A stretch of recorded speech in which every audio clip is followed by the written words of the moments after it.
Another Savior. Holy, holy, holy, holy, Adimebujuku. Another Savior. Another Savior. Holy, holy, holy, holy, Adimebujuku. Another Savior. Well, this is Mobien. This is dedicated to the gallant heroes of the Nigerian Biafra War and IPOB families all over the world. I remember the Nigerian Biafran War, in the thickness of the Biafra genocide. Hey, one man revived the vanishing hope to life. Let the great Biafran army to fight, and they were singing out, holy, holy, holy, holy, is another Savior. They were singing out, holy, holy, holy, holy, is another Savior. Holy, holy, holy, holy, is another Savior. Many years after the genocide, whoa, yet another great leader has risen up now. Oh, and he's leading the Biafrans to victory. Inyamadika yabika kwa namno wao. Hey, anamekele mazuche mefo. Manemo, it's an honor having you on board. When I'm singing along, holy, holy, holy, holy, Nandekano is another Savior. Just sing along, holy, holy, holy, holy, Nandekano is another Savior. When I sing along, holy, holy, holy, holy, holy, holy, holy, holy, is another Savior. Getting moving right and getting moving faster now. Holy, holy, holy, holy, is another Savior. Holy, holy, getting moving right, moving faster, never freedom. Is another Savior. Yeah, for freedom. Holy, holy, holy, holy, Nandekano is another Savior. Buhari is dead and buried in a shallow grave in Saudi Arabia. Aisha Buhari was there. She came back from what they call the lesser Hajj. She was wearing black. She was mourning. If you look at the pictures that were circulating, Okay now.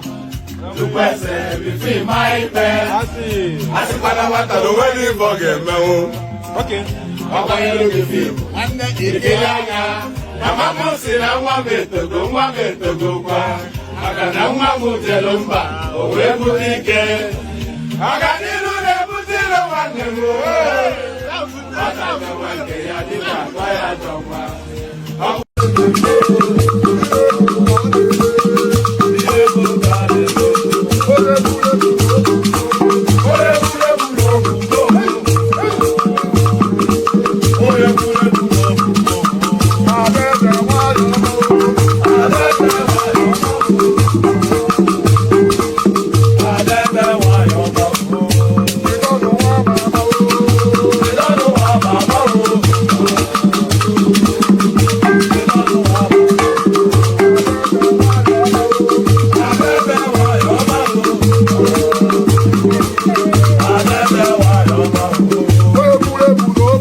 I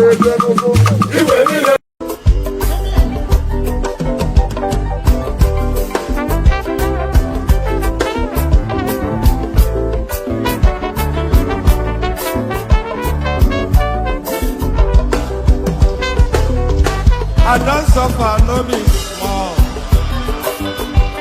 But say I get sense. Poverty no good at all. Now it make I join this business. For one night, don't be cheap. It's so sick. Everybody be there. If anybody follow move, my brother.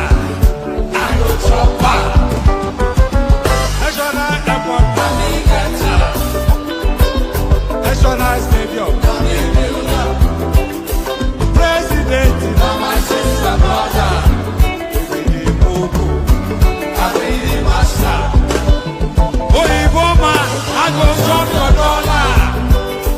I go take your money, disappear. For one time in the bed.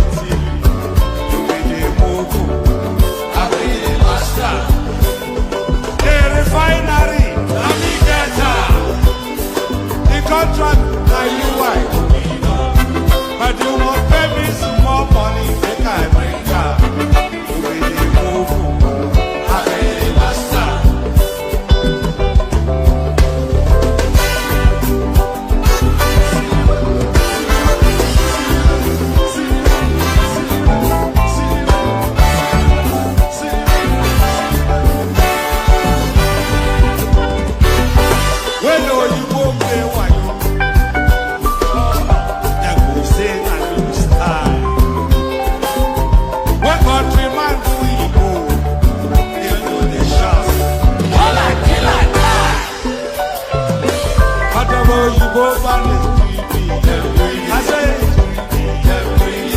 I don't see them fire.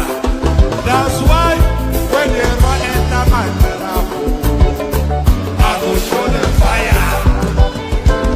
National airport, National Stadium,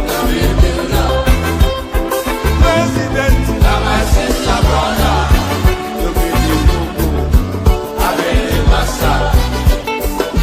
Refinery, the contract that you want, but you won't pay me some more money than I bring up. I be the master. I be the master.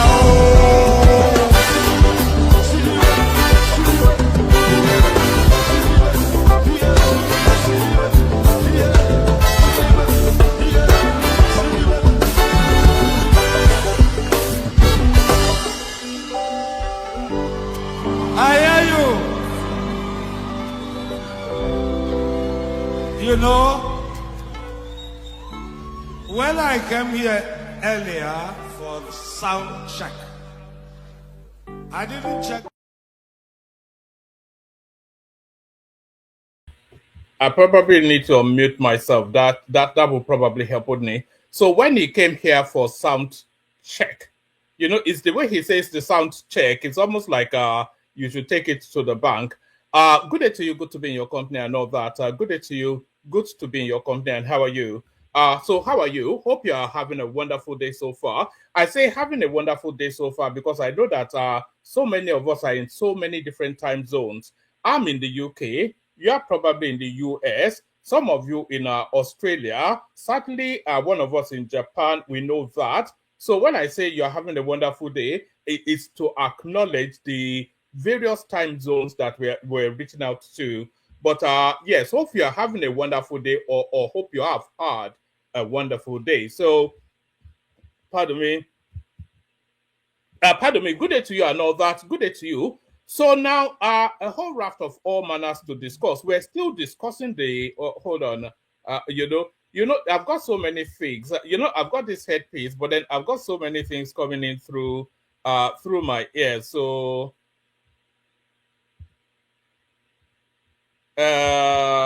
hold on. Hold on. Let me just respond to something. Oh, all right. So yes.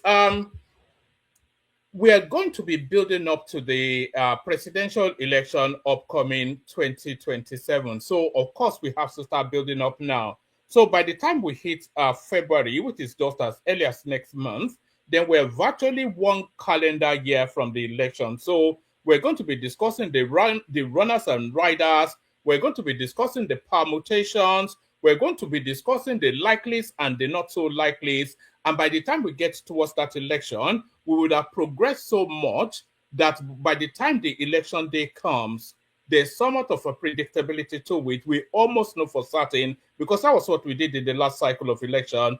We will almost know for certain just how that election will pan out. So that is going to be the trajectory of everything. So we're kicking off that narrative now with this now session, but we'll be having subsequent sessions wrapped around the same similar theme. Do you understand? So a lot of that to come. But that's not to the abandonment of what is going on in the news as well. We'll be picking up the remnants of the, not the remnants, but we'll be picking up the latest installment in the Chimamanda Adichie versus the rest of the world narrative that broke with the sad demise of her son. So the hospital comes now to give their own version of events. So we'll have a read of that, and then we'll see what we're making of it.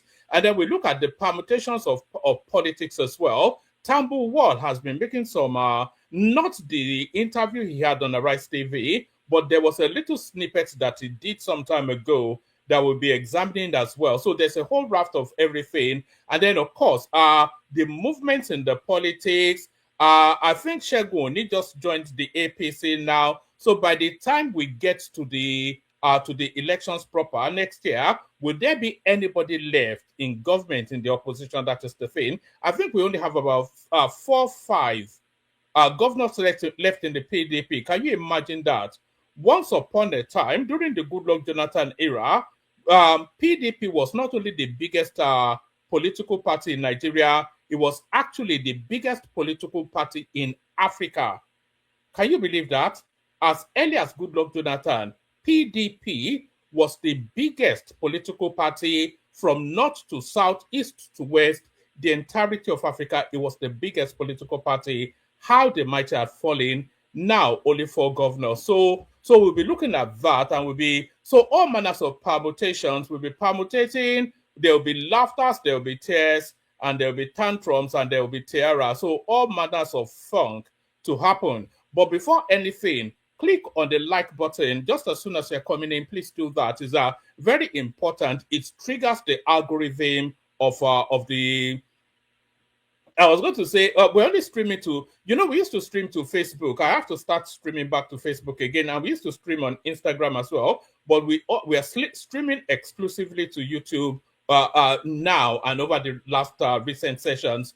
But clicking on the like button, it triggers the algorithm in order then to recommend it to other people to come and join us. And then, of course, other people coming to join us expands both the perspective and the quality of the conversations that we have. So that's the importance of that like button. So click on it now as I'm inviting you to do. And if you're watching in watchback, please still do that. So like, and then the same arguments apply to the subscription as well. For all of the reasons I just gave you to click on like, those reasons also permute into the subscription. So like and subscribe. Is that rather long-winded? They say that I just delivered there. Like and then subscribe. Do those 2 things. And then and share as well. Share the links. Those are the 3 propellers, by the way, for every platform. Any and every platform that you think is doing well is doing well off the back of those 3 things: the likes, the sharing, and the subscription. There is nothing, not a single thing.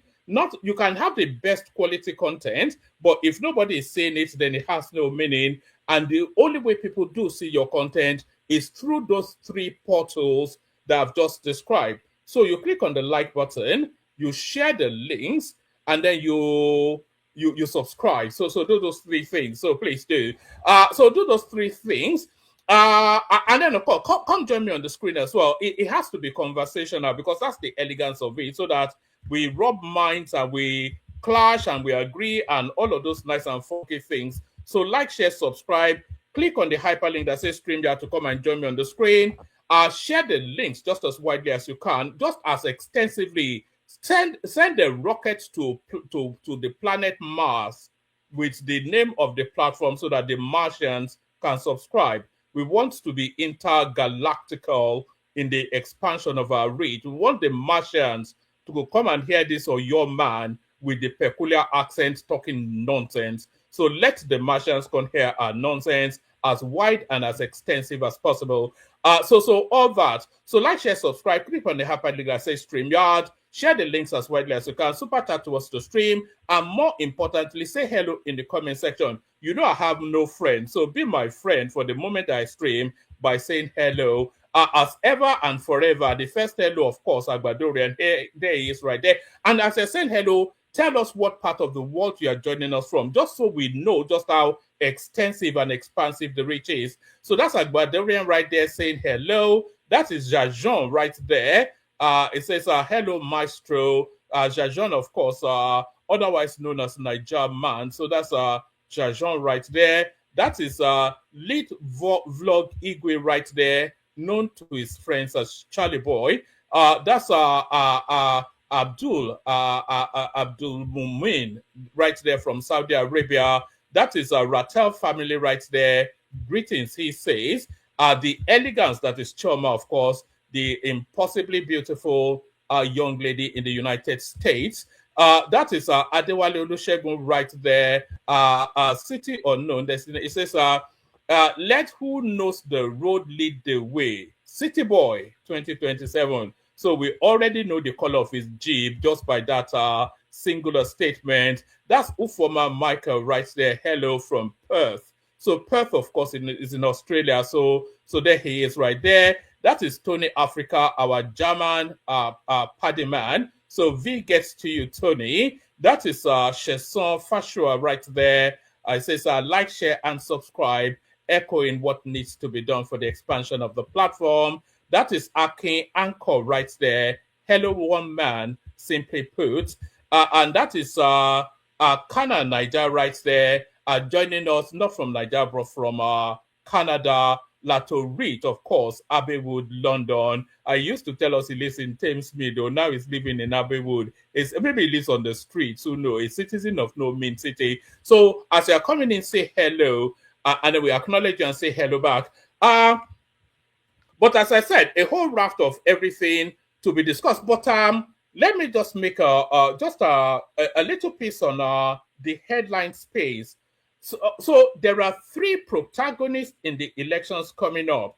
There'll be a whole raft of other contenders. You can be certain that SDP. Oh, look at is this what my hand looks like? Look at that. It looks. I wonder if I can get a screenshot of this. It looks rather funky. This is art, isn't it? And you like my little backdrop with the Ifa something? That is BCE TV saying hello. Adeleye Mohammed, hello. So keep saying the hellos so that I'm making sure they are subscribed as well. And if you have shared the link, let me know as well. But as I was saying, there's a whole raft. There'll be a multiplicity of all manners of political parties in contention for 2027. A multitude of them. Even INEC now just registered now about 3-4 more parties. So an abundance of our options. But it only really narrows down to 3. It only really narrows down to 3. Let me see if I can put them up. Actually, it only really narrows down to 3. The 3 main protagonists of the last cycle are going to be the protagonists of the next cycle to come. But who is going to be the president 2027? That's where the question is. Let me see if I can put that up. Did I just pick it up? Yes, there it is.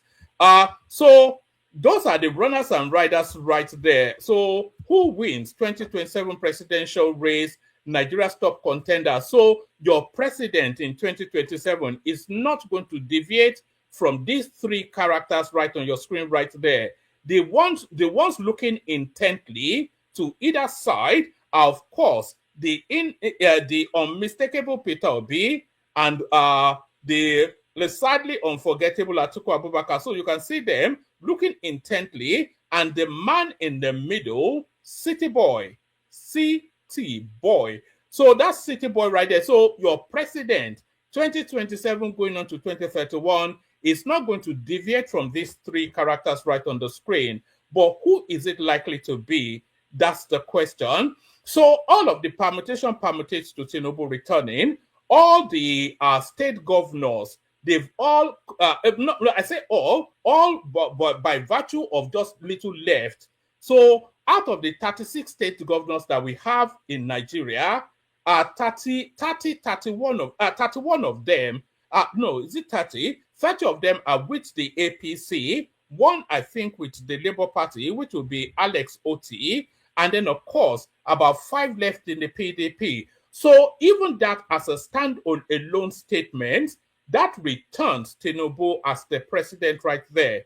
If just that singular statement right there as a standalone, it returns Tinubu as the president. So why does that as a standalone statement return Tinubu? If you think that the state governors, by virtue of however they got into whichever state house, they are the most popular politician in that state. That is what that position confers on them.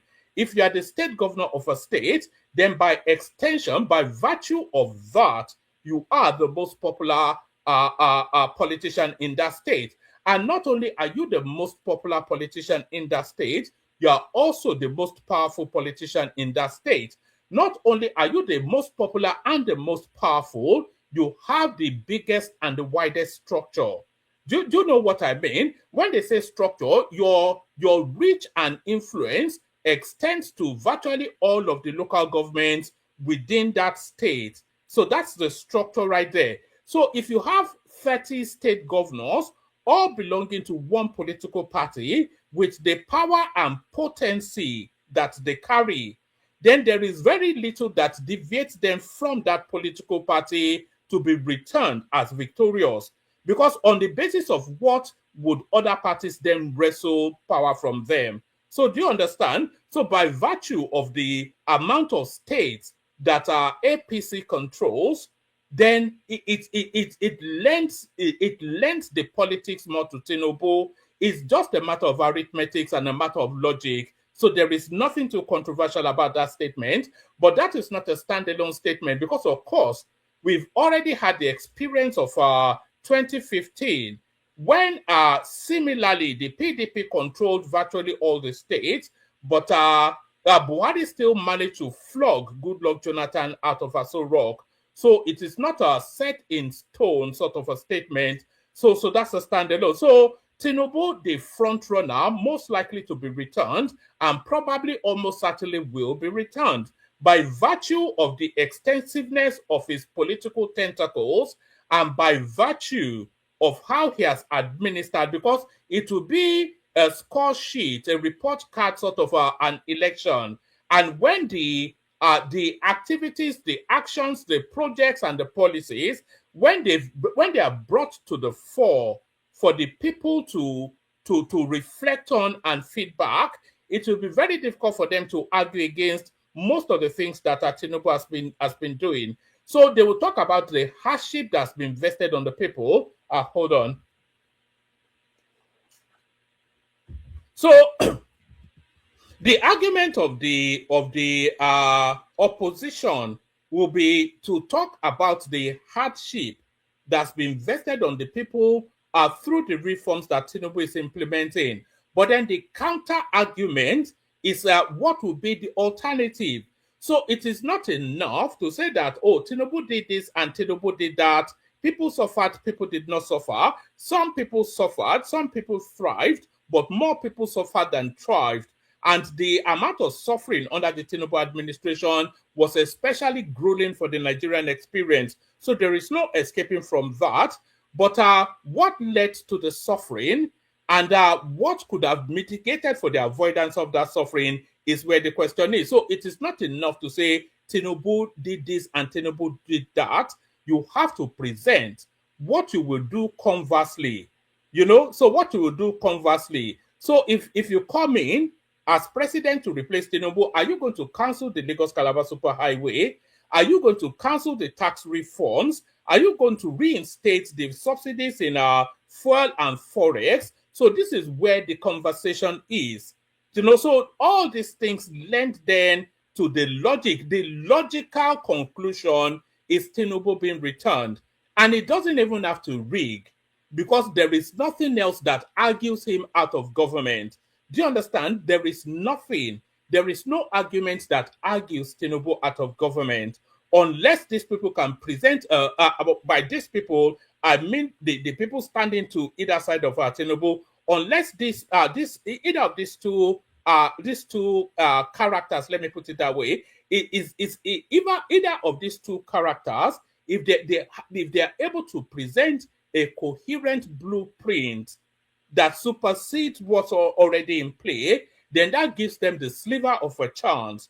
But then in Nigeria, it is near camel through the eye of a needle impossible for somebody to unseat an incumbent. We saw the anomalous experience of a Goodluck Jonathan, but that stands as an outlier. It is a near impossible task for somebody to unseat an incumbent in Nigeria with the power and potency of he appointed the INEC chairman, he even appointed the Yoruba man, so he's not appointed the INEC chairman to hand over power to Peter Obi or Atiku Abubakar. I don't think so.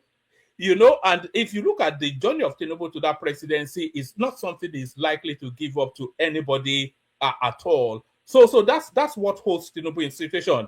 But what chases him out is the question. So now, I was saying that the likelihood is that we see a rinse and repeat. I was saying that the likelihood is that we see a rinse and repeat of what transpired in 2023 with Peter Obi, Atiku Abubakar, and Tinubu all vying for that post. But we're not really likely to see that, are we? Because Peter Obi and Atiku Abubakar now, they are parked in the same vehicle, chasing after Tinubu to overtake him back into the Aso Rock seat. So we will see the contention between these three characters still, but under what permutation is the question. So Peter Obi moves to the ADC, we know that. But what will be that experience, and to do what? So a lot of people long in the tooth and satiated, marinated in Nigerian politics.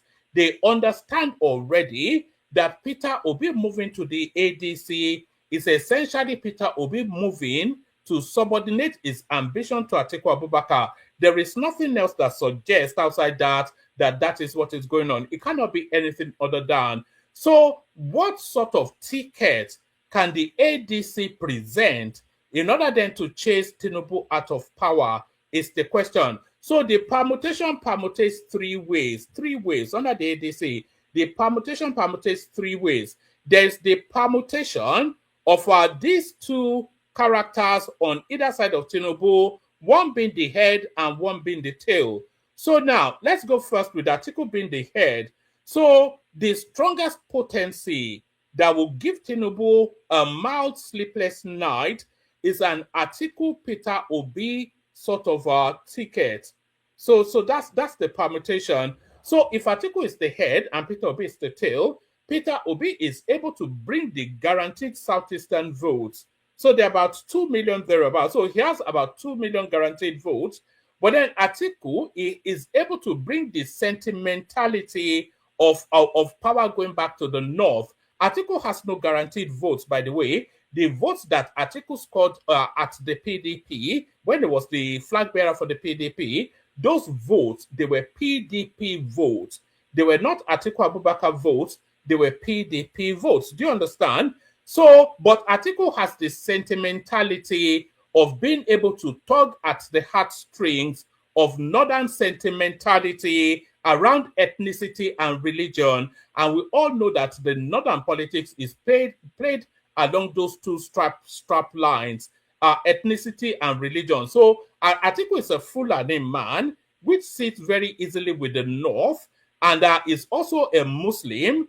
Although he's Muslim, is as wishy-washy as Tinubu's Muslim, so the importance of that doesn't carry so much. But it's it can talk to the heartstrings of a tribal tribal jingle within the North, and the North are a bit reticent about Tinubu. The way Tinubu has been moving, it looks as though he wants to unbundle all of their influences. So Atiku brings northern votes, Peter Obi brings southeastern votes, but the quantum of it, is it sufficient enough to get Tinubu out of power? The quantum of votes that Atiku brings from the North, you can put an X on that because it's an unknown figure. You cannot transmute Atiku's vote from the last cycle of election into the upcoming election for reasons that I've already explained. Those votes were PDP votes. It was the structures, the governors, the reach and extension of PDP that brought those votes. So they were not especially for Atiku Abubakar, but they were for the PDP. So X marks the spot in terms of the quantum of votes that Atiku can bring, but X does not mark the spot for the quantum of votes that Peter Obi can bring. So Peter Obi scored about 6-point-something million votes in the last cycle of election. So you can abandon that and throw that in the bin completely, because a lot of those votes were they were zeitgeist votes. Do you understand? Zeitgeist votes. That's the only way I can describe it. They were zeitgeist votes. So what do I mean by zeitgeist votes? Zeitgeist is like a spirit of the moment. So an in the moment sort of an event, which does not necessarily tell you of anything of a pattern or anything of a form. So those 6 million votes are of that time in that moment, and they're not votes that are transmittable to other elections. So that's the one. And then out of those votes, the guaranteed votes, the votes that Peter Obi can take to the bank are the votes of the Southeasterners, because of course it still goes to the ethnic jingle that I just described with the northern votes, because a lot of Nigerian votes, so you go with your ethnic jingle and then you then overlay it with votes that you can curry from other regions as well. So you have to be other people's second favorite in order for you to win an election. And that was how Tinubu won, by the way. In all of the states, in a good 90% of the states that Tinubu lost, he came a close second, or by any metric a second. In Kano, he was second. In Katsina, he was second. In Sokoto, I think Atiku won Sokoto. It was so he came second with just a narrow margin victory to the other. So you have to be other people's second favorite and then hold your region. So that's how the Nigerian election works. And the region that Peter Obi comes from, they're at the presidential level. They're very much dispensable, because we've had 3 cycles of elections. We had 2 Buharis and 1 Tinubu, where the votes of the Southeast had no impact at the presidential level. So the vote of the Southeast, which is the guaranteed vote of Peter Obi, they have no real impact on the presidential level. And with Tinubu being the president now, all the votes in the Southeast, he will contend it more than he was able to contend it in 2023. So Peter Obi's guaranteed votes is roundabout, if you ask me honestly, I think Peter Obi's guaranteed votes is right about 1.1, 1.5, 1.7 billion votes. So that's the metric of it. And there's a narrative that we need to debunk now, immediately and right now. But give me 1 second.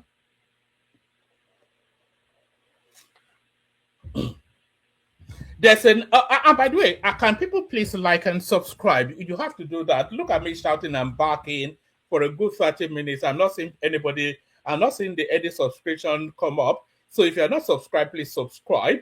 And if you have not clicked on like, please do that. Like and subscribe. So now there's a narrative around the Peter Obi vote that we need to debunk. They always say that the Peter Obi movement controls the youth space in Nigeria. The data does not tell us that. Do you understand? Because you have to go with data. There is nothing else. A storyline is a storyline, but facts are sacred. Facts are sacred. So the narrative that Peter Obi controls or commands the youth vote in Nigeria, the numbers don't tell us that.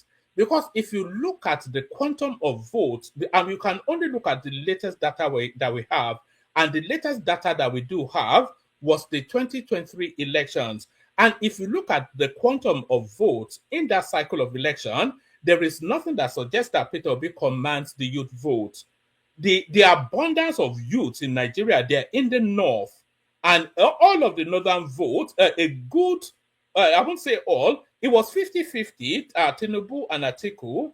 So the people, are the northerners not youths? What the people that voted for Tinubu in the southwest, overwhelmingly in Ibadan, in the Ogun State, and all over the place, are they not youths?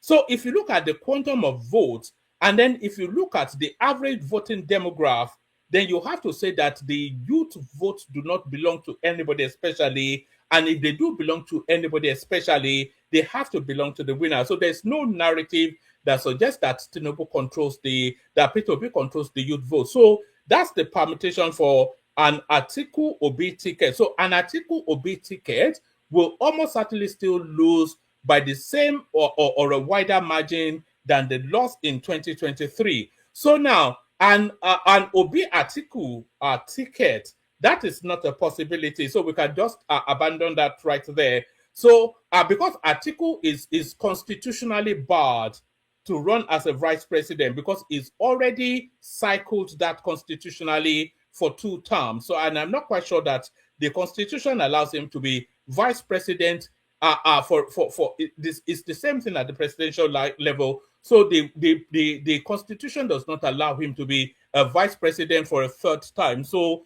the article an Obi Atiku ticket is not possible. So if you're still staying within the ADC, there are so many moving parts.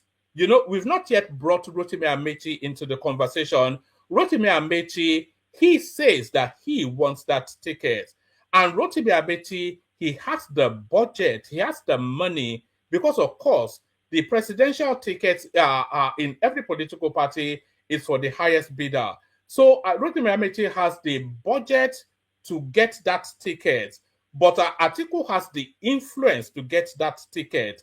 So the ADC permutations, it doesn't permutate anything that puts Peter Obi as the head of that ticket because it's money politics. They're not just suddenly going to develop some sort of honesty. We're talking about a criminal bunch, by the way. We're talking about Rauf Aregbesola. We're talking about Rotimi Amechi. We're talking about El Rufai. We're talking about Atiku Abubakar, Peter Obi. So there's not going to be anything honesty or probity going on there. It will be still the same money politics, and the deepest pocket wins that ticket, or whoever has the most political savvy. So Peter Obi does not, it doesn't have, do you know what savvy means? It means savoir-faire.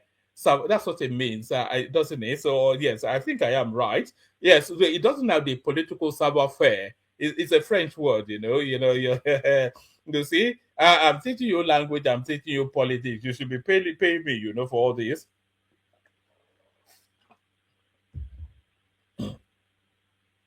So yes, the permutate doesn't permutate for Peter Obi to be on that ticket. We'll see how it plays out. We'll see what sort of behind closed doors arrangement comes to the fore. But the permutation does not permutate for Peter Obi to get that ticket.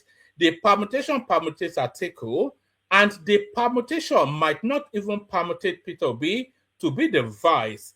So, but we'll see, because it's a tricky one. Atiku would need him for the vote, but Atiku doesn't need him for the noise. That's the thing.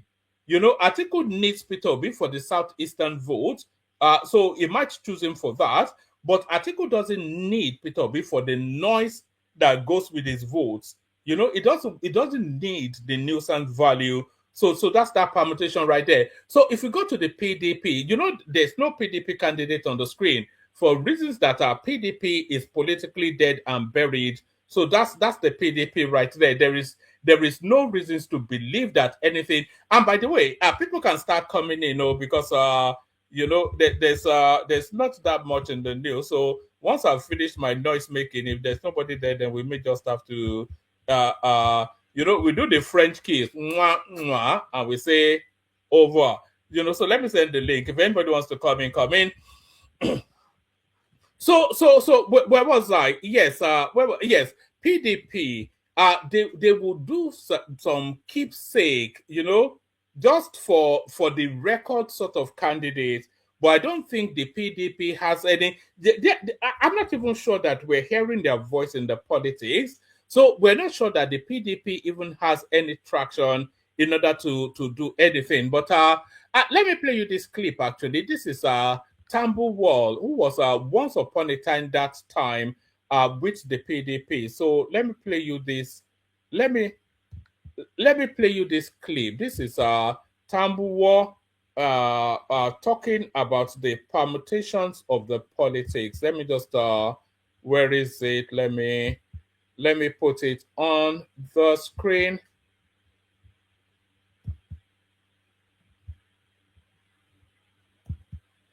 Oh, all right. Where is it?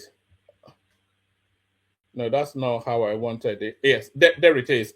Oh, all right. Tell me if you can hear it though, because we've been having problems with all this straight from the internet clips. If you can't hear it, then I'll just simply download it. But tell me if you can hear this. Are we looking for zoning or winning? No, I didn't hear you. Winning. We want to win the election. Yes. Now, with due respect, what I'm going to say, I do not mean any offense. I've seen my leader on the Semetu coming, and I'm going to use your state. I'm going to use your state as a reference point. And with due respect to the people of the plateau, I will use your state as another reference point.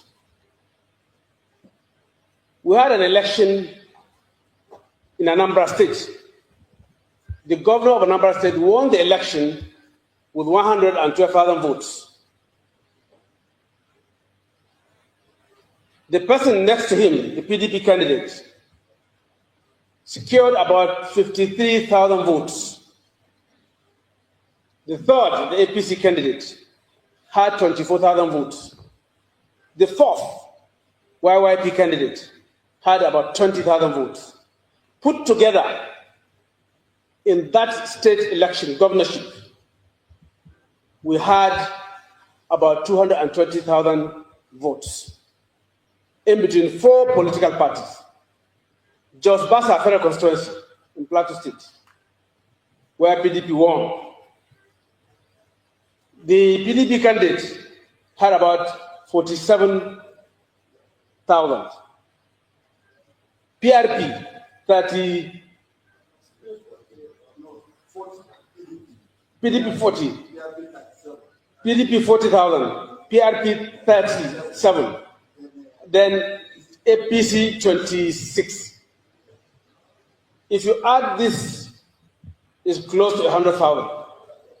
Federal constituency election. So demography is an issue. Are you listening to what he's saying right there? He's telling you that demography is an issue. So what does he mean by demography is an issue?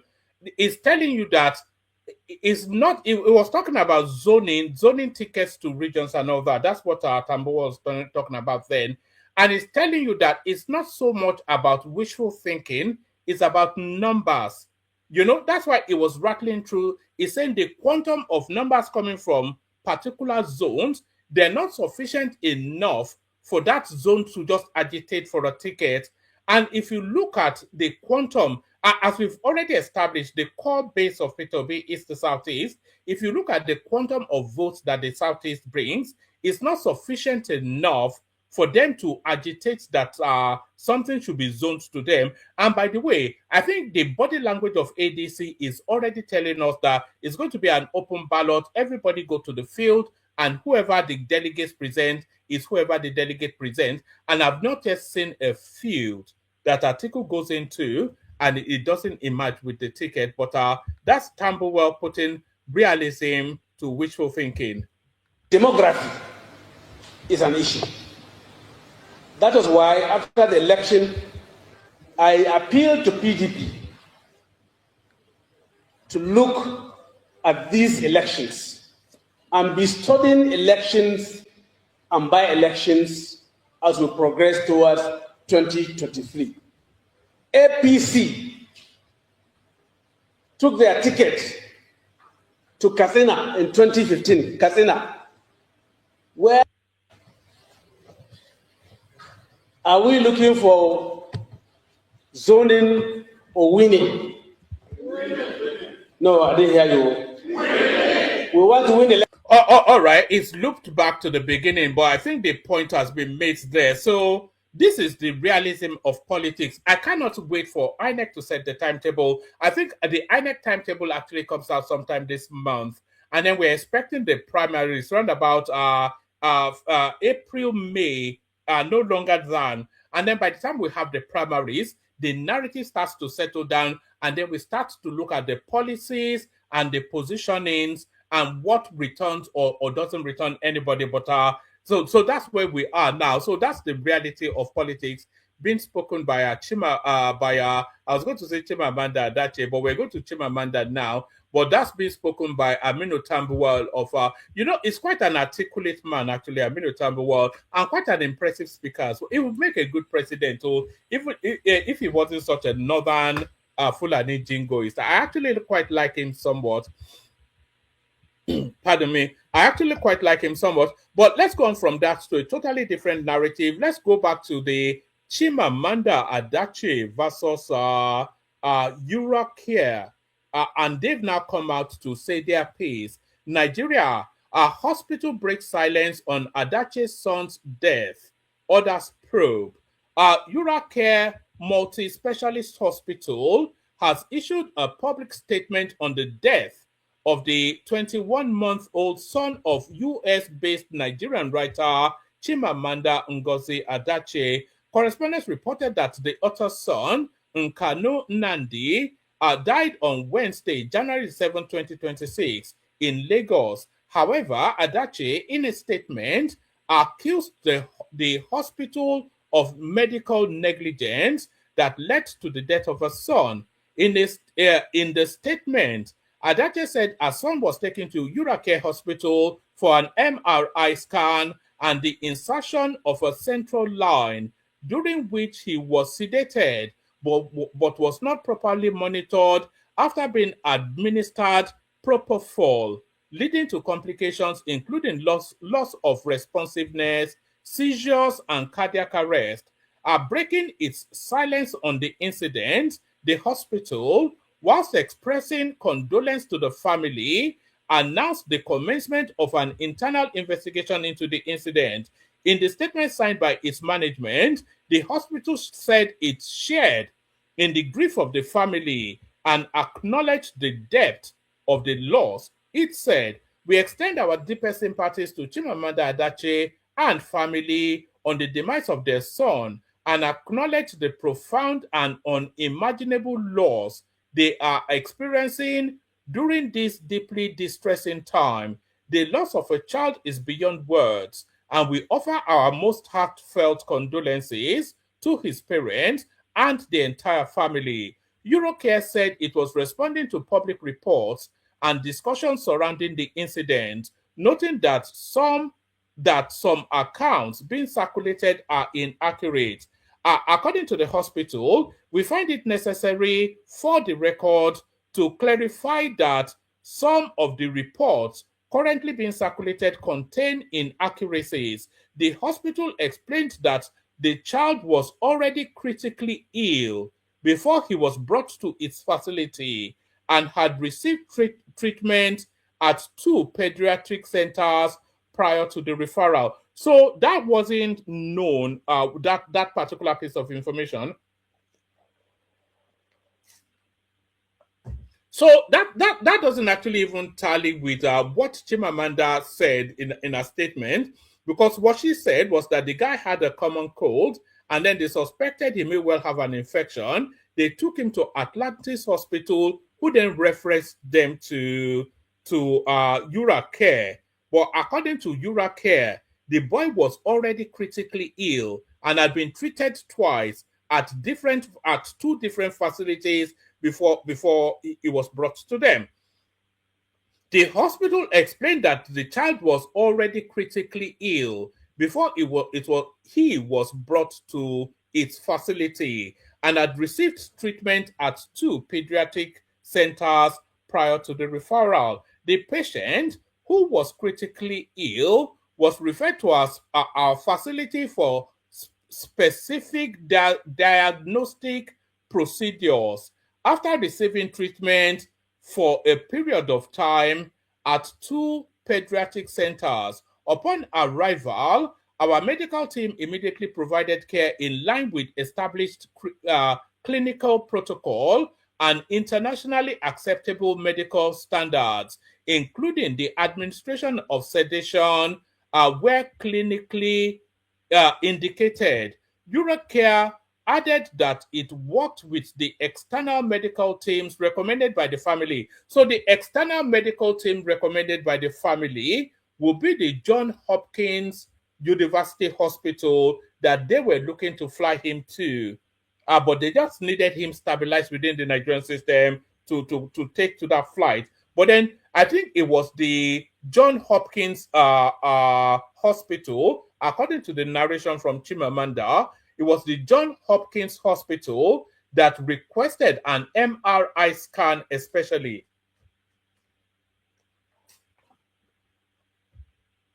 Pardon me. Eurocare added that it worked with external medical teams recommended by the family and ensured that all necessary clinical support was provided during the child's admission. However, it said the patient died less than 24 hours after arriving at the hospital. In the course of his care, we worked collaboratively with external medical teams as recommended by his family and ensured all necessary clinical support was provided. Despite these concerted efforts, the patient sadly passed away less than 24 hours after presenting at our facility. The hospital disclosed that it had begun a detailed internal review of the case in line with its governance standards and best practices. We have commenced a detailed investigation consistent with our clinical governance standards and best practice. We remain committed to engaging transparently and responsibly with all clinical and regulatory processes. So the clinical and regulatory processes is the probe that the Lagos State is, because Lagos State is already in this matter investigating. So it's not even down to their internal whatever it is anymore. This is now a government matter. We have commenced with a detailed investigation consistent with our clinical governance standards and best practices. We remain committed to engaging transparently and responsibly with all clinical and regulatory processes.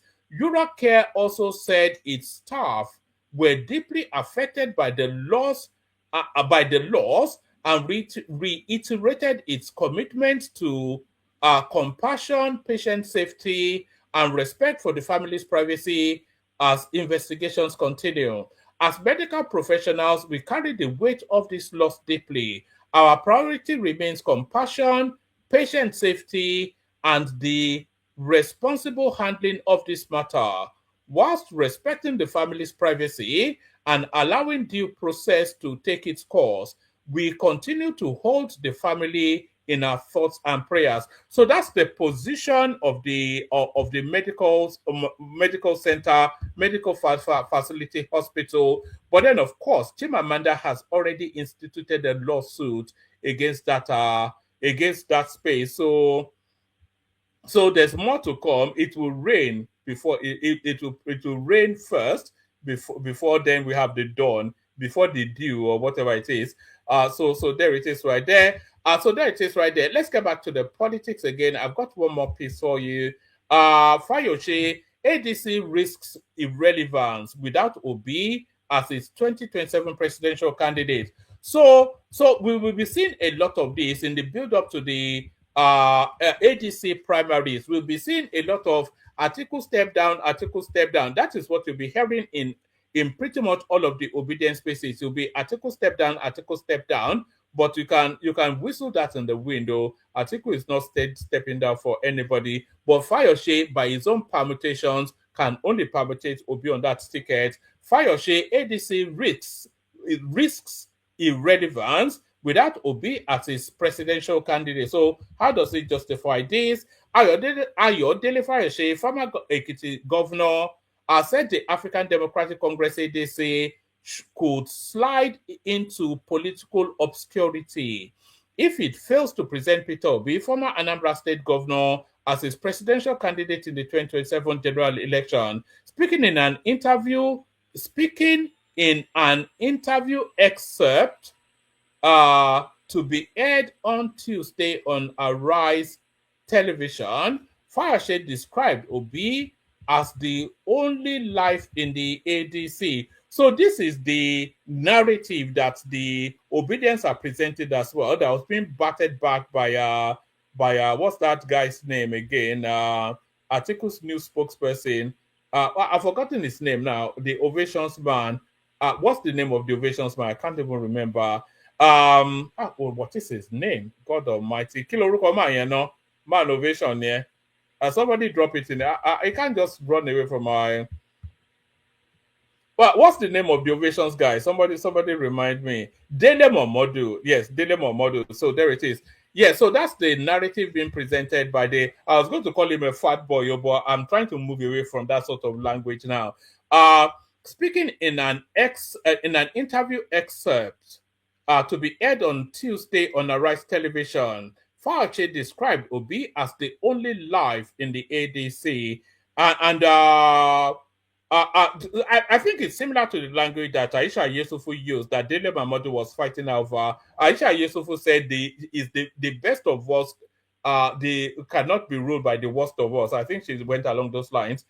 He said Obi remains the only figure within the ADC capable of delivering nationwide relevance, adding that other actors in the party lack comparable electoral pool. So you cannot say that they lack comparable electoral pool, especially Atiku Abubakar, who scored more votes than Peter Obi in the last cycle of election. Even though I attribute the votes to the PDP, nevertheless, it came under his name. So you cannot say they lack comparable electoral pool when in the last testing of popularity, one of them beat him handsomely. He said Obi remains the only figure within the ADC capable of delivering nationwide relevance, adding that other actors in the party lack comparable electoral pool.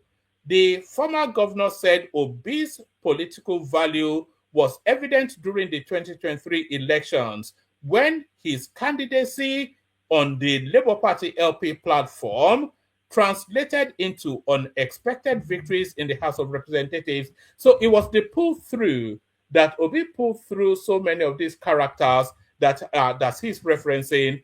All these, apparently some Okada rider won some seat off the back of Obi's popularity. A lot of people argue that Alex Oti's Obi's popularity was actually what tipped.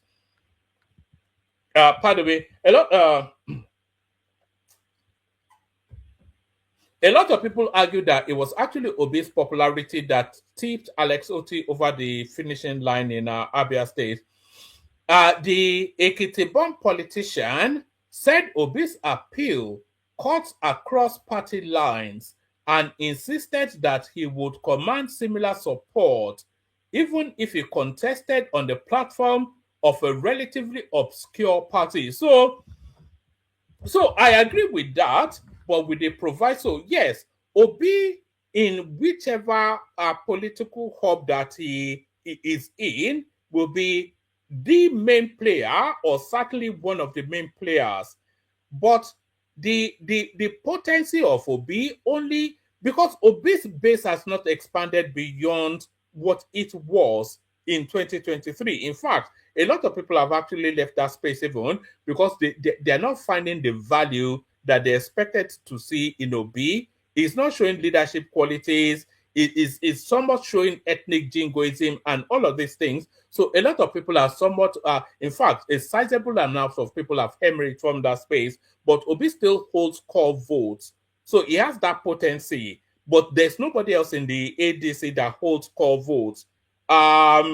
Rotimi Amechi could not even deliver his local government in the last cycle of elections. So nobody cares about Rotimi Amechi. El Rufai, nobody cares about him. He got into Kaduna State House off the back of Buhari. So he doesn't carry it. It doesn't have political cachet. The only places that have political cachet within the ADC is Atiku and Peter Obi. But Peter Obi's political cachet is somewhat restricted and limited to those bold core of his movement. The Ekiti-born politician said Obi's appeal cut across party lines and insisted that he would command similar support even if he contested on the platform of a relatively obscure party. So yes, that doesn't add anything. That's not a proportion. It doesn't matter how popular Peter Obi is or not, or how he enhances or diminishes the chances of the ADC. If they run the elections and they lose, then it means nothing. What does it mean that they ran an election and you lost? Who won the premiership last year? It was Liverpool. What does the record tell you? They won't tell you that Man City ran them a close second. They will only tell you that Liverpool won the election. So it doesn't matter what if it's not able to deliver the presidency, then its potency has no meaning.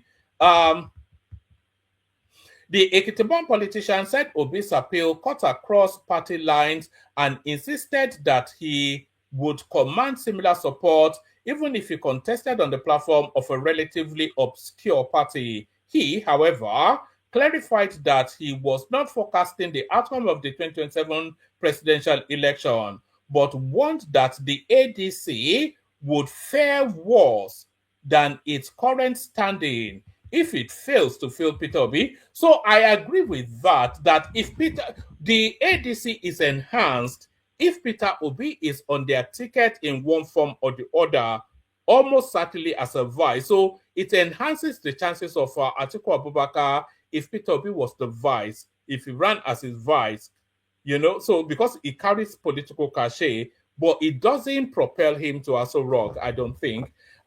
He, however, clarified that he was not forecasting the outcome of the 2027 presidential election, but warned that the ADC would fare worse than its current standing if he failed to field Peter Obi. Peter Obi is the life in the ADC. I didn't say there are no other human beings in the ADC. I am saying others are largely spent forces, he said. So I have to agree with him on that. The only political energy in Nigeria, there are only two political energies in Nigeria at the moment: the sitting president and Peter Obi. That is the energized space in politics. There is no energy behind Atiku Abubakar now. What is the energy? So there's no energy behind Atiku Abubakar. Nobody even cares about Rotimi Amechi or El Rufai or anybody else. So the only two energy spaces are Peter Obi, who has been energized all the way through and has been able to maintain that energy somewhat, and of course the incumbent president by virtue of the position he occupies. So those are the two energy spaces. So that's essentially what Fayose references there. Peter Obi is the life in the ADC. I didn't say there are no other human beings in the ADC. I am saying others are largely spent forces. Let's say Obi did not go to the ADC. Let Obi go to another party. Let's say Obi is in accord. Obi will become, I am saying it, Obi is the only traction. Obi is the only meaning. Obi is the only factor. Obi is the only person in the ADC that matters. So I'll have to concede that. Without Obi in the ADC, it's just a cacophony of it's an amalgamation, a conflagration of which other nations do I add to that? It's just a party of it's just a den of thieves without Obi there, but then of course Obi still a den of thieves, but without Obi there, it's nothing more than just a den of thieves. Let's say Obi didn't go to the ADC. Let's say Obi goes to another party. Let's say Obi is in accord. Obi will become, I am saying it, Obi is the only traction. Obi is the only meaning. Obi is the only factor. Obi is the only person in the ADC that matters. And if Obi had not gone to the ADC and had gone, when Obi went to Labour, which was never known, saw people win elections in the House of Representatives. I am not saying Obi will win this election. I am not saying Obi will not win this election. But I am telling you, even if they don't field Obi, if ADC fails to field Obi, their case will be worse than they are coming together. So it's so much gibberish, but you get the thrust of what it means. I don't think there's much to argue against in that. There's element. It's a qualified truth, because of course Obi enhances that place, but not to the point of delivering the presidency. Salami panel never indicted me. EFCC chairman replies, Malami. So Abubakar Malami, I think, have they granted him bail now is the question. Let me play you one more clip, then I'll send the link again. See if we can, if the net can catch a fish. This one now is somewhat of a there's a hold on.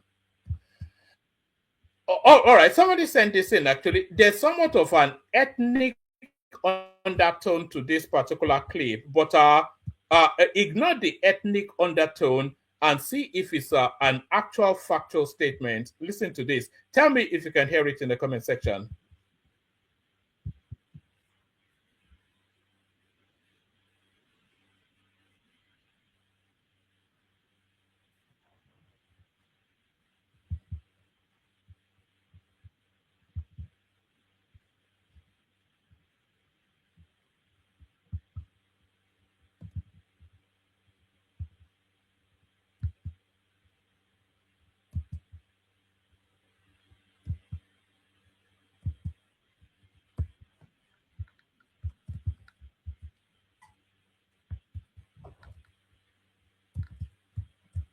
All right.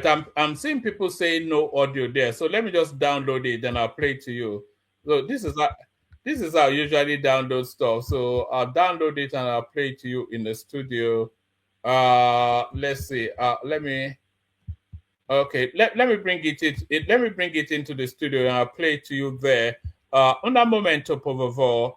Una momento, por favor.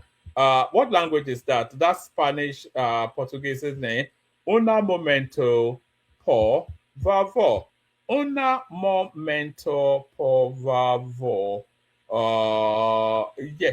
Let me use that opportunity actually to send the link. See, who is coming in.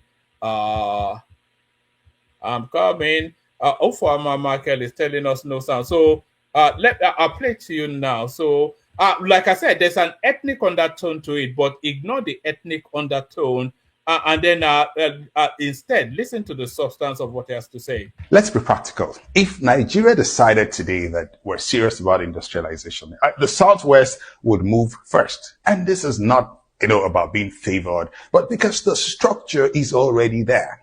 This region already has ports, dense cities, capital, and skilled labor. That combination matters more than raw resources. Factories work there because goods can come in easily.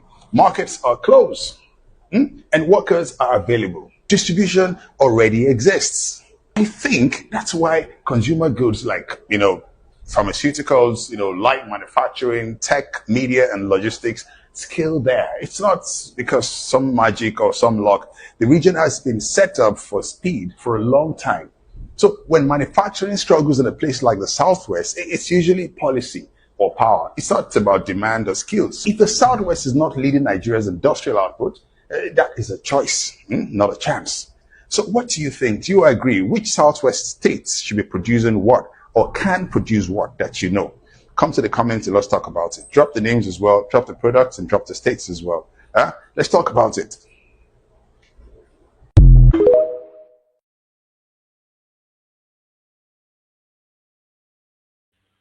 So now there's nothing to disagree with in what that guy just said there. The southwestern region, as a matter of deliberate action, is the most geared towards any form of development within the whole paradigm of Nigeria. And it's because they work in synergy. They've already come together to couple together the structurings of state policing. So they're already building security structures. They have an organization in the Southwest called the Odudua Investment Company, where all the states in the Southwest chip in, and they're already using that vehicle to try and model some sort of a rail system internally, because that has been unbundled from the federal exclusive list. Ditto power as well, power generation. So by the time, it's preparedness meets opportunity and then meets development, and that is how the Southwest grows. There is no other region that synergizes in Nigeria outside of the Southwest. They all act independently. Their governors are only interested in looting the coffers, and you see states that they will build a fountain in a roundabout, and they will call that development. When other states are building internal metro system, and you are building fountains, water fountains in roundabouts, and you're calling that development. So that is how it usually happens. So by the time all these things come together now, people will accuse then that the Southwest is being favored. But the Southwest is never favored. It's a preparedness meets opportunity meets development. And that has always been the golden triangle of development. So there it is right there. That's my piece. Let me play the Kegite music and then we'll see if anybody pops in. I think people are back to work now, actually. So what's the we don't have the expectation of let's play the Kegite music, see what happens. Only water, where they see my water. Oh yes, water, water, water, water, water, water, water, water, water, water. Only water, where they see my Hapa o naido. Hapa o naido. Hapa you don't come o. Hapa o naido. Hapa o naido.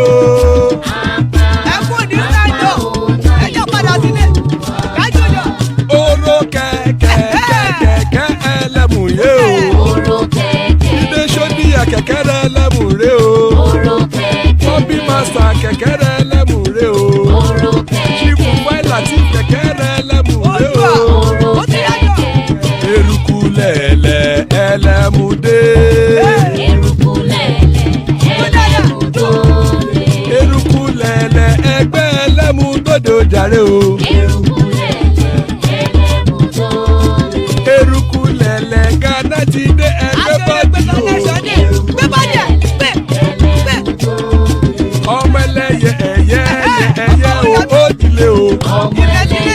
Odúyẹ̀lá ẹyẹ o ó dilé o. Petrosonama ẹyẹ o ó dilé o. Petrosodúnkẹ́ ẹyẹ rẹ̀ ó dilé o. Ẹlẹ́kọ̀ ọ̀run mú ìní o.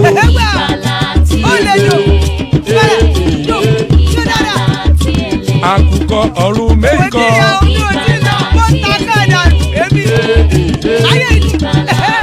Ikú kò ní ríwà gbéṣe o.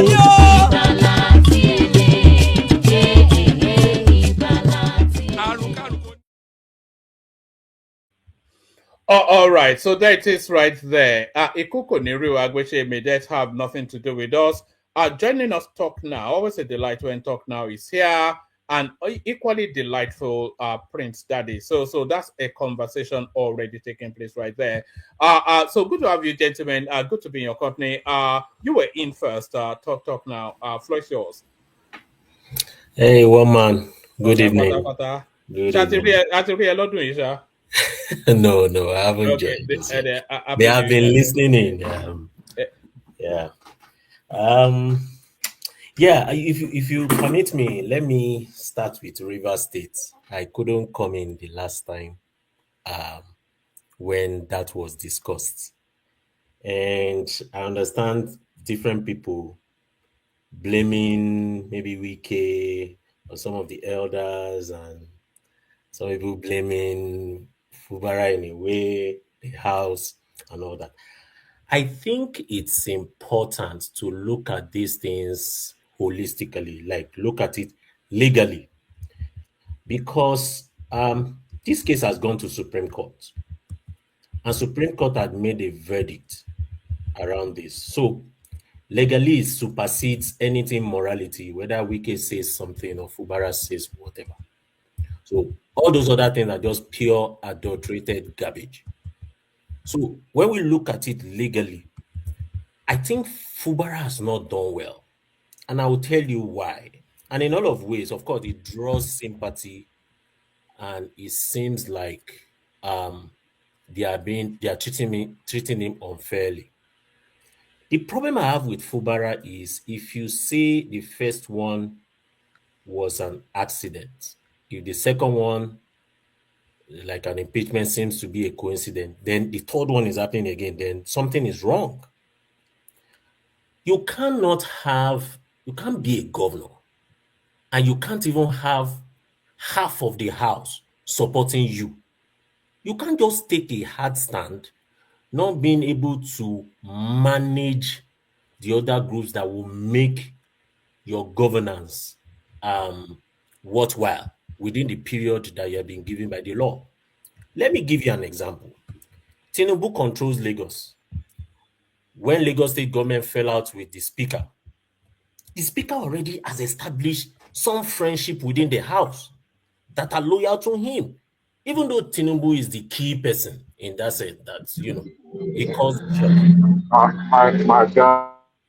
It was easy for him to get people in the house to impeach It's happening because of one must man. return back. Who is speaking? Can you just So sorry, carry on. I don't know quite why he does that. I've told him too many times. Don't do that now, Patrick. Sorry, Yeah. carry on. So I feel like Fubara, there's a place of, stooping to conquer. Like, you can stoop to conquer. You can't always feel like you take a hard stand. Sometimes you need to balance for you to get what you want. That's just leadership. It's not every time you have to take a hard stand. Sometimes you need to draw a balance. And, it seems like he's fighting a war that he seems not to understand. See, let's look at it this way. If they impeach him today, highest, there will be maybe protests, and that's it. Would there 1 even day, be 2 days. would there even be protest? Is the question I I'm talk telling now. you, everybody will align and they will move on. It doesn't have it was Wike's structure that brought him into power. Now it doesn't have any political base for Bara. It feels like people are with him. All those talk of people are with him, those are fickle words. Those is either here nor there. People move as they wish. If they impeach him today, they forget about him. That's it. He will be an ex-governor. Ambode was removed, wasn't given the ticket. So I think he hasn't acted right. If the Supreme Court has said that there was no governance in that state, and you are expected to represent the budget, and you had a deal, and you agreed that you are going to present the commissioners and you are going to present the budget, come on, present the budget. Do what you need to do. Call them to the table, agree at some middle point, and move on. The state is just stagnant. How much of it's not leadership is not all about brick and mortar. There are certain things that you need to. You are dealing with people with different interests, and you have to align different interests for you to achieve your goals. Unfortunately, he's not doing that. I think the leadership prowess of that guy is being called to question. Now, that doesn't leave out Wike's issue. But we've not even heard anything about the impact of governance in River State. The only narrative that comes out of River State is Fubara versus Wike.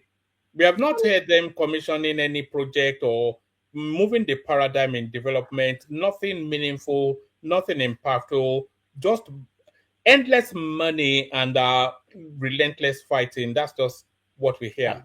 I mean, it's unfortunate because the River State people will be the ones suffering for it, and it's not a good thing.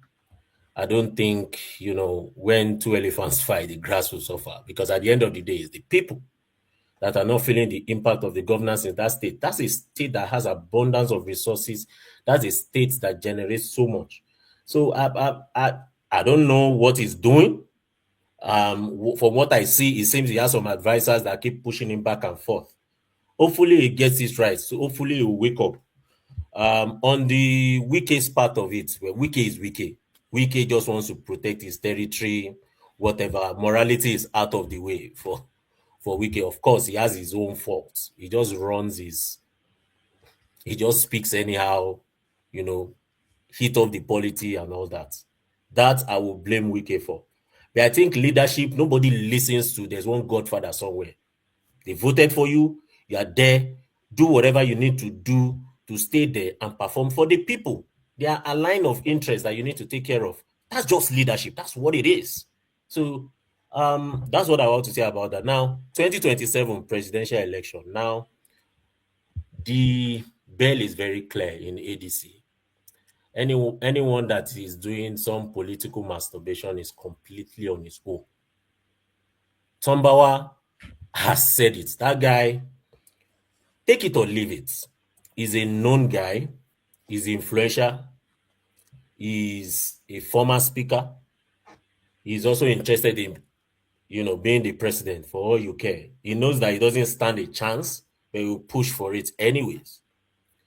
The truth is the Northern hegemony feels that they should come in at this time, and they want to use ADC.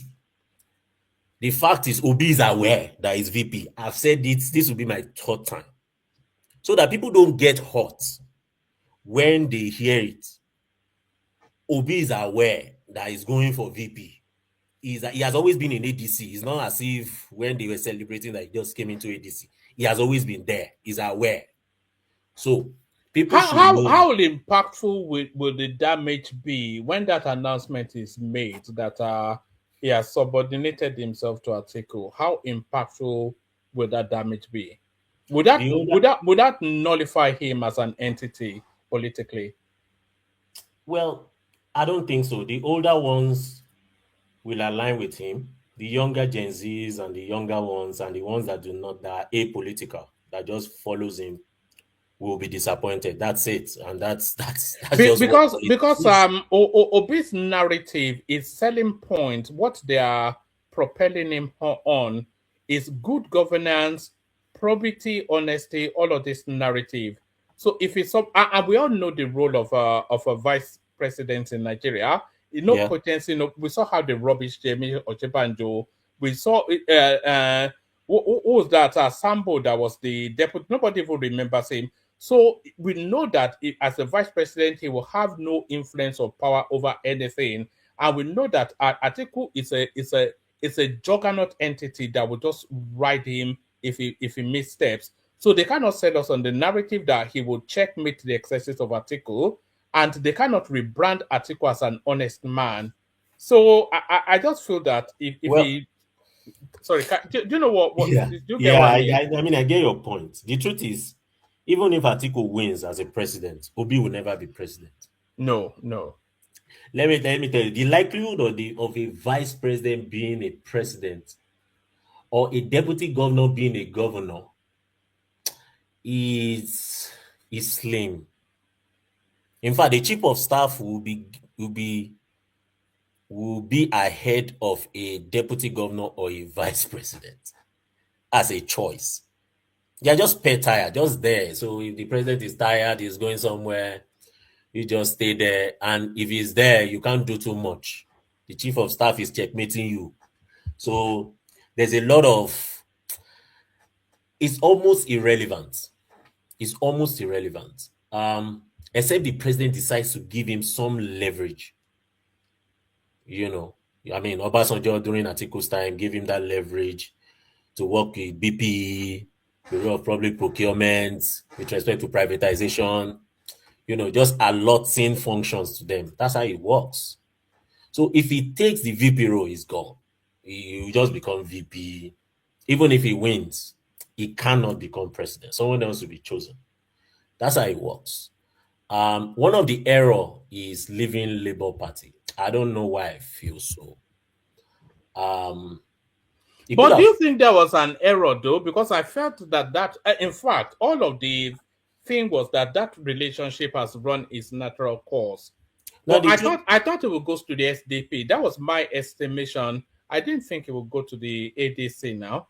I thought it would go to the SDP and go and fight it with Prince Adewale Adebayo. Well, the truth is, in ADC, they struck a deal. He going to ADC. I'm not sure he has an option. I keep saying it. This was agreed way back, so it's not now. Him going to ADC. That just for show.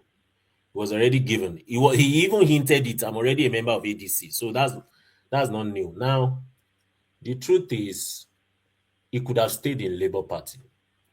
Um, they could have reconciled these things. It's not that hard. Labour's Party issue is not that serious. It's not that serious. Do you think We he don't can want still go back? Agure. Sorry, talk now. Yeah. Do you think he can still go back to the Labour Party? Because Dati Baba Ahmed, he said something interesting when he was announcing his intentions.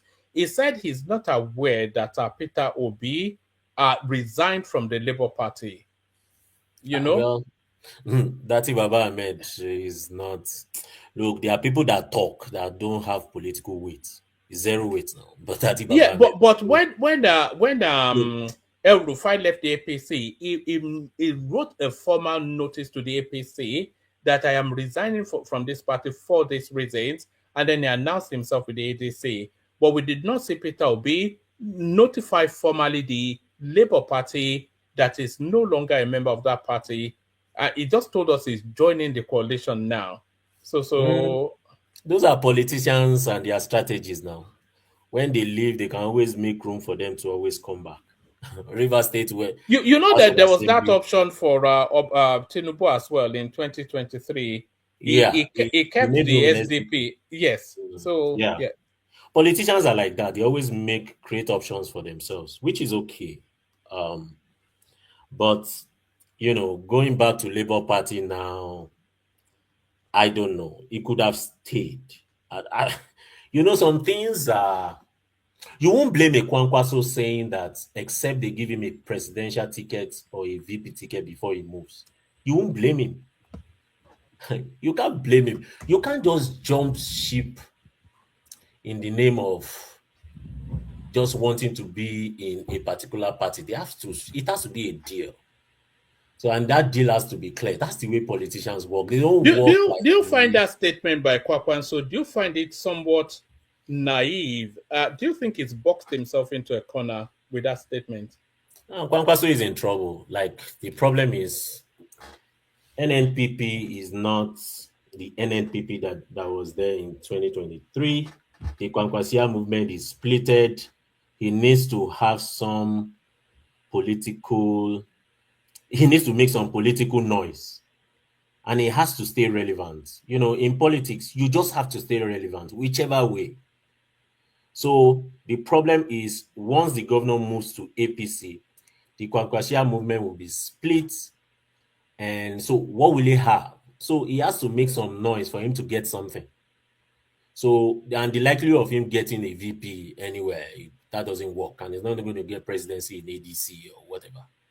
So the truth He is, can't even get vice in ADC now. I don't see that If Obi happening. gets that ticket, then you have El Rufai there, you have Tambuwal there, you even have Abubakar Malami there. These are people that have invested in that process. Is he going to leapfrog them and take the ticket, or are they going to drop Kashim Shettima for him? Yeah, no, that's not going to happen. I think it was quite silly of him to say that. Yeah, well, he has to say something. He's sinking. That's the truth. He's sinking. He has Kano. He's holding on to Kano, and his movement is splitted. There are different splitters within every local government of the Kwakwashia movement.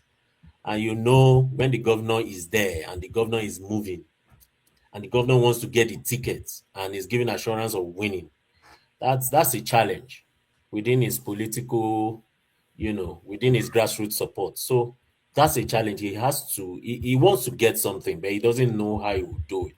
I foresee he will still run under NNPP just for running's sake. And he might still get Kano. He might still. We might not have the same numbers, but he might still You get it. think he can still get Kano? I don't think he can. Even with Ganduje already in the APC, APC ran him a very close second in the last cycle. So Ganduje already APC. The governor of the state are about to. Ganduje has actually come back from Dubai to come and welcome the governor to APC. The governor in APC, he doesn't have money anymore, Kwakwanso, and he's lost his influence over the state house. So I think he may well be embarrassed if he attempts anything in The truth is the fact that there are some people that just have some level of grassroots support. You might deplete it, but you can't eliminate it. I'll give you an example. If Peter Obi runs for presidency, he will win Anambra State. Now, he might not get the same number, but he will still win. Now, Kwankwaso running him, he just has some love that some people have for him within the Kwankwasia, whether you like it or not. He might not necessarily spend anything, you know. He will still win it. He won't have that 1 point something million. He might just have maybe a 10,000 difference or something. He will still win it, but he won't have that number. That's what I'm saying. He's still loved. I mean, if anybody is from Kano, I don't like, they will tell you the truth.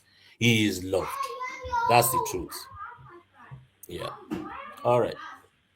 I'll yield the floor. all right. Prince, are you there? Or do you want to take us to the Chimamanda space before we go on to Prince? Unless Prince is ready for us. Are you following the Chimamanda narrative?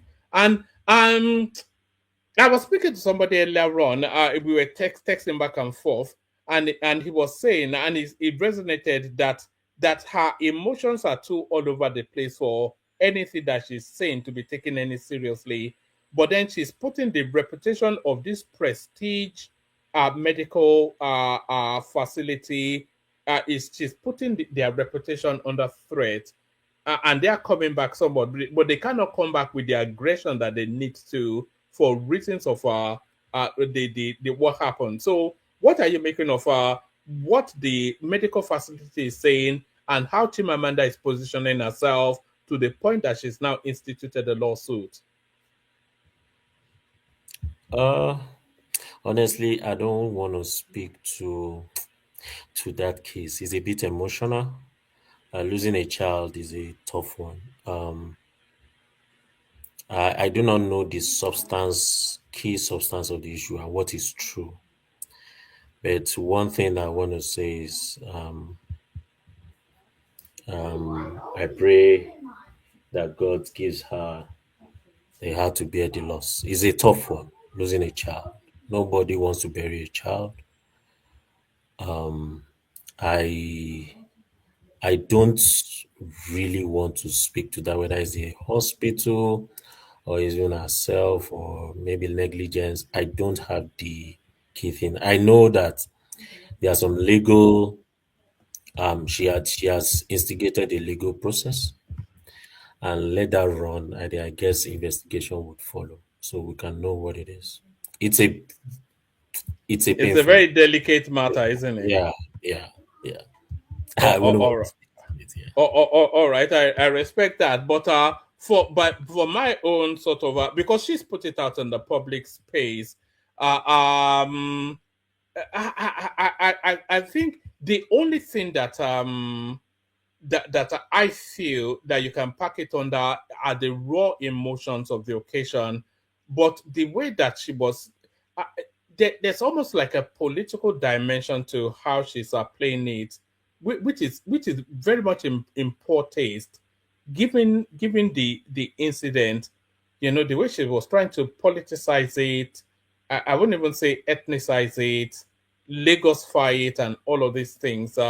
Hopefully, I saw one of those obedient platforms actually pronouncing quite emphatically that this thing happened in Lagos, and I recall somewhat when I saw it that Haba, is there nothing that is sacred? Is that not sacrilegious? Or but no, Woman. because yeah. You see, So sorry, you Prince. When shouldn't. you're ready, pipe up. We're not. We know you're there, but carry on. Yeah.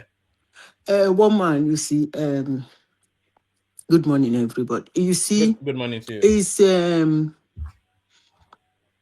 you don't blame her much. Is grief. And the only way I am not comfortable with what is happening is when someone is grieving. Yeah, I know she's in the entertainment industry, but when you are grieving, you shouldn't actually speak at that moment, more especially in public. You remember this guy had a similar case. What's his name? The musician that traveled with his wife and left his son with guards and the house help, and the child drowned in the swimming pool. Davido. That was Davido. I like the way the guy handled that thing. He didn't start speaking. But I don't like the way he got over it too quickly for my liking, though.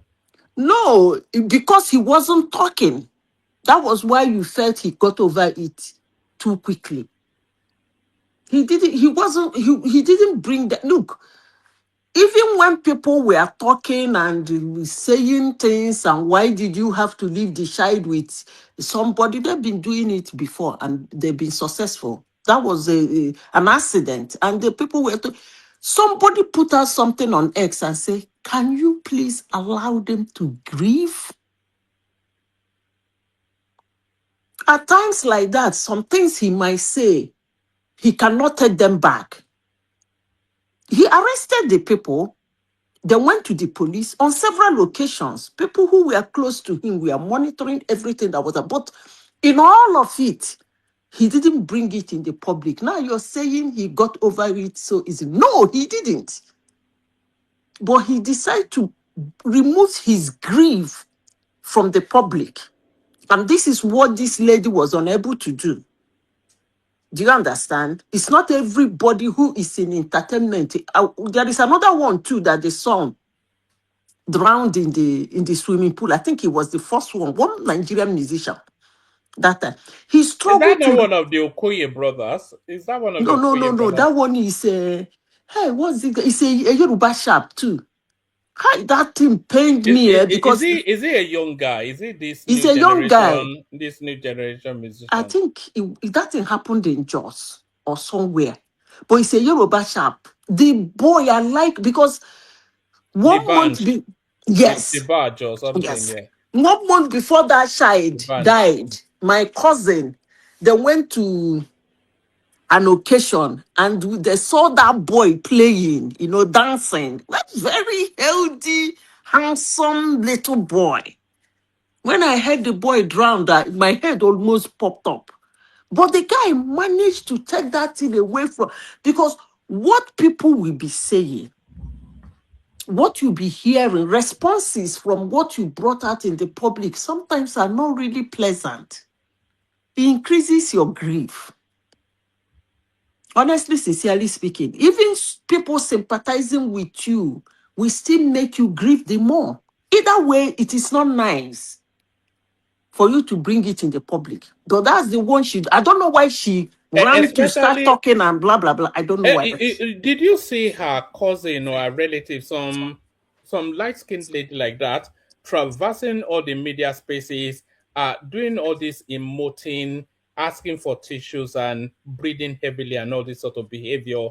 Do you think? I think I somewhat agree that the rawness of the moment, it was almost instantaneous that she took a position and went out public, which is contrary to how we know Chimamanda, who are almost fiercely guards her privacy, but with this particular incident, she just went all out.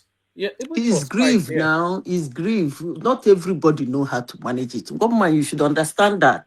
In as much as you said, you see, even when that girl married, he was pro pro pro. Everything about her is pro pro pro. But this one, that means she doesn't know how to manage grief. That's just what it simply means. If you meet her when she's grieving, she can say anything and anything and anything. So it But what is what about it the is. husband now? They are meant to be a sophisticated, highly educated, international personalities. It's not, Where they're did you not. get that one from? Is that not? She's always on CNN, dishing it out to the Oyinbos now. Okay, a woman, one thing you will understand is, how do I explain it to you? But let me use money and class. I will use money and class, or wealth and class, to give you example. You might be very wealthy, work hard for your money, but you're classless. You might not be that wealthy, you don't have that much money, but you are very classy. There are two different things, but most people do mistaking it. Now, that you're intelligent doesn't mean you're sophisticated. There are two different things. That you go about, you wrote a book that make people that they want to speak to you is different. Your academic life is quite different from your moral and your But she also speaks to life's nuances, you know. So like that, there was one thing she said once upon a time that struck me. She was talking about the danger of a single narrative, especially. So she does a lot of these things that suggest a depth of emotional intelligence yeah, and that is and ethereal thoughts, you know. and that's what I'm trying to separate for you now. That she says all those things doesn't mean she has that emotional intelligence. Okay, when it hits home, it's good to theorize. I mean, it's Yeah, easy to it's good to theorize. theorize. It's easy It's to theorize. normal with human being. It's good to theorize. That's why in life, one man, I always advise people, don't take people for what they say. Do more on because most times what they say don't actually affect their action. Their action, their habits, their day-to-day life is actually far away from what they say. Most people do say it for money. Most people say it for name. So I'm not surprised that she couldn't manage that grief, but most people are surprised. Most people are surprised. It's not everybody that loses a child. But she also has structures around her though. So why couldn't the structures wrap around her and pull her out of the public space? Which structure? Structure The that the is. the husband, who is an academician and a medical personnel, according to what people say, Madam, I and can see you. the family structure, all of these sophisticated people that wrap around Madam, her. No, Adisa, you one are man, jealous. listen to You me. are One jealous man, for that listen to lady. me. One man, listen to me. Eh? You are Will too you keep jealous for quiet? Let me speak, Chimamanda. Patrick, please. Patrick, stop it now. You should be stepping up You to the are level. Just jealous shut as up. a speak. No, I've no, had enough of this nonsense, no, please. no. It's Patrick now. We've been trying to tame him for so long. You should be up to He speed doesn't by even now. understand me when I talk. That's the No, problem. no. That I don't think he That is the understands much. problem. They always come here to I think attack me. he functions at a base level, Patrick. Yes, Yeah. they don't talk. Even when I'm on their side, they don't even know. That is the problem I have with them. Because what I am saying now, I'm actually on the lady's side. But he's coming to attack me. And he's saying I'm not on the lady's side. And I don't get it. I'm trying to tell everybody to leave her, that most people cannot manage grief. That is what Keep it your is. mouth shut. All right. I think I have to remove you, Patrick. If you do So, that one more time, I'll remove you permanently, Patrick. so, Please. one man, these things are, I don't know how to put it. No matter what you have around you at this point in your life, it still depends on you. Do But you but know whether they told her to stop? no. I think the correlation of narratives, the chasm is starting to open up, because the hospital actually came out with a statement. You know, they have to be very guarded to the very last dot of that statement, because of course it's such a delicate, the sympathy already weighs with the grief. So, and the people standing accused of causing that grief, They're already been, if you look at all of the anchors in all of the platforms that this thing is being spoken about, they are all just waiting to slaughter that medical facility. But they've come out. They said that child was brought to them critically ill. So that's one. That's one thing that Chimamanda didn't put out. And then they said he had also been treated at 2 medical facilities previously before they brought him in. So that all those sort of informations, and then they said the procedure that they went through, they went through it in accordance with a medical team presented by the family, which is the John Hopkins hospital that they were looking to fly him out to. And the sedation was so a lot of things that don't. I told you yesterday that what happened to that. Sorry, Zita, what really struck me was that they said that boy was critically ill, treated at 2 other facilities before he was brought to them. So that gives a totally different coloration to the narrative. Yeah, but woman, please, you see, even those that are bad-mouthing the hospital and everything, you see, sometimes in life, woman, when something happened to us and we do our own, is good. But when another person reacts that same way, it becomes a sacrilege. Let me give you an example. You might not like the example, but I will give you that example. Do you know one of the reasons Donald Trump is being called a racist? I'm sure you don't know. It was a rape case in those days, and 2 black boys were accused, like verbally accused. Sorry, I remember that case, but use grape instead of that word, just so that. Okay, rape. So they were by unknown people. The woman was and the unfortunately become a white woman, and the people that accused that him become 2 black boys. One man, And this man let out the normal cry. He said, throw them into jail. Hold on, Zita is speaking now. Let's Zita finish. Jail them. Throw them into jail. Will you shut up now? Which kind of problem be this? Sorry, carry on, Zita. I don't know why Patrick does that. You know already we don't allow that. So carry on. And the man just said, what rape? Jail them, throw them in jail. At the end of the day, the 2 black boys were not actually the people that did the thing. And people up to today believe that he said, throw them in jail because they were black. If you ask any black person in the United States, say, why do you call him a racist? They will bring up that issue. And now, in this very case, put the black boys as the hospital, and then put Chimamanda as the white woman. Everybody is angry at what happened to her, and they're lashing out at the hospital. That's just the incident. So, in as much as you might not like what is going on, you should also understand that it's a grave situation. People do react unnecessarily. It's not nice. Their reaction might not be pleasant, but it is what it is. And I think their time has come for us to move away from this story.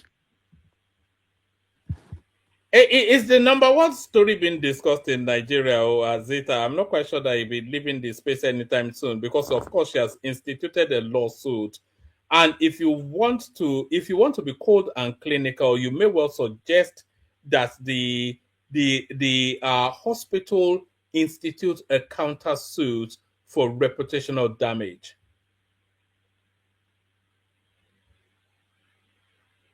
All right. Are you there? Trump dad is different from Trump.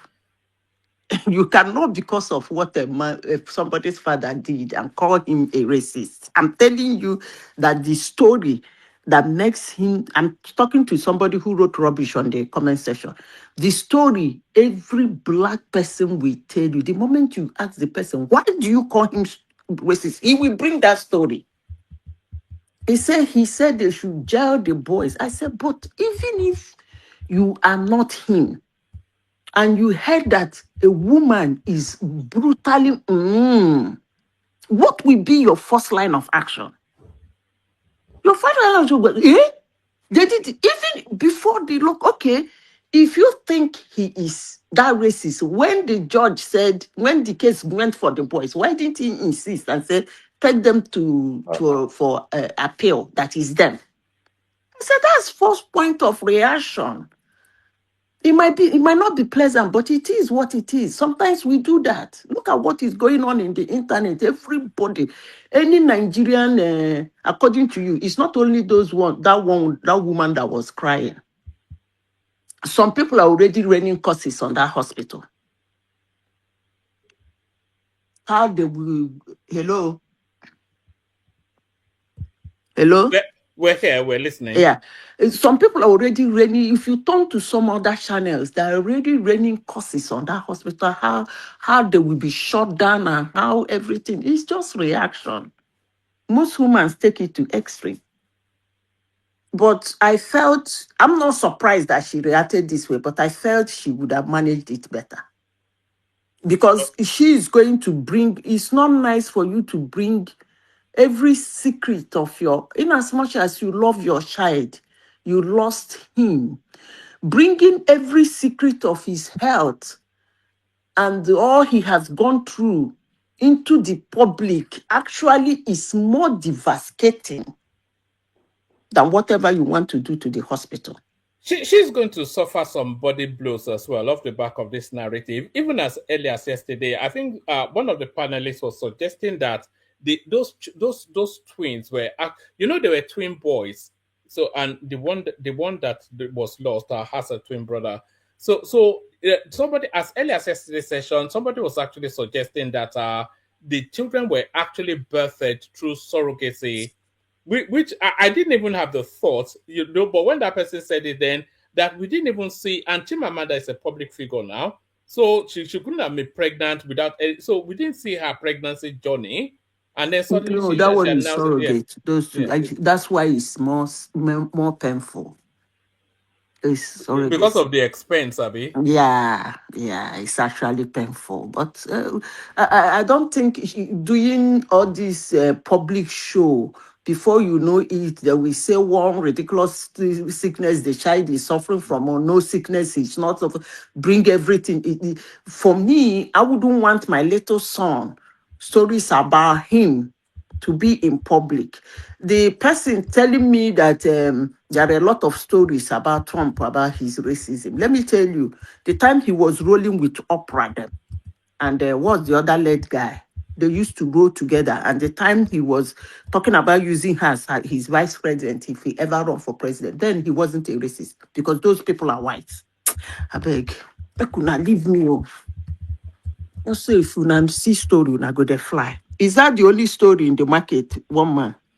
Well, that and then Fubara, and I think Prince wanted to come in. Prince, did you want to come in? I thought I was going next, but if Manage doesn't go ahead. I did call you Prince, but you didn't go ahead, Prince. No. I have anything to say.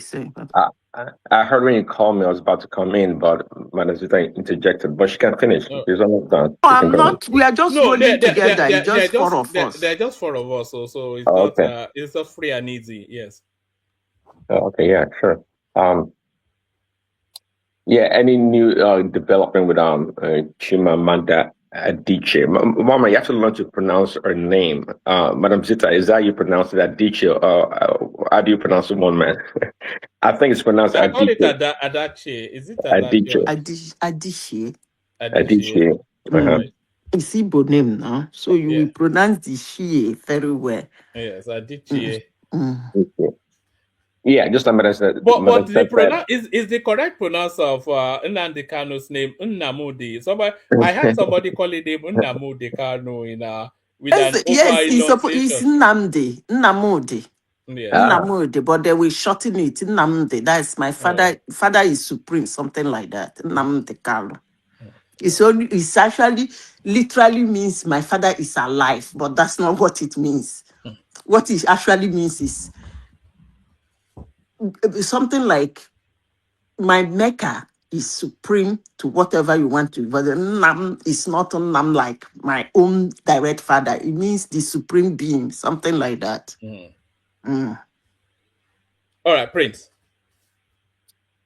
Yeah, just like Madam Zita said, it's highly sensitive situation for the family. So she may be highly emotional right now, not coherent in her pronunciations, but nonetheless, yeah, it is a tough gig. But the hospital that you hold is so much high esteem on, man. Of course, they're going to come out and defend themselves.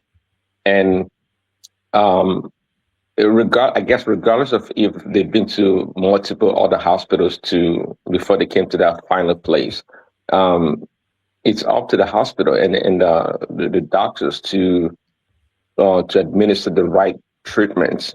It doesn't matter. You have to know. That's why you ask questions and you do your own test and whatnot to determine the next course of action for your patients. So I don't think that's an excuse, a legitimate excuse in the professional settings to use in order to get out of it. I don't buy that. Grief will not get formula. That's what somebody wrote in the comment section. Really, my brother, grief no get formula. Yeah. Some people just laid it out. The moment the thing hit them, you won't believe. See, a woman, I was in a hospital one day.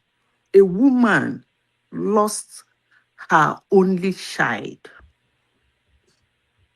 And she was 67 years old. Oh man, you won't believe what come out of this woman's mouth. When she finished lamenting, I have never seen somebody well like that in my whole life. When she finished, she pointed on the sky and said, Lord, nobody did this thing to me. It's you. No devil, nobody. You did this to me. And I want to tell you, it is very unfair. And you are wicked. She started walking away. All his drivers and everybody follow her. She quickly walked away. They opened the car door. She entered and the convoy followed her. They left. She left the boys' cuffs in the hospital. It was one of the maybe relations that told the hospital lawyer they stay back to start packeting the boys' cuffs. That's what grief can do somebody. I won't call the person's name, you might know her. I couldn't believe, but in fact, she's ready for God to strike her from heaven that day. If there is something like that, she didn't care again. When she's done, she looked up and said, God. There are moments, I think a lot of people have experienced that moment that shakes your faith and you wonder why it happened. Yeah. You know, I remember when I lost my father, my sister was saying that it is something you imagine happen to other people, not people like us, you know. That's just how she, that you hear that about other people, you don't hear it about yourself, and then you do your sympathies and then you go away. That's one thing that's one beautiful thing about the Bible. Even if you go back to the Bible, the not so called, but the strong men of God of faith, they themselves were shaken when things happened to them. A good example, of course, was Elijah and many of the prophets. So it shows our humanity or our humanness, put it that way. We're human beings. We can be shaken by anything. Of course, God is not wicked. If, God is not wicked, but that because she said that, I would never condemn her or say anything bad about that person. Again, just like She you said. was at the climax Yeah, of her exactly. grief. And Yes. you haven't seen a woman, her only child. She feeling this. I don't know whether it's confusion. She walked out of the hospital.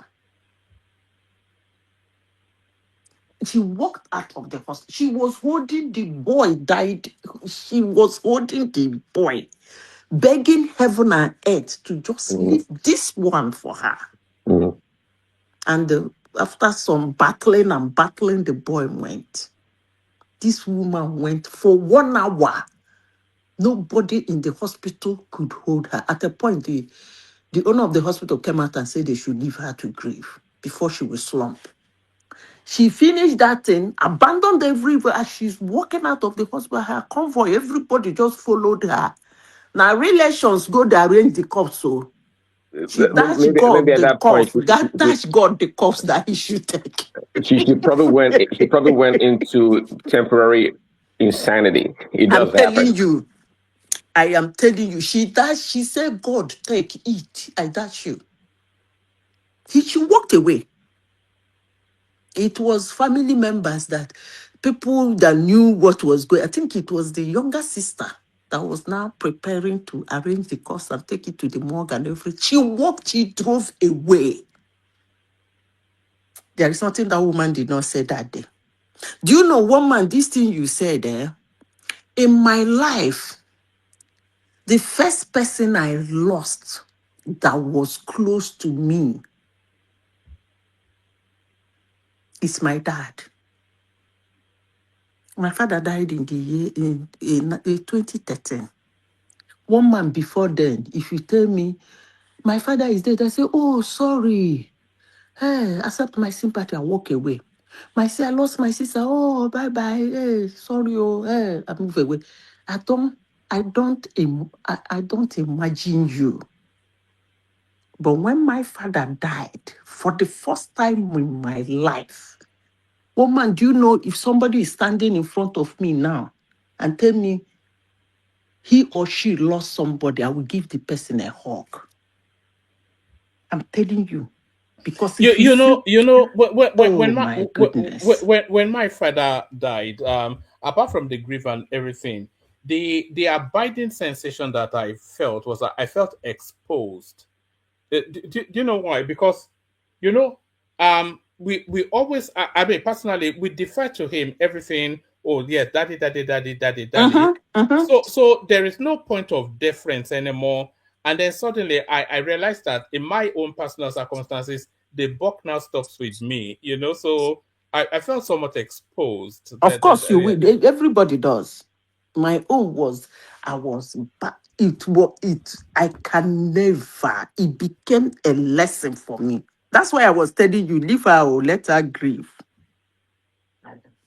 Even if at the end of the day she's still wrong, we forgive her.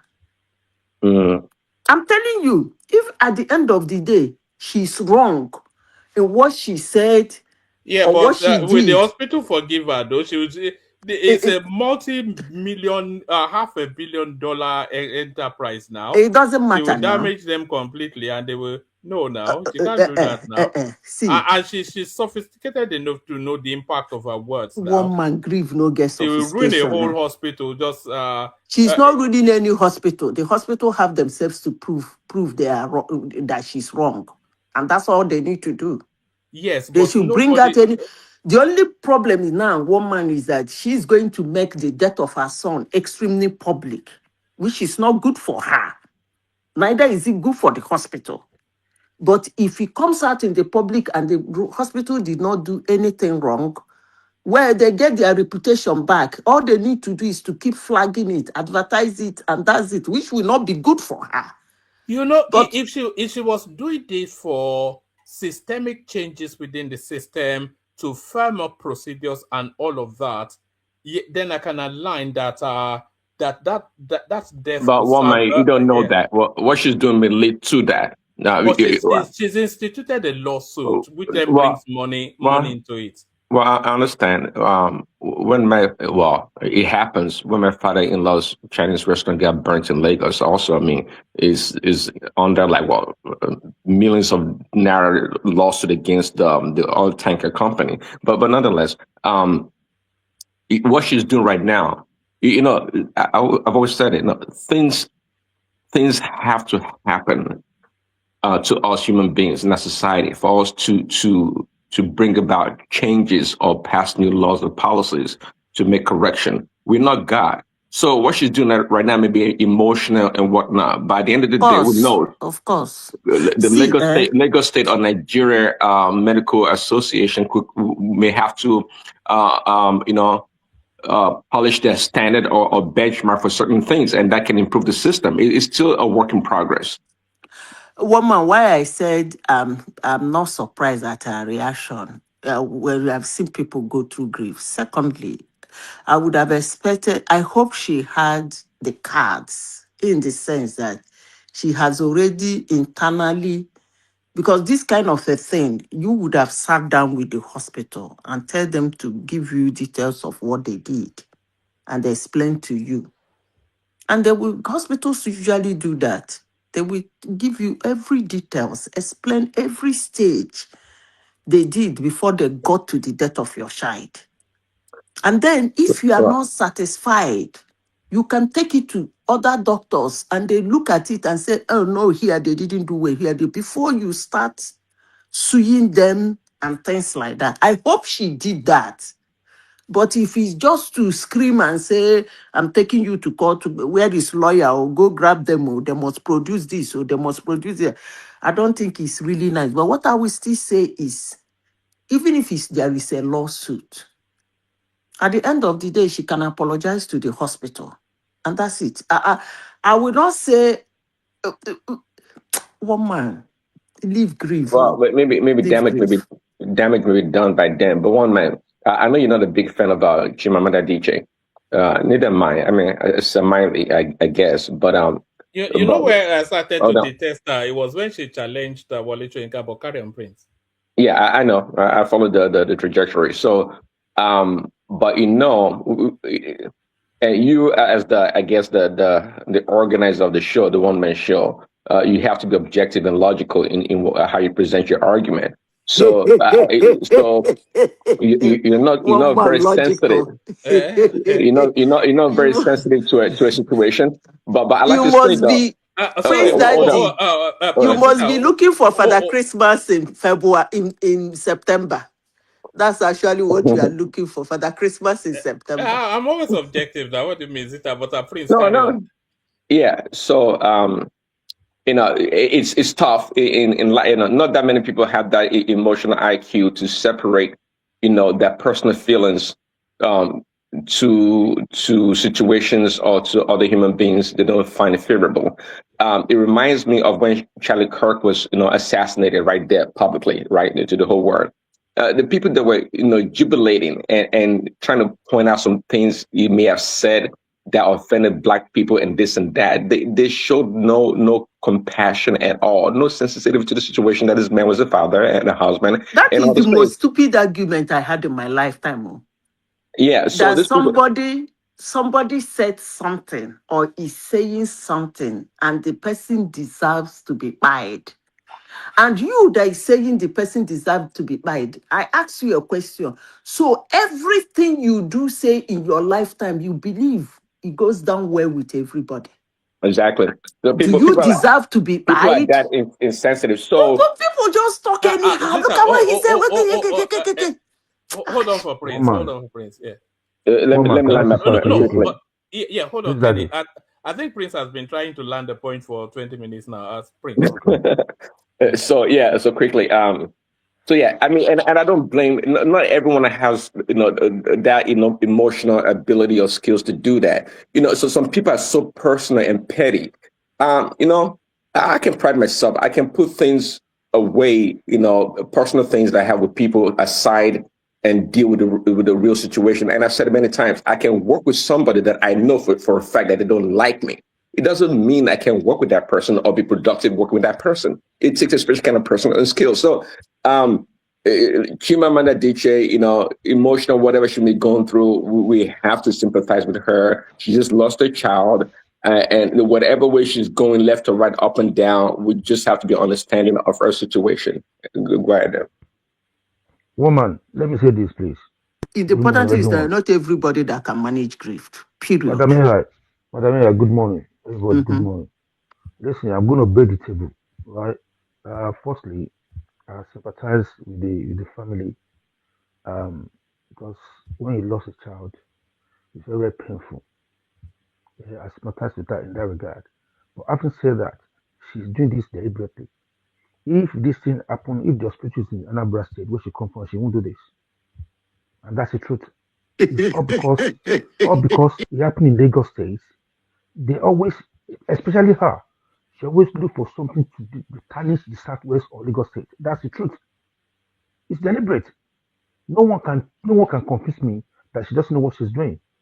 Because if you come out in public and you give us half story, right? You didn't tell us that your son has been hospitalized or attended to in two different hospitals before you take her or take him to that particular hospital you want to tarnish the image. So she knows what she's doing. If because she should have come up, please, Mighty, you make it sound like it's deliberate. I don't think she orchestrated the whole thing to tarnish Lagos State or the hospital. I don't believe that. It's deliberate. I'm telling you that it's deliberate. I said to you here, if this happened in the southeast, or if the hospital is in the southeast, it would just take a chill pain and keep quiet. He won't do anything about it. Kenny, I think maybe you're being a bit too harsh there. I think so. The truth has been told. I'm not sure that I want to consider that's the truth. It's too raw and too personal and too immediate for her to be doing ethnic something now. It's more likely what people are saying, that it's the grief. She just needs to lash out. And because she doesn't want to take personal responsibility, she's then she educated. will lash out at the Zita was just explaining that the education goes out of the window in circumstances like this. Okay, another thing. Are you telling me she has somebody or there's somebody around her that can say, no, please don't let us go out for now? They can deliberate on this for the fact they are grieving. People will be around you, your parents, your friend, your husband, your uncle, everybody go around you say, you know what, please, you're a public figure. Calm, don't do this. You understand? So I don't pray for any one of us to lose our child. I acknowledge that. But for the fact that you're a public figure, you are a well-known person, every single thing you say matter. The message you pass across to people matter. People will read a lot of meaning to this. People are saying, okay, go on TV, go and see the damage control they're doing on TV. I last TV, they are saying, oh, this is what we talk about the health sector in Nigeria. There's no health sector. What is all that? That is what I'm talking about. Because people will read meaning to everything you say. That's what people they will say, they will say, probably is because of the hospital. When you something happen, but people, 99% people, they will put politics into it. They already said it yesterday. I like TV, Rufai was saying it, and about the rest of them. Go and listen to what they say, rubbish they say yesterday about Nigeria health sector. Or that's why they therefore act Joshua into it as well. That they come for 30th December. But what do you think? What do you think the answer will be thinking? People they don't advise people to come for 30th December because of this that's happened. What has that got to do with 30th December? But because people hate that for the fact that Southwest or Lagos they're making progress in every aspect of life. So they always look for something or look for a way to make sure they tarnish the image. And that's the truth. I'm not sure that that want to reach that far, or only because of the incident. Let me tell you something. Chimamanda has a 13-year-old daughter, and then she has a set of twin boys. So that 13-year-old daughter was born in 2016. So the twin boys, they are 18 months old. So that's a year and a bit. So that is to tell you then that she went through a journey before she was able to have this now set of twins. So now for her to lose one of them, I don't think quite ethnic jingle or politics comes into it. She was in Lagos for Christmas. Woman, you're not getting And my point. I Woman, get your listen. point. I get your See, point, but you're not getting it. See, but it's not. See, I my think you point. are leaping too far with that one. No, I'm not leading too far. I'm Listen, not sure I'm with you listen. on that one. Yeah. Woman, go and listen to what's going on X, on TikTok. You know, I'm very much on TikTok. Go to national TV. What they are saying, But those they're are the not. people talking now. Those are people talking. I mean, what are you gonna But do? this thing is not. I mean, it's not that to them only. They are rubbing it on Nigerian faces. They are rubbing on Nigerian name. That's what I'm saying. I mean, if they return this in a circle that okay, oh, a child died, or you know what I mean, fine, but they're not taking to extreme. That the Nigerian sector is blah blah blah. Is this that's what they're even telling people not to come to Nigeria. Have they what happened to Attorney Joshua? It's as if that is Nigeria or Lagos State that fight those guys that fight at the Joshua issue. They will leave they will leave the merit of the conversation, or they will leave I mean, they will leave the thing. They will not talk about Well, what's it called? How do I say the substance, right? um, Of of the issue. They will say something because of the hatred and the bigotry in them. Look at this one. Look at comment. Say the guy say, oh, what is this one saying? Where's Baba? I will say my mind. I'm independent and I have my demand on my own. people And will I'm always what it say, is. you know, I mean, all this platform now, they got to get views. You know, come on. I said it before many times for a while now. This so-called independent media outlets and these individuals, you know, they are more dangerous than these traditional media publications. They are, because all they care about, just like, you know, the big media, actually, they want to control the people and control narrative. These people just want to make money and get clicks and likes. And by the way, that's just the nature of the Nigerian space. Everything is not, it's all for grabs. You know, that's just the way it works. But Okay. let me throw this Speaking quickly. that this guy is asking No, you a day. I'm hold on talking for of a minute. okay. Hold on for a All right. minute. Quickly, if Madam Zita, if you know this guy called Michael Knowles, is an American pundit, conservative. But anyways, I don't know if you guys, why didn't play his video. It said regarding what is going on in Minnesota and amongst the Somalian community and across the country, right? It said they have. He said then he drew a conclusion that Black people or Africans, maybe specifically, have a problem with rape. In other words, you know, grape. Okay, I mean, he said it, you know, on television. That's his word on YouTube too. So it's just out there. No. We have a kind of, oh yeah, there we go. A grape culture. He said that, which is quite interesting.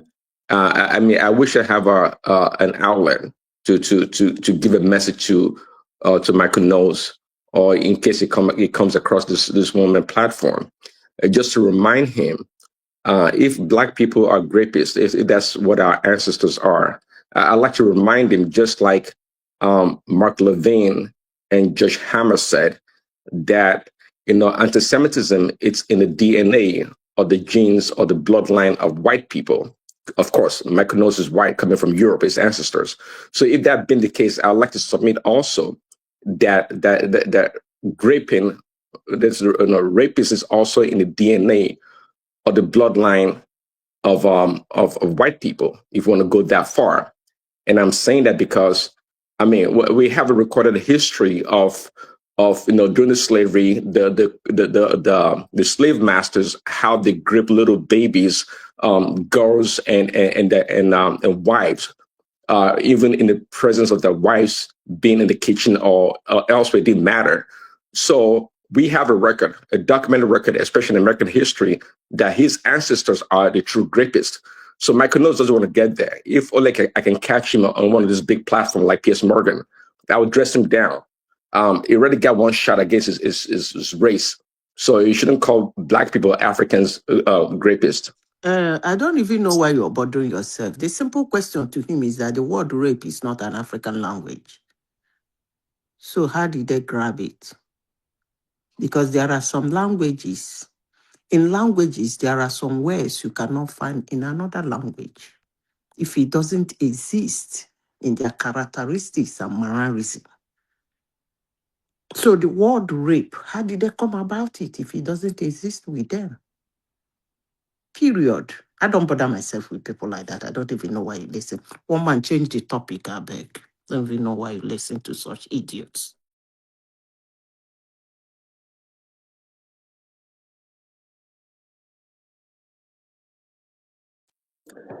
Woman, where are you? Yeah, I Are you know. there? Okay, who want to speak next? The guy that is saying that is Lagos stuff. Lagos is the lady in question came from Anambra State, but he came to holiday in Lagos. So I don't think I wouldn't go that route you are going. That he wants to bring Lagos down. I think she loved Lagos. That's why she left her Anambra to come and have fun in Lagos. Madam Mm. Sister, She don't let came. us go deeper on this. Let's go to another topic. Because by the time we go deeper, I will say more things you don't like. All right. We've not yet tackled Iran, the goings on in Iran as a platform. So I was even hearing someone say that they are looking to pivot from Islam even in Iran, but just the level of butchery going on there, you can see the shadowy hands of Netanyahu in that narrative, and Donald Trump now Yeah. priming to put boots on the street. Peggy. Let me take a crack at it first. You see, Iran, we kind of briefly talked about it. The Iranians, I think, overall, they want freedom from this Islamic regime. Yeah, they do. The Iranians are quite sophisticated people. They're not into this, Islamic thing to the core like others. They're not. But let me tell you, Iran as a country, yes, they've done a great job when it comes to their ballistic missiles, trying to develop nuclear weapons and whatnot. But Iran overall is really a poor country. If you want to, given that they have a lot of natural resources, I guess oil, right? Crude oil. But it's a relatively poor country, given its population and whatnot. Big currency. The corruption in Iran is to the highest level. I'm not even sure if Nigerians politicians are more corrupt than Iranians. In Iran, every sector or industry is pretty much broken down, maybe apart from the military sector. It's pretty much broken down. Rampant corruption. They can't even get enough water to major cities or even for irrigation in that country. The IRG, the Iran Revolutionary Guard, they are the ones of the country. They are the ones in charge of the country's resources. They are, and they embezzle, they steal, rampant corruption, just like I said. So Iran is on its way down. Let me tell you, Israel, this last attack that they had in this 12-day war, Israel had so much intelligence on the ground in Iran. Israel was practically everywhere in that damn country. Iran is not a safe country as they think. It's at this point in time is a joke. And I think I'm not the one that clamor for regime change. I don't really believe in that. But this one's kind of an exception in the sense that the people of Iran themselves, I think they want to be free from the grip of this Ayatollah Khomeini. They do want to be free from that. They don't want it anymore. Because at the end, people's pocket is what matters at the end of the day. People are suffering. I mean, it's not Iran is not really a welfare country per se. So people like Nigeria, they meet their needs one way or the other, with their family relation or whatnot. But overall, again, the Iranians, just like somebody said yesterday, they're not Arabs. They call themselves Persians. They don't believe, they were even more so than Israel back in the 50s and 60s. They were more Western oriented society. They prefer the Western way of life. They love Americans and American culture. They relish American culture to the highest level in that country. And they don't want all these jabs and all these things that the Ayatollah is trying to impose on them. They don't want it anymore. And I think this is the final straw. If the Ayatollah does not go, I don't see any hope for Iran in the near future. So again, to wrap it up, the Ayatollah must go. I'm not sure how they're going to do the interim government that comes in. The IRG needs to be dismantled and destroyed, And I don't care if Israel goes in there and really take it over, because you'd be surprised how many Iranian or Persian, they have so many what you call Mizrahi Jews. They are Jews from Northern Africa and part of Iran. They live in Iran. Apart from Israel, Iran is the second country in the Middle East that has the highest number of Jews that live there. So that's the relationship with Israel. They So don't have them in their parliament, They have Jewish people in their parliament in Iran. Well, yeah, they have a big population there. So, but see, this sometimes you have to know when the game is up. The Ayatollahs, they don't have the resources, they don't have the means to withstand. Do you know what they used to call Tehran before the Ayatollahs got rid of the Shah and installed themselves? Do you know what they used to call Tehran? They used to call it the Paris of the East. Yes, my father said it. it used to be beautiful. Yeah, I read. That's like those miniskirts and Afghanistan as well. These were sophisticated spaces. Afghanistan, I didn't know about Afghanistan, but go and look at Afghanistan before the insurgents, the fundamentalists took it over. It was a hub of culture, sophistry. It was about coffees and cigars and miniskirts. Right. That was Iran to the core. Again, I said it before even Israel became so westernized to the core. Iran was the bastion of Western civilization somewhat, in terms of their copying of Western culture and whatnot. They love Western culture. The people. Do you know, Prince, I don't have a problem of Ayatollah leaving, but I do have a problem of a vacuum being left. Because, you see, those people, most of them has been radicalized. In as much as you want to give them the freedom to live a normal life, you should also be ready to cop them when they want to show that they are rascality. But looking at it now, I don't know inside Iran if there is anybody, I'm not talking about in the Islamic way, if there is anybody who can handle them, even if it's democratically, because that their president is not, I don't think he has that. They want to negotiate with Trump. So if they want to negotiate, that means you can talk about a transition that's more smoother than just leaving a vacuum there. I hope so, because lessons from Iraq, Abi. Lessons from Iraq. I said lessons from Iraq, because this was how the vacuum still not filled in Iraq. Yeah, right. And in Libya.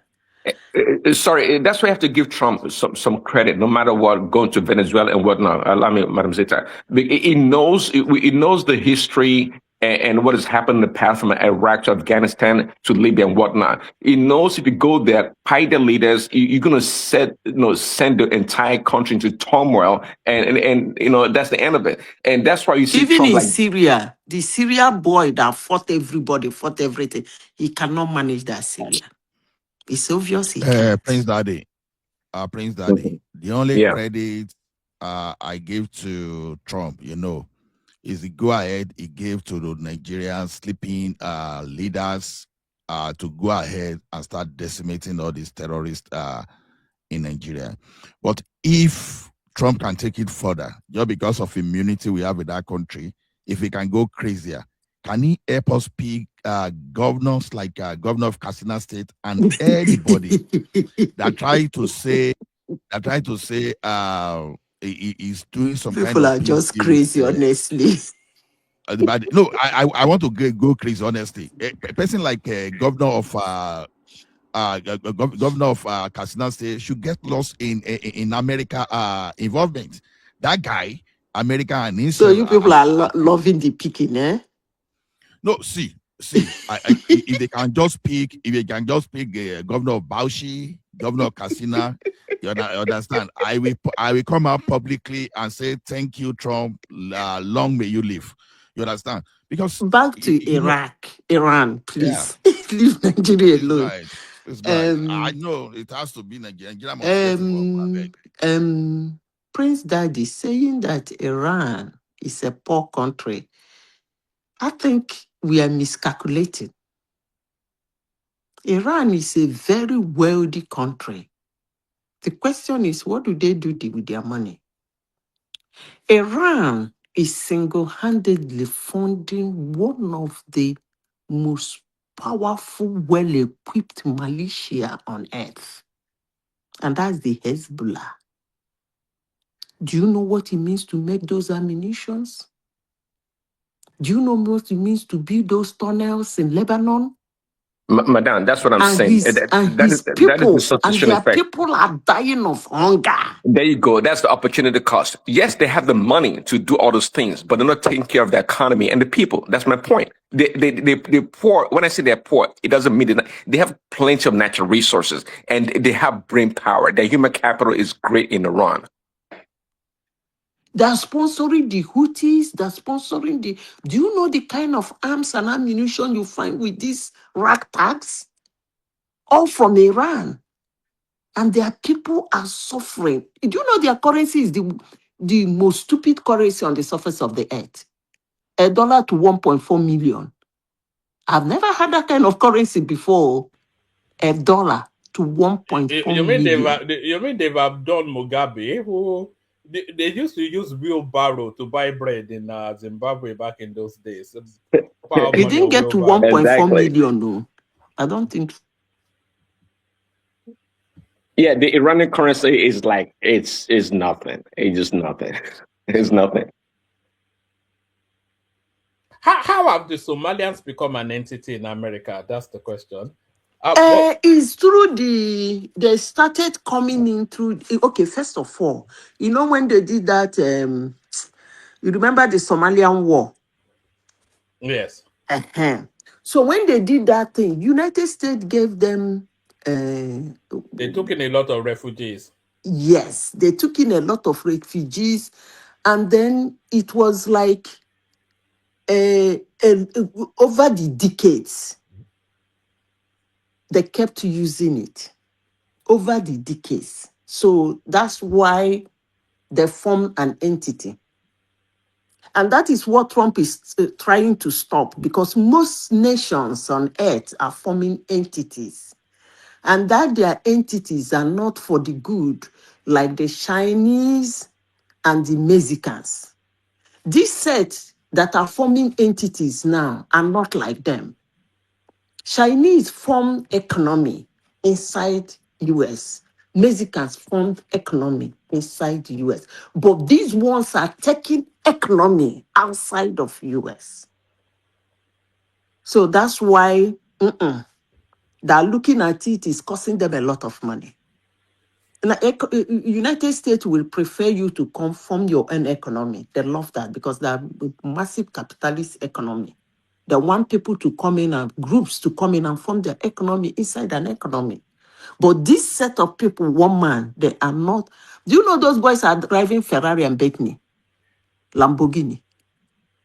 Somebody who came on asylum. The experience of those Somalians here in the UK is very much a drain on the system. You know, they deliberately target the system so you can have families of 7, 10, 15, and then they go to the state to accommodate them, and then they will have to give them, imagine a house that can accommodate a family of 10. So they live in all these big houses, they get all of these benefits, and they continue to breed and breed more and more children, all on the state. You know, not making any. I think some of them have started going to school now, but not making any effort to self-help. They're not making any effort. And entirely draining on the state. And they're not even taking it, instead of them to take it home to build, they're taking it home to sponsor terrorism. You see that one that was, the first one that was caught in, remember the first person that was caught in, the guy that, what do they call him? The one that was having holidays in the Bahamas. He was holidaying in places where people like Eliomo go to holiday. What's that his name now? He was among the first set that was picked. Oh, Prince Daddy, the Somalian guy. Prince Daddy, remind me his name. Anyway, I will remember. He was going to, it's not 5-star hotels. They call those ones 100-star hotels. That's where he was using those. Come on now. Bah. You get 5 million, 10 million, 15 million, 50 million US dollars. Go home. Some Nigerians, if they get hold of that money, they will run away from US. They're not coming back. But these people, they put their pipe in the United States economy and are draining it. Anyway, it is their money. They're quite an entity actually, because you know, previously I used to see them as a subsect of the Ethiopians, but they're not anything at all like the Ethiopians, because the Ethiopians are sophisticated, they're ancient, they too have their own complexes, but not the Somalians. They have this thing that they call it GART. It's some sort of tree leaf based something, intoxicant, elixir, whatever, narcotic. And when they've chewed that gut, which will rot their teeth, then they just go into, they're quite, I've never seen anything like a Somalian. It's just, Are very terrible. They are like the They're very Fulanis terrible. in many ways, like the Fulanis. That's why whenever I hear Untamed Ola and Oma, untamable. Yeah. Ola Oma hate United States, my stomach Is that the run. woman that is causing waves in America at the And moment that they're all I attacking? bleed for America for having that idiot in their Congress. Honestly, I bleed for United States. Such people are not supposed to be seen anywhere close to America. That Ola Oma, let alone being in their Congress. But it is what it is. All right. Let's bring Kenny into the conversation. So, Kenny, the conversation actually started with the permutations for because a lot of conversations all the way through to next year will be permutations around these three gentlemen that you're seeing on your screen. And all of the permutations, we're looking for a narrative that removes tinubu from government, and that is proving to be somewhat of a struggle. Controlling 30 of the 36 states, you know, controlling the central bank and the referee for the elections, you know. So I'm not quite sure that. Do you see? I know you're a Tinubu man, but just for the benefit of the academic exercise, do you see a politic that removes him from office? Woman, thank you once again for having me on One Man Show. I really appreciate the opportunity. Listen, like you already said, I'm Tinubu Tokon. What I mean is I'm Tinubu with all my heart because I believe in him and I believe in his capacity. I haven't said that. See, let's permutate in every aspect we can permutate. There's nothing that will remove Ashwaju from that position. We can try to permutate. We can Except Trump come and carry him like the Venezuelan president. Who do you think Trump will back in? Because I think our election comes within his tenure, doesn't he? Who do you think he will back in? He's already backing. He's already backing Asiwaju. I don't know why you guys don't say it. Some people went to America to go and protest. Trump should come to Nigeria. They are buying people that did this. What they expect, the outcome they wanted, that's not what they got. You get my point? You can see the synergy between Americans and Nigerian military. So Trump already in his side. Actually, he didn't move an inch.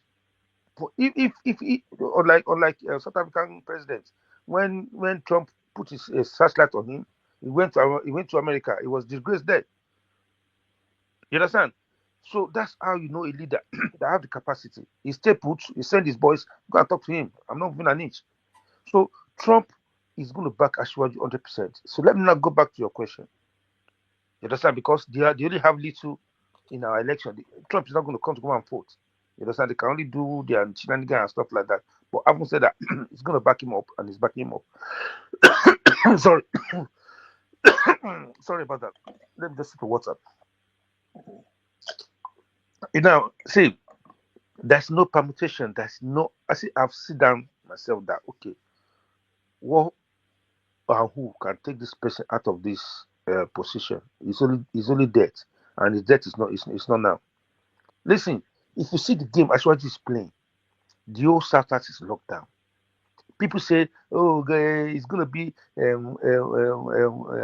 Nigeria against APC." That's a lie. As if those people that are the people in APC, they are not Nigerian people, they are ghosts. South is locked down. Yeah, I can tell you, Ashwaji might not win Southeast, but he will get 25% that he needed from the Southeast. Soludo is for him. Opus Odima is for him. Alex Oti is for him. The other guy, I can't remember his name. At least 4 out of that 5 are for Ashwaju.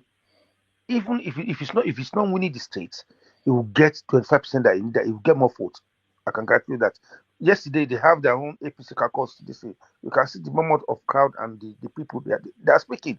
They are coming out and they are waking up from from their sleep. If you put Obi and Atiku together, yeah, that is north ahead and south at the bottom, right? Now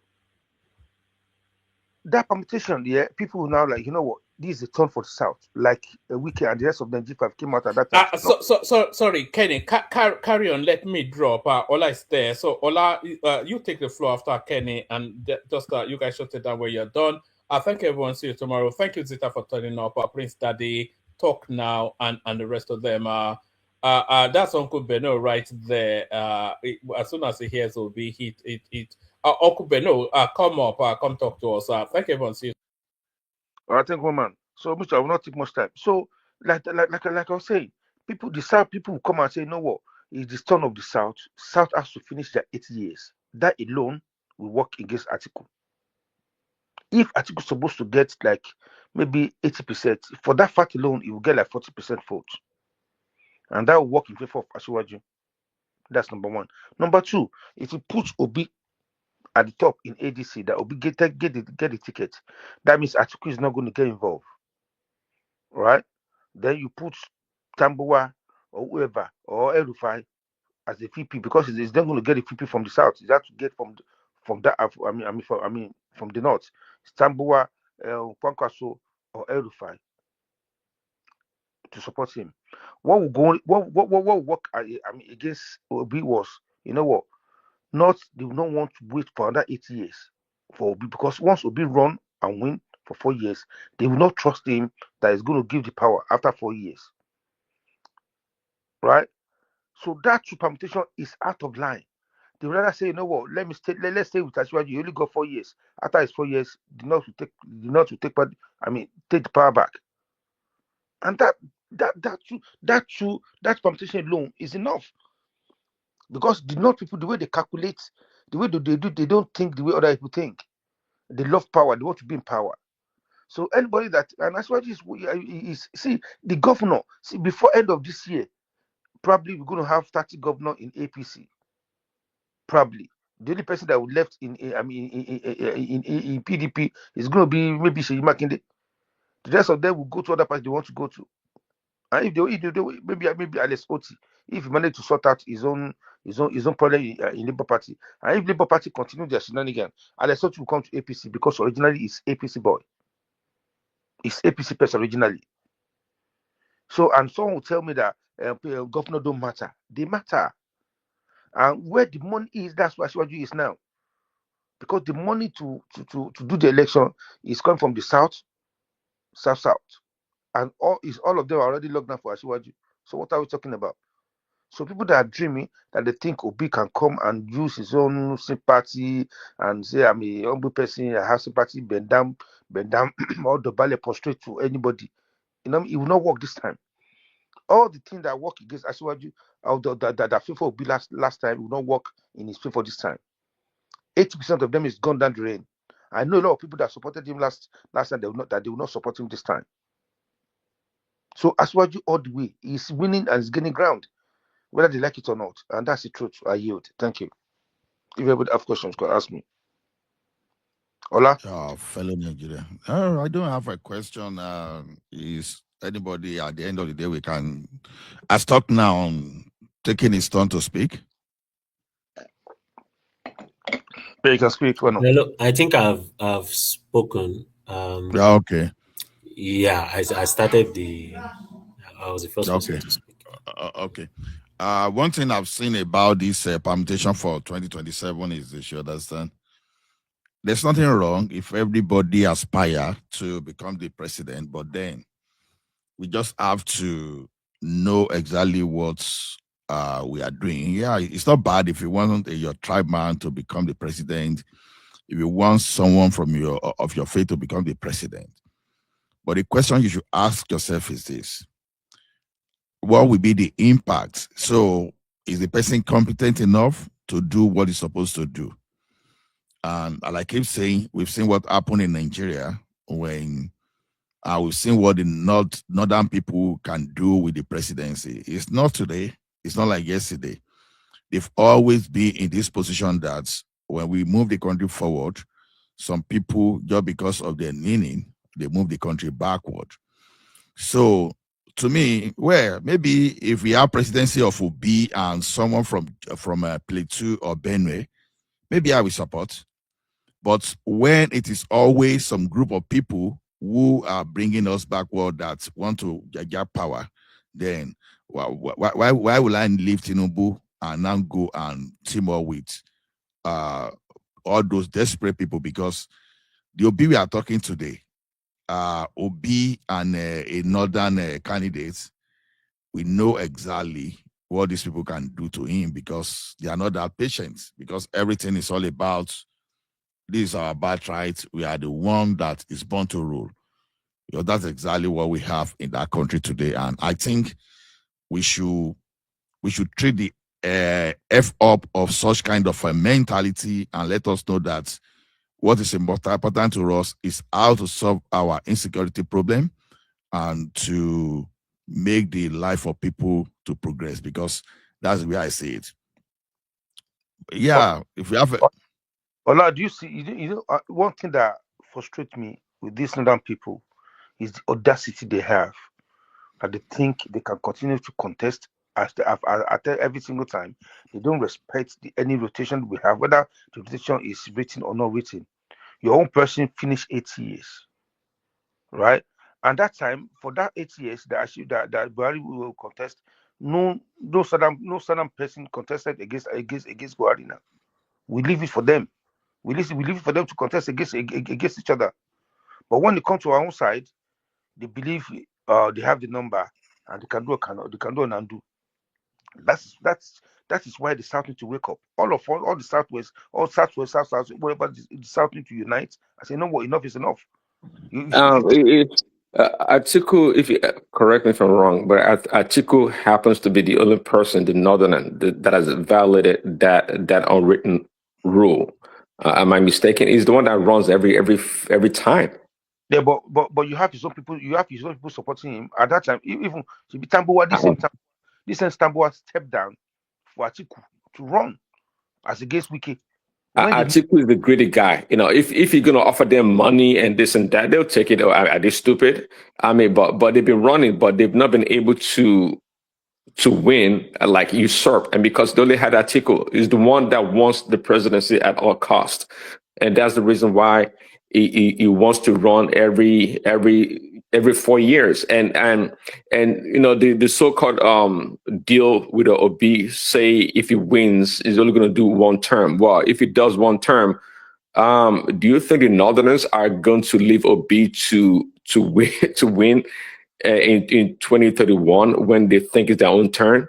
So it comes down to Atiku. Atiku is the greedy man. Yeah, no, my brother. you see that would be okay. Go ahead, Kenny. Mighty. What you said is just by disgrace. Okay, look at last 2023 election. Obi, Tinubu, and Atiku. Atiku nearly won. If not for, imagine. Okay, let's remove Wiki Kakos away from Asiwaju. I had him together with Atiku. I didn't mean they unite together at that time. What do you think will happen? It will win. It will win, and the story will change. What we're saying, that's not what we say. Their ego and the energy they have, it will increase because they believe, okay, we have the number.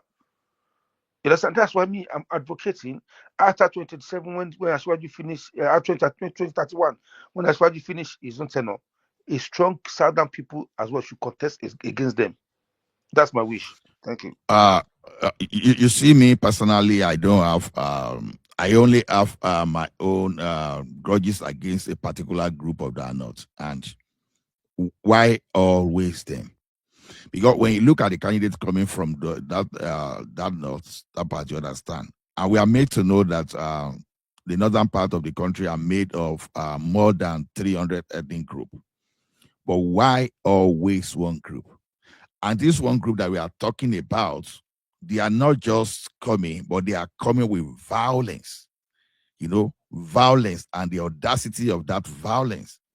Now, let me give you an example. Now, look at okay, maybe later. So look at Prince Daddy said, I don't think it's only Atiku, but I think Atiku is still just the one that is very bold among them.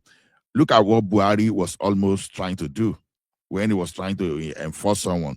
You think Buhari really wanted to give it to Tinubu that time? No, he didn't want. You understand? The man just pretended that, okay, I will let you do whatever you were going to do. But underneath him, if he were to be given that chance to pick his own predecessor, you know what's going to pick? Who was going to pick? Anybody that is not from his own tribe or ethnic nation. You understand? You were not to be trusted for that position. That's what we used to have with this guy. Now, where I have problem with this, with our southern people is this. I can excuse the politicians for doing their things, but what about the masses that they are the one that is at the receiving end of the maladministration, misgovernance, or whatever vocabulary you can give to it? Because to me, how will you feel if Buhari if Atiku had won in 2023, just because some people which they have their own right anyway to think the way they want to, you understand, to think that, okay, it has to be the turn of my people. It has to be the turn of my people. Now, because what we are saying is this: there's nothing wrong in the thing becoming the turn of your people, but the person you wanted to vote for, did the person really prepare for the position he was going to take, or he was just going to fulfill his own ambition? Let me fulfill my ambition at the detriment of your existential existence. That's what we'll be doing in that country. And it's unfortunate that I personally believe that we are not reading that position very well. And with what is happening in that country today, we know that I'm able to say, I stand to be corrected, there's no way Obi will have been able to handle the current situation in that country. Number one, you cannot control the National Assembly. You see now, the National Assembly now is having some kind of unusual peace. But you know how this National Assembly used to go against Jonathan. Even Buhari, the Buhari that used to be the power that be, you see how the National Assembly used to go against him. So you have to look at your political capital, those people that are there to back you up. When I say back you up, not just for the benefit of what they are going to see, but the benefit of actually doing something that will favor Nigeria. If there's anybody since 1999 that I think is doing what could have repositioned that country today, I think it's still this guy that you don't want to love. This Tinubu that you don't want to. I know that people will just be angry. Tinubu, just because of tribal sentiment. I think we need to step up and think. Why will a party? You understand? Why will a party that has someone that self-confessed to sponsoring bandits in the name of, okay, I beg them not to pay my people, you pay them money?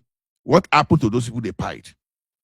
What happened to the kids and the children of those people? What happened to their schools? What happened to their future? You are doing nothing, but you were pacifying bandits. You know, even the bandits we are even talking about, we are just using it as a soft way of hiding the real criminality. These are terrorists. Using the word bandits is just to downplay that, oh, okay. So you have seen those people, they are writing rubbish. They are trying to, all of a sudden now, they are trying to be the one that is representing, and you want to. We made this mistake before. Just because we wanted to remove Sister Fly from Scotland, where we carried a sledgehammer. We put Jonathan out to bring a terrorist grand patron. And you all see what is happening in that country today. At the stage you were under Jonathan at that time, if not because of Obama and all the criminals that went ahead to campaign against Nigeria, some people are campaigning against Nigeria today. As some people are campaigning, maliciously. The people that have loved their soul, campaigning maliciously against tinubu, that even what that guy did not do, never did, you are even actually you are attributing such kind of thing just because it must be something tribal.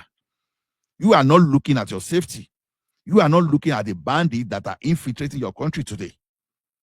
We are in that situation that EPOMA people, go and look at what is happening to EPOMA students today now, as we're talking about. Yeah, Uncle Beno, please come. Let us disagree with ourselves. We are here to disagree, to be honest. We are here to agree and disagree. Look at what is happening at EPOMA. Helicopter dropping logistic, giving logistic support to terrorists. Yeah, you are correct, Alex Oyama. What to talk about another APC? Exactly, I agree absolutely. But I'm telling you that hatred for one person, who happened to be Goodluck Ebele Jonathan, was why people could not even see that, okay, you just wanted APC to be out, you wanted Jonathan to be out. At the end of the day, you understand, you now brought in a terrorist. What happened? Especially those people that are outside the country today, if you were in that country and see what you brought into that country before you ran away, and you will have seen what we are talking about. You could not even move. Look at what happened that a medical doctor from the same family were entering the house, and bandit enter, kidnap one, buy one. Medical doctor, and you know what it takes to sponsor medical, and people allow some nothing to good people to come from somewhere and infiltrate just because your hatred politically. See, what is happening in Nigeria today is beyond hatred for any politicians that maybe you don't like. You have to look at what that person is doing. Can that person do more than what he's doing today? So this thing should not be your sentiment. Now, let me tell you one thing. I know it's not going to happen, but let me just put it in a hypothetical situation. If by any mistake, you allow your sentiment to usher in the like of Atiku that the matter of Deborah alone, they put the matter of Deborah alone up just because the man didn't want to lose election. He could not say the truth. How will the like of Atiku stand up against terrorism? You just tell me. Ola, sorry, I have a question. I got confused at one point. I'm following what you're saying. I'm making an interesting point. You said some people out of hatred for Jonathan, they took him out and brought a terrorist into the office. Who are the people that did that? Nigerians, like people like you and myself. Okay, so Nigerians are the... I'm saying that people are saying it was Tinubu. Yes, you want to say Tinubu. No, I used to hear that people say Tinubu. Let me tell you something. No, Ola was trying to say earlier that it was not an us that Jonathan and kick him out to bring their terrorist brother in. No. I think that's what Ola was trying to tell us earlier, So I came into convincing that no, Yoruba people have hand in it too. So No. Mike, what I'm saying is this: the like of Tinubu, the like of Aisha Yusufu now that is twerking for Obi now, that is crossing with Obi today. You understand? It was one of those people that one of the loudest voices against Jonathan. But that was politics now. They're playing politics now. Mike, I don't know why you guys do this. No, oh, Mike. I'm not saying they are not playing politics. I've said this. It has not to do with hatred. They were playing politics to win. No. Hold on. See, some people can come and convince you because they hate someone, and so they will use all the eloquence. They will even manipulate data to even support why someone should not go. You understand? Where was the hate from? Which hate are you talking about? Honestly, I personally don't think any Nigerian hate Jonathan. Anyone that will have hatred for Jonathan, you have to be a very devilish human being, because that man was a perfect gentleman. The only thing people that went against him was just to take power from him. Jonathan was a perfect gentleman that no one hated him. People just wanted power from him. That's all. There's really no Nigerian I can look at Jonathan and say they hate this man. So when you guys keep saying there was hatred, I don't know where that's from. I voted against him, but that man, I can never hate Jonathan. He's a very good man. He was a gentleman. Though I won't say he performed best. Mike, there's one Nigeria that hated Jonathan. Okay. Let me tell you something now. You are saying it is politics, right? Okay, it is politics. Now, look at the situation. Look at tinubu as of today. They took his case to court in America. No case to answer. He was vindicated. And you still see people in Nigeria that still call him drug lord. Someone with face certificate. Yeah, Tinubu's on. Hold on. Tinubu's on. I'm just giving. Mm-hmm. Okay, I get your point. Tinubu's on, we see element of hatred that has to do with ethnic groups going against each other, kind of things like that, and transforming to that kind of stuff. But in Jonathan's case, that wasn't the case. Nobody was, it wasn't ethnic issue or even PDP and APC back then. There was no deep hatred. It was more of APC just trying to take power from PDP. That was about it. So I didn't see any kind of though people can play propaganda politics back then against Jonathan, but there was no kind of hate kind of thing that anybody sense. Mike, deep hatred kind of. I agree with Mike. Mike is right. So it's more of politics. They wanted to play him out. And again, Jonathan was very naive. There were some errors he was just making. Talk now. Talk now. Let me tell you something. You see, there's a difference between politicians and I'm appealing to the masses. There's two different things. See, politicians, we play politics. But masses, you understand, they carry sentiments. But among the masses during Jonathan time, there was no sentiment of even a division or hatred among the masses. No, how do you during Jonathan time, there was no such thing. It was more of. In fact, there was not even ethnic division during Jonathan time. It was more APC versus PDP. You understand? But it was not the politician that fed the masses the information for hate towards. That is exactly what I'm saying. That people should play. They should pay careful attention. You understand? Prince Daddy, you see what I was saying? You see, I said there's a particular politician with ADC that self-confessed to sponsoring terrorists in the name of I'm begging them so that they won't come and buy my people.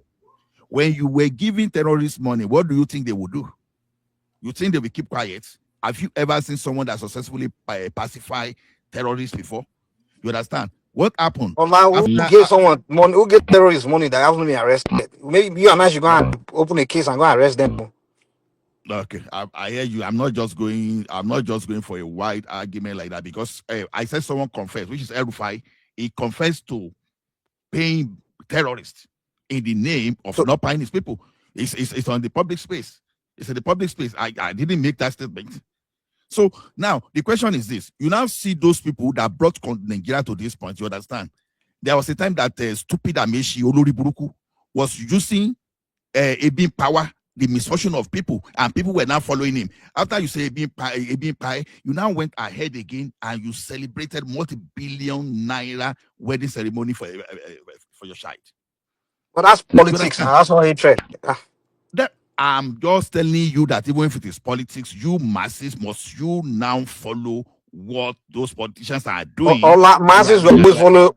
Masses will follow politics, and many ignorant people will fall for. That's what anywhere in the world. That's what democratic politics. That's what policy is all about. Even in America, here they'll play race. that even if it is politics, must we now succumb? Must we not? Must we not call ourselves and racing together to say, must we follow this? But the only way Yes, it is politics. how can people of different background, different beliefs reason together? It's not possible now. We don't we Yeah, have different so beliefs, different that is different why. support base. Wait, see. As a Christian, you understand. Uh, Faith coming by hearing, and by hearing was the word of God. Now that's but everybody is not a Christian now. Hold on, guy. Hold on. The thing is this: if you want people to change their mind, you keep telling them, you keep explaining to them. Yoruba will say "Kuku kuku la nro fa aditi." You understand? Do you have the means? Do Telling you have the people, means to reach every Nigerian and be talking to them? this is one of the means. Okay, all 200 million Nigerians will listen to you, Abi. You see, You that's can why only have means to contact maybe 200 people that listen to us right now, something like that. That's it. Let us not go wide. The question is No, this: I'm just telling you, don't want ask the means to get all Nigerians in the same room hold on. and talk to them. It's not possible. Wait. That's not the point. I don't have to reach 200 million people.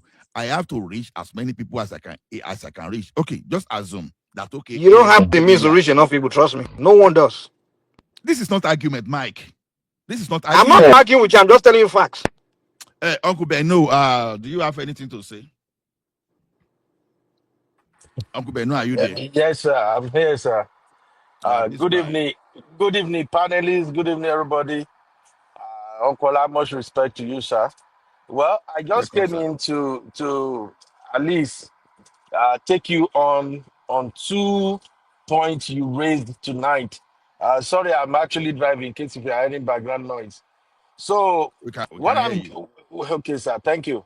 What I'm getting from your position, sir, is almost sound like people should not hold Tinubu accountable for anything. That's what I'm getting, sir. I'm sorry. It's That's like too wide. That's too wide. That's too wide arguments. yeah, Not I'm holding saying Tinubu responsible for yeah, what? from my There own must be a point of specific. view, yes, I will go into the just too specific.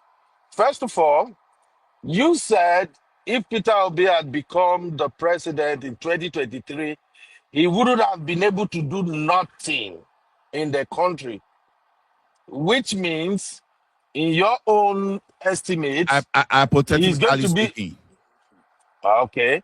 So, but the way you put it, it sounds like you are so sure this man is a nobody, he can't do nothing. And Yeah, and I said the reasons, right? That National Assembly, you are not in control because you don't have control of National Assembly. You so, don't have, so I now make a situation even when the like of Jonathan, that even with so, member that they have a significant number, they were still facing challenges. Yeah. so, Uncle Ola, if I have to take you on with the National Assembly example, you don't see that it's a huge problem that we have a National Assembly that cowered towards Tinubu, the National Assembly that are literally eating from under Tinubu's table. You don't have issue with that. You don't have issue How? with the fact that we have a National Assembly that is useless, that How? literally How are they useless? because are they not singing on your mandate, which has stand? I raised the same point the other time. When National Assembly, the entire National Assembly is singing on your mandate, which has stand. What does that tell us? That simply tells us that the president have all of them in his pocket. Let's No. be frank. Ola, Look, he has a point there. I have to say, I have to admit that he has a point there. If you have a government where everybody's so on the same page, that's dangerous because now who's checking who? You understand? exactly. Now, I have issue with that one too. When everybody's just in line, so like just to drive home my point regarding the National Assembly thing. You see what the current president of United States is doing right now?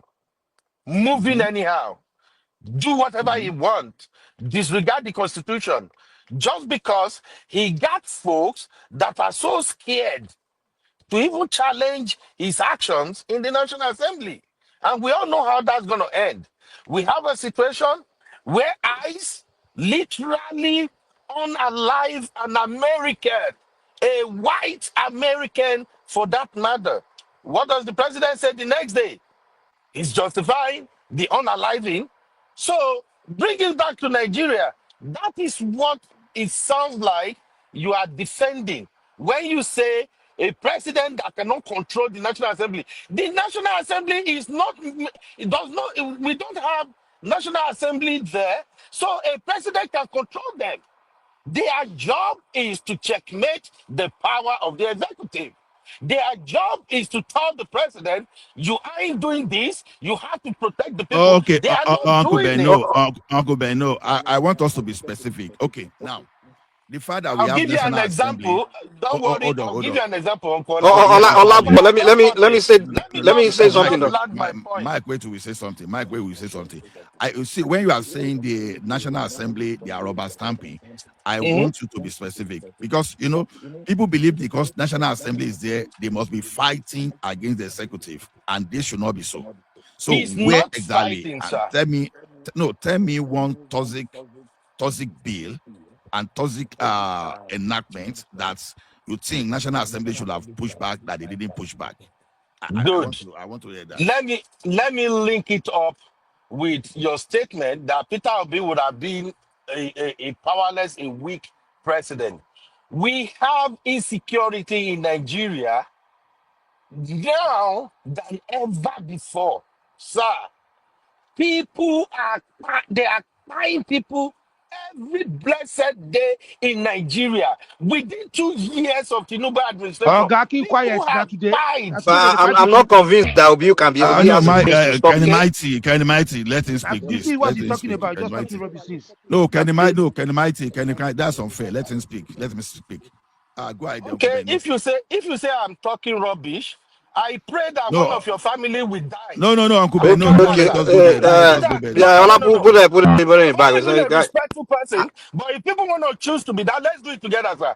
Let one You of your see, people make Boko I want Haram to be like you. again. Let you me see see, how your you feel, sir. generation from beginning to the end will fight. Ola, how many No, you saying? How many you saying? Put it in back a bit.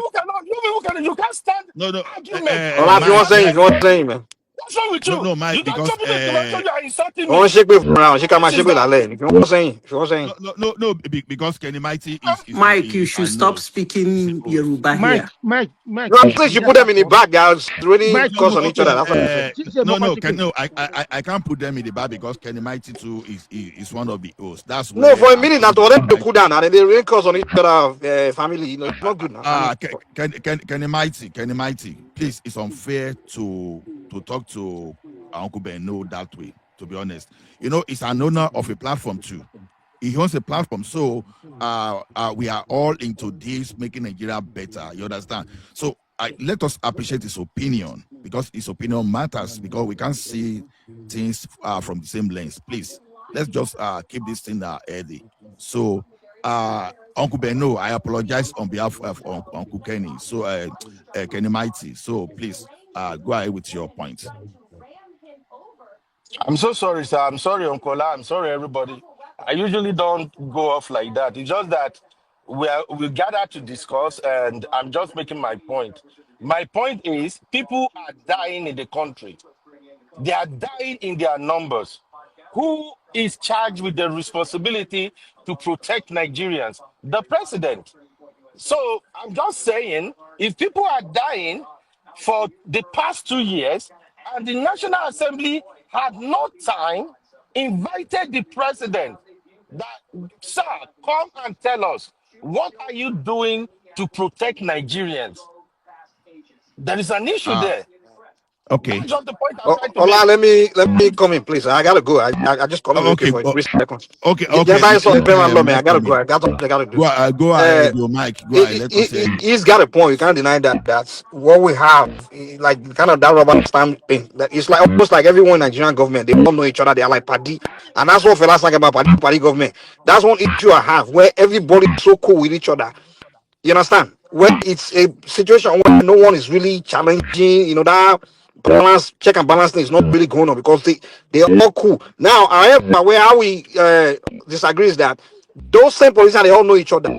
Atiku and Obi is also part of those things. Because once Atiku and Obi comes in, all those guys, they're under PDP and APC. they will all start switching to ADC because they've no trust me, they all know each other. The only kind of politician that can come in where that kind of stuff is not going to take place with someone that's completely not connected to any, like historically not connected to all these politicians that are in place. So that's what I think. So to you, we I disagree with the brother. What's the guy that just spoke is taking article will come in, and that's same all those guys that are all singing your mandate for tinubu, they will not do the same for Atiku and Obi. They know each other, trust me, they've all been in the same room for years. It's the same old politicians, they are the same, both Tinubu, Atiku, and Obi. They all know all those guys in the government, National Assembly, they all know each other, they all party. So whoever is in power, they will all align with that, start singing for that person too. So the only kind of person you can bring in will be maybe like the show kind of person. You understand? That it's not connected with them. Or somebody that's just not that's new, completely new. That's the only way you can not have something like that continue to happen. Trust me. Okay. All right, sir, that's what I have to say. Okay, thank you. Please stop trying too hard to link Obi to your druggy president. Leave Obi alone. I think you should be more bothered about where your president is than what Obi said. Joel, I will not call you now. Hold on, I will still call you. See, Uncle Beno, are you there? Yes, sir. Okay. See, let me tell you something. Because sometimes we believe that the National Assembly and the presidents must be fighting, and that is what makes the National Assembly. No. The duty of the National Assembly is to make sure that the presidents just act within the Constitution, that it doesn't break the law. Now, the fact that it looks like they are agreeing does not make them rubber stamp. Okay, I will give an example. Whether we like it or not, this National Assembly we are talking about, they understand the problem. Okay, we got Tucano jet from America since when? For more than 5 years ago. And we have the Tucano jet there that we cannot use just because of this Leahy law that America presented. They sold you a gun, for example, they are not selling you the bullets. What are you going to do? Even when they sold you the bullet, they are saying, okay, you cannot use it this way. And you will see the way I was praising Prince that the other time, that if there's any credit that I should give to Trump, is that Tomahawk go ahead that he gave Nigeria. And you will see that since that time, there's something I cannot show here. You're a content creator, and you know what happened in Kogi in the last 72 hours. Even it could be linked to Dangote influence, but I bet you the bandit, the terrorists, I won't call them bandits, sorry, the terrorists that try to take over Dangote cement facilities. Look at the boldness.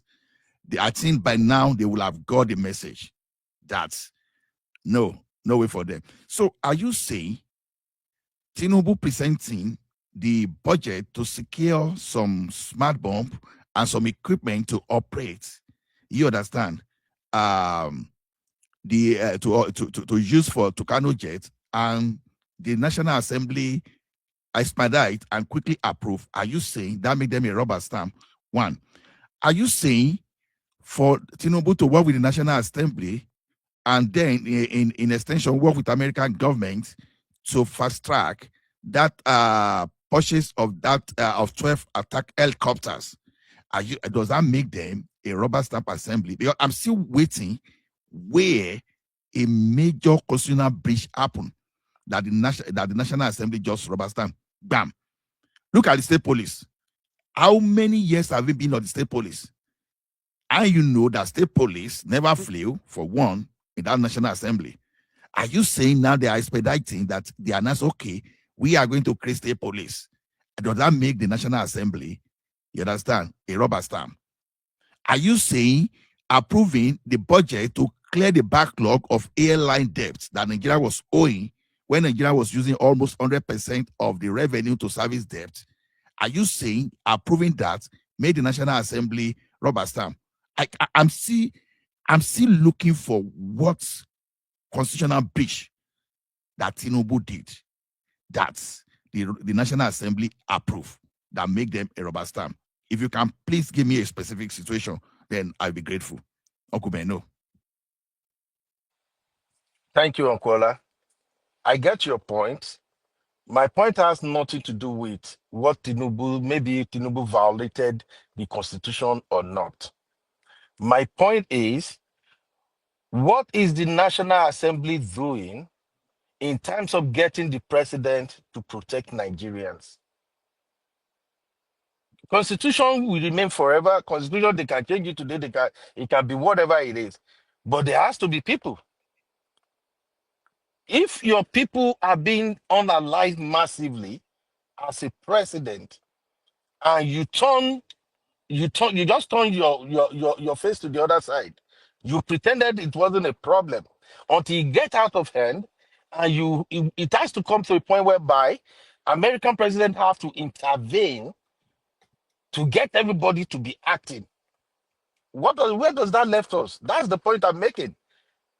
But you should also know to, sorry, let me just interject just a few seconds. But you should also know that, like I said the other time, the Americans were the one preventing us to use the counter-terrorism equipment we bought from them. They were the one preventing us from using them. We were only using AK-47 all along. So Americans are the one that asked the military to not go after terrorists. Because when you bought the equipment, from them, you understand. Ola, can I interject? Yeah. If you will not harass, they're changing from bandit to terrorists.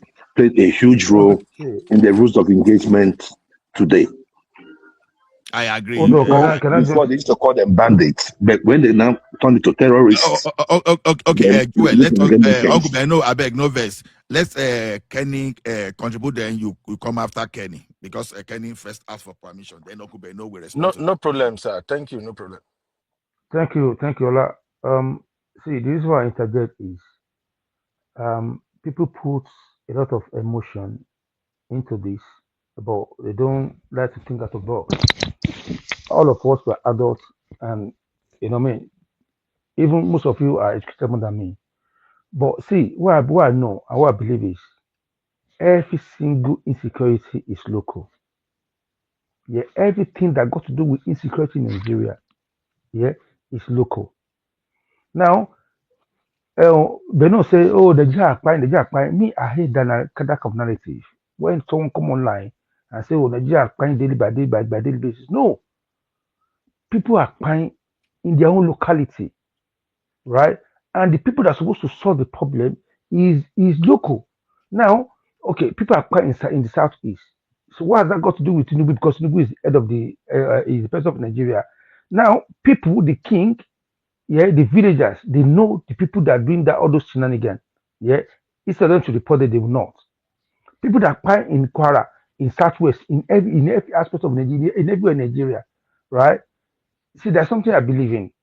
You see something, you see something. But when we don't say the truth, then you're not coming out to call out your own people. But what you want to do is to call out the person at the head. Oh, why is not doing something? No. See, all of us living abroad. Ola, in my street, in my neighborhood, here where I live, if a car, or a single motorbike or bicycle park in our street, and it's been there for a while, and that car is not something that we see regularly. Personally, me or my neighbor will call the police. Police in their offices where they are, they don't know that somebody parked a car here.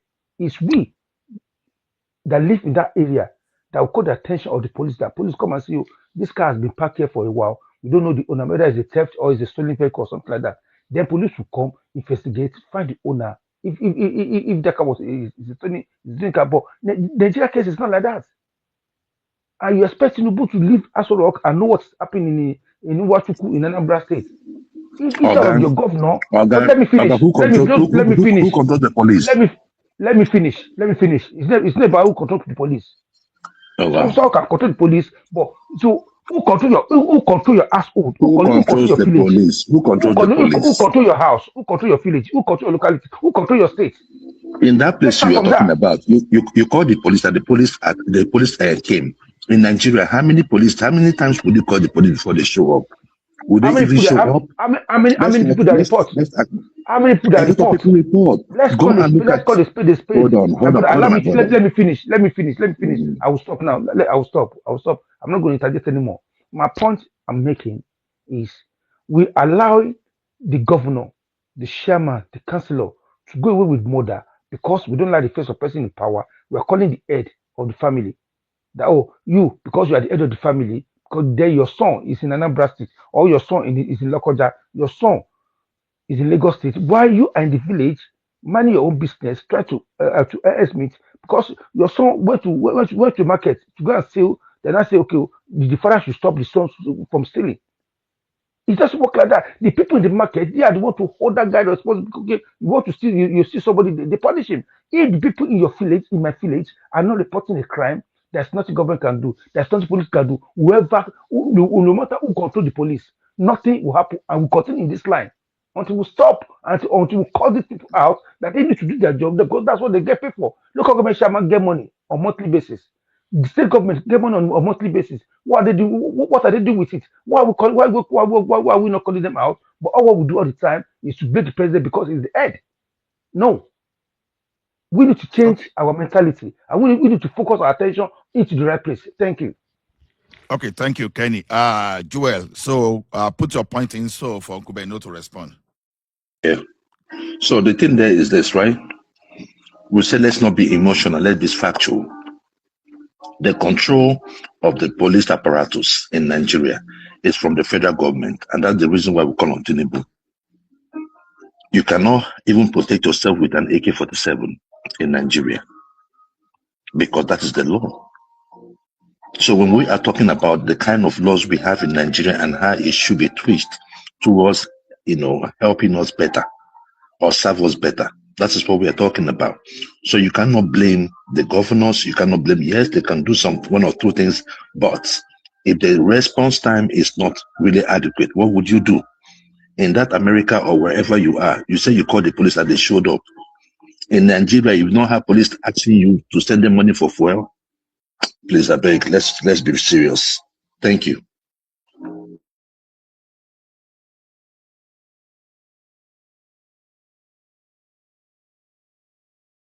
Do you know, Ola? Are you there? Sorry, Madam Zita. Do you want to say something? Because I want Uncle Beno to respond to Okay, let him respond Kenny before I and say Joel. something. Okay, go ahead, Uncle Beno. Thank you, sir. The simple response I have to my brother that just spoke that said we shouldn't be calling Tinubu for insecurity is just simple. Tinubu is the commander in chief. When bandit attack a community, I think it was Yelowata or something in Benue State, I guess, nothing happened until this boy, what's his name, a very dark man, showed up there and started revealing what's going on to people online. The next thing, the president said, I need answers. I want to know the people that did this. Police should go after them. All the law enforcement, they must be caught. What happened? Whether the people they presented are the main culprit or not, but all we know is that they gave us answer. These are the people who committed this crime. So if I have to go with what my brother is saying, then Tinubu should have been involved. That's just the point you are making, sir. That's the way it come across for me. All I'm saying is this.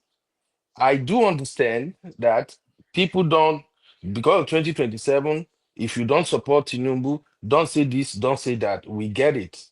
But just like Buhari, mark my word, at the end of 2031, when Tinubu will round up in second term in office, he will tender apology to Nigerians. Just write it down for this insecurity situation. So far, so good. I've said it multiple occasions.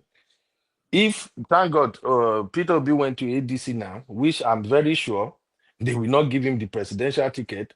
As soon as they don't give him presidential ticket, if you give me Atiku and Tinubu, I will use all my resources campaign for Tinubu because it's still way 100% better than Atiku, in my own opinion. So I don't have anything against Tinubu, but I just don't like this rhetorics that maybe because whoever is at the helms of affairs is from certain tribe or certain ethnicity in Nigeria. Oh, let's not call out what they are doing wrong or where they are ineffective. No, no, no, no. Let's just focus on what. But I'm an ordinary Nigerian. I don't have any connection. I don't have any political power, and I still want to live. I want to survive just like many other Nigerians.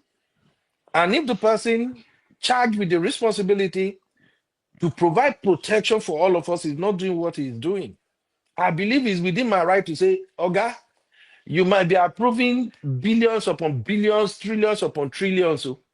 But so far, people are losing their lives. It can happen to my enemy, it can happen to anybody at any time the way it's going. I will not support you for that. I think it's within my right. So Can I that's ask you a just the point question? I'm making, sir. Can I ask you a question, my brother? Can I ask you a question? No, Yeah, I'm doing from Kola allow. Me, I'm done no, anyway for no, now. I Kenny. just wanted to come and Okay, ask your question, Kenny Mighty. Let's I hear your question. Okay, okay. I'll just take 1 minute. Thank you for what you're saying. But the point I'm making, yeah, and the question I want to ask you is: this governor and chairman, local government chairman, you are trying to protect that you're not complaining about. I believe they get their security force on monthly basis. My question to you is: what are they using that money for, and what is the impact of that money they're collecting on monthly basis for that security force? If you think governor has no impact or no input in Mhm. insecurity in Nigeria, so what's your take, please? That's my question. Uncle Beno, let me add this one so that you will see where I'm neither against I'm not against either of you because both of you have your points. Now, Tinubu being the commander-in-chief of armed forces, and he has his own lab city because the lab city, although that of state police, I'm not that totally happy, but I think I can reason with why a person like him would not accelerate. You understand? Then on that of forest guard, has he done something? I think he has done something, but I don't totally like the structure because what happens when Tinubu leaves the office tomorrow too? So, but a failure to license AK-47 or assault rifle to the regional security outfits, why but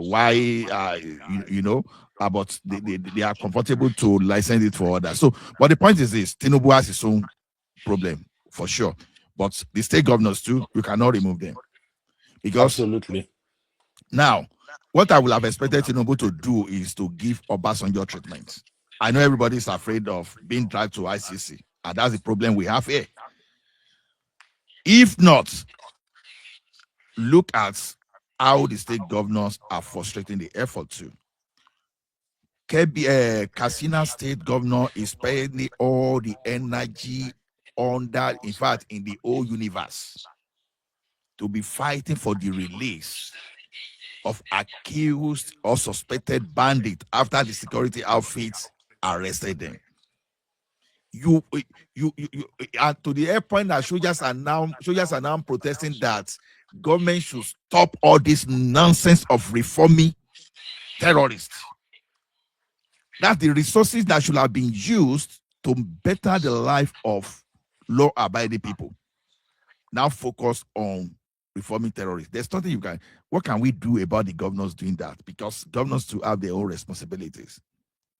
Those are the challenges that we are talking about. So, Uncle Beno, do you think it's fair to focus on Tinubu alone? That's the problem here. Do you? It's not fair to focus on Tinubu alone at all.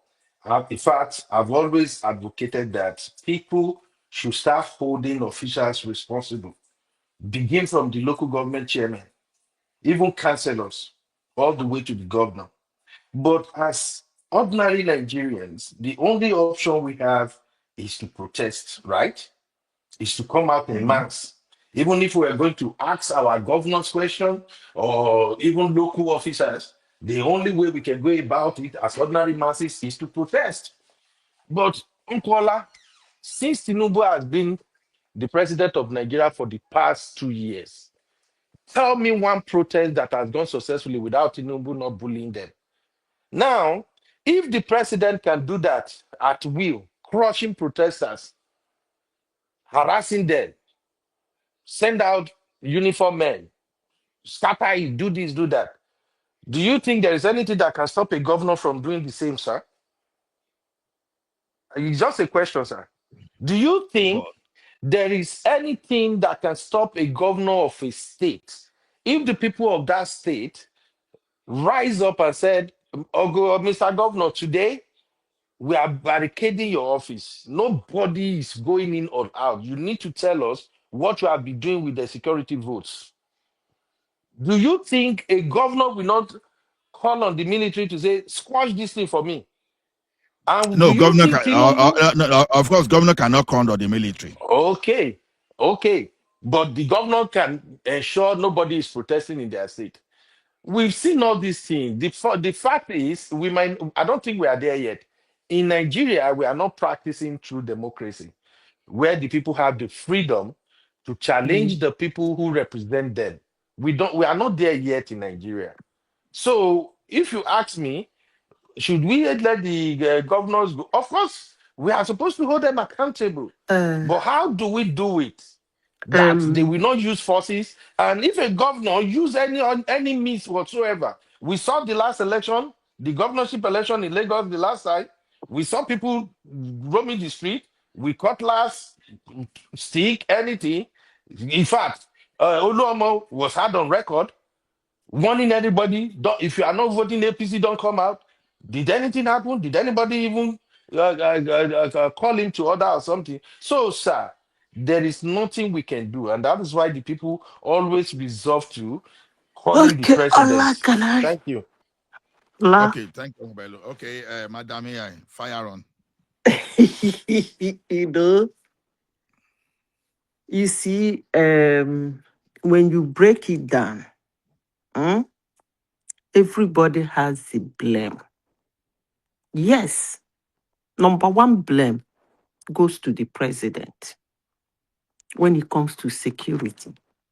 He is the chief security officer. That's actually his job description, to secure life and property in Nigeria. The governor is the chief security officer of the state. That's number one job he has, to secure the life and property of that state. The local government chairman, the same thing. The councillor, the same thing. But the problem we have in Nigeria is the problem of orientation. In as much as we will blame Tinubu, we have to draw it down to the level where people look at what is going on in Here is Castina State. Casino. The government, I think they've released them all.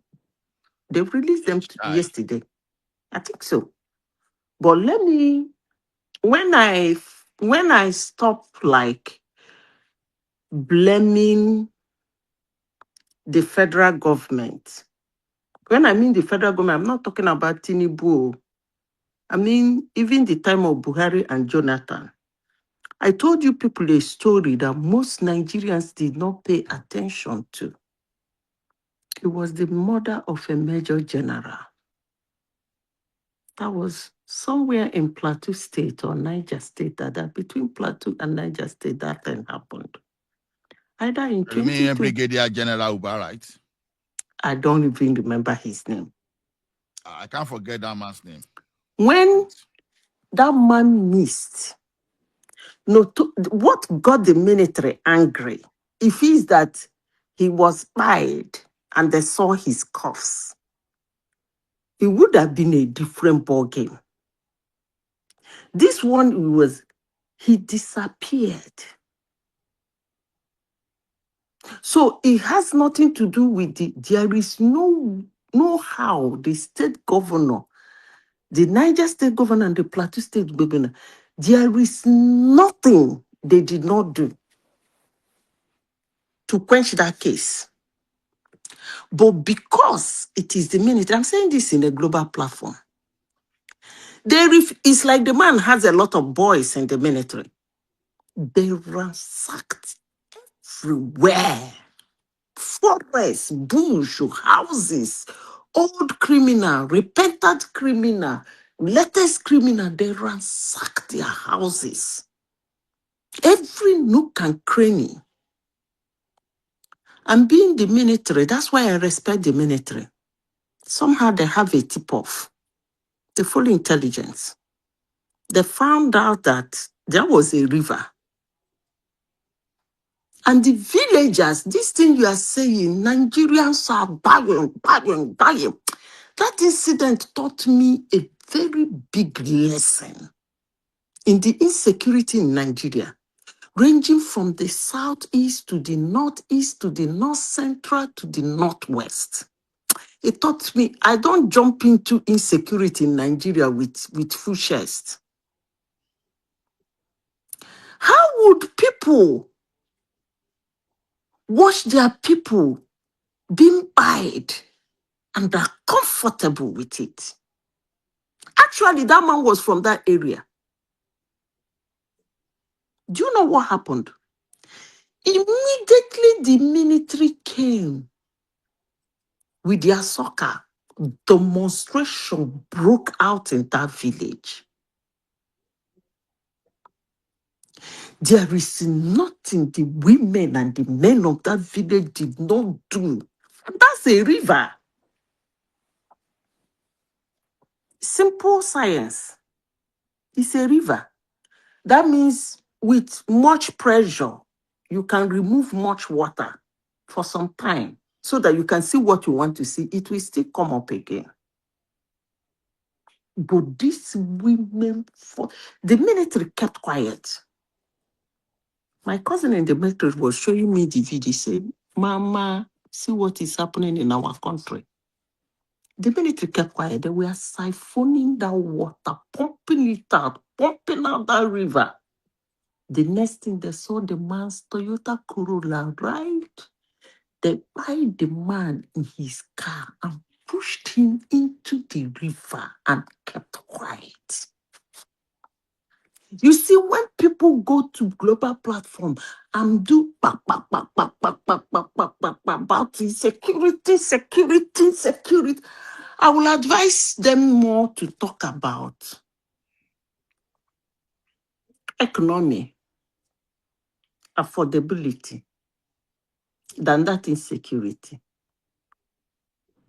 Because it's much more than, I use the word, God help those who help themselves.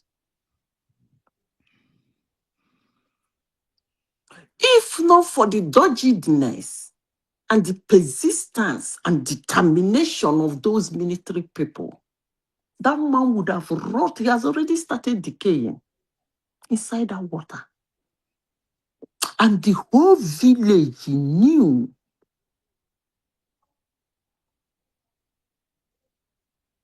And they kept quiet. Resources were wasted looking for the man.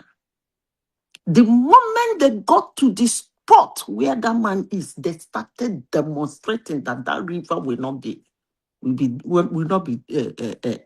siphoned. In my country, the same thing in the southeast, the same thing in the northeast, the same thing in the north central. Money was being given for your security. Equipment is being given for your security. Personnel are being given for your security, but you that need that security are busy doing everything humanly possible to make sure that it doesn't work. I blame the vulnerable Nigerians that don't know exactly what is going on and they become victim of it. But I can assure you that most areas that those insecurity are very high. Some of them even take it like a power. I know some girls in Igbo land, you talk to them anyhow, they will tell you, I will send my boyfriend, he will come and kill you buy you in the night. Lawlessness became an honor. And these are people that shouting should be secured. Just as I used to say, and I will always say it, I say it several in this platform. Hate me, like me, I will always say it. Because when I want to talk about security, I see it in the eyes of the law enforcement agents. When I mean law, I mean the police, the military, and paramilitaries. How do they handle insecurity? When it gets to that point, the person that needs to be secured doesn't want to be secured.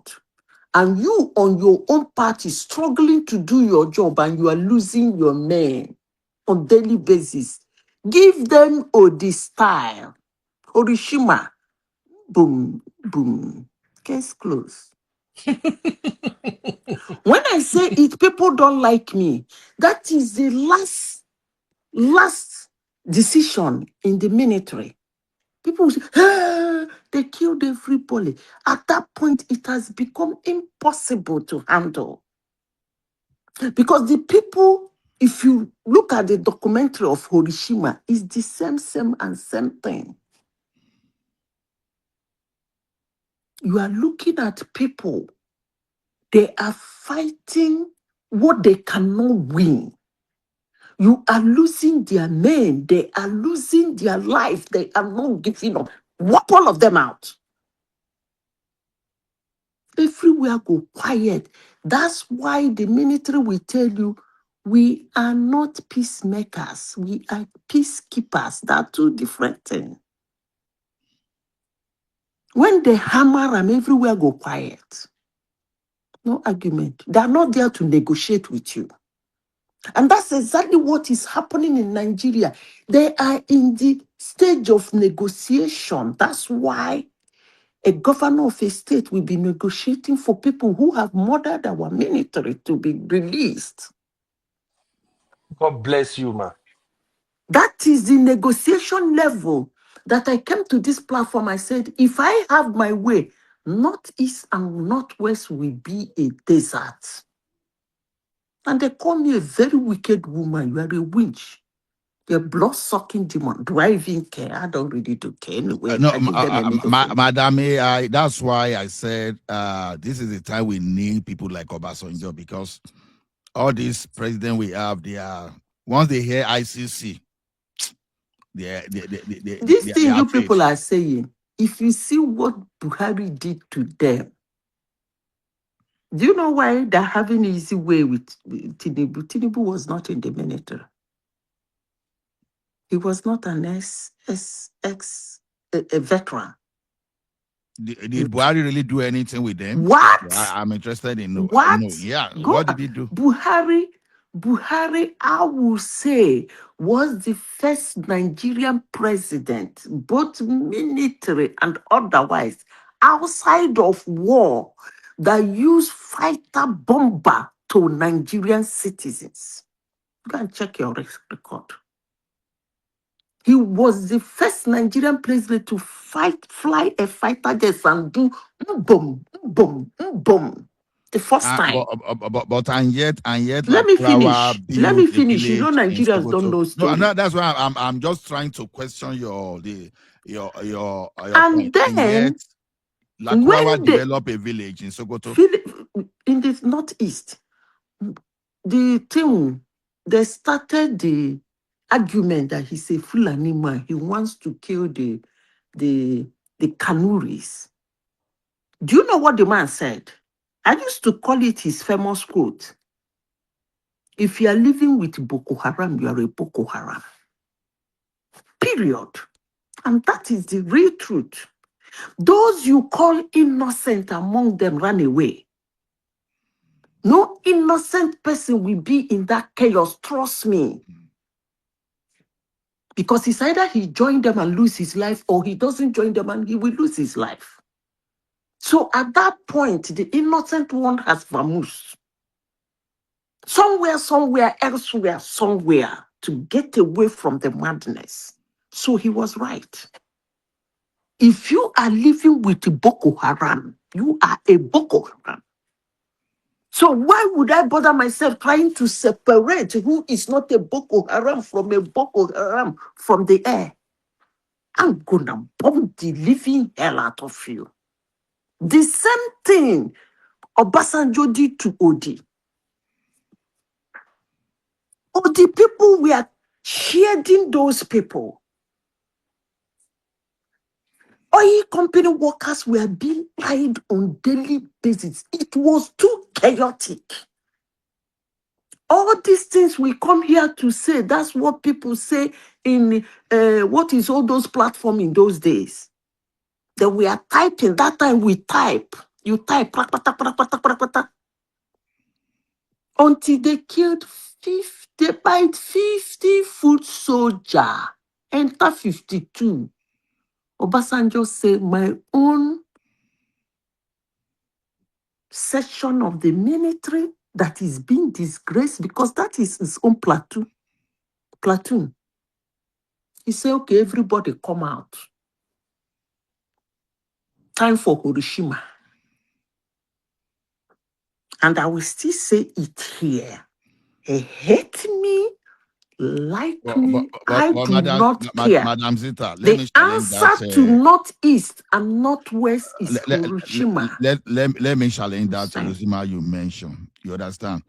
Look at what Tomahawk has done already.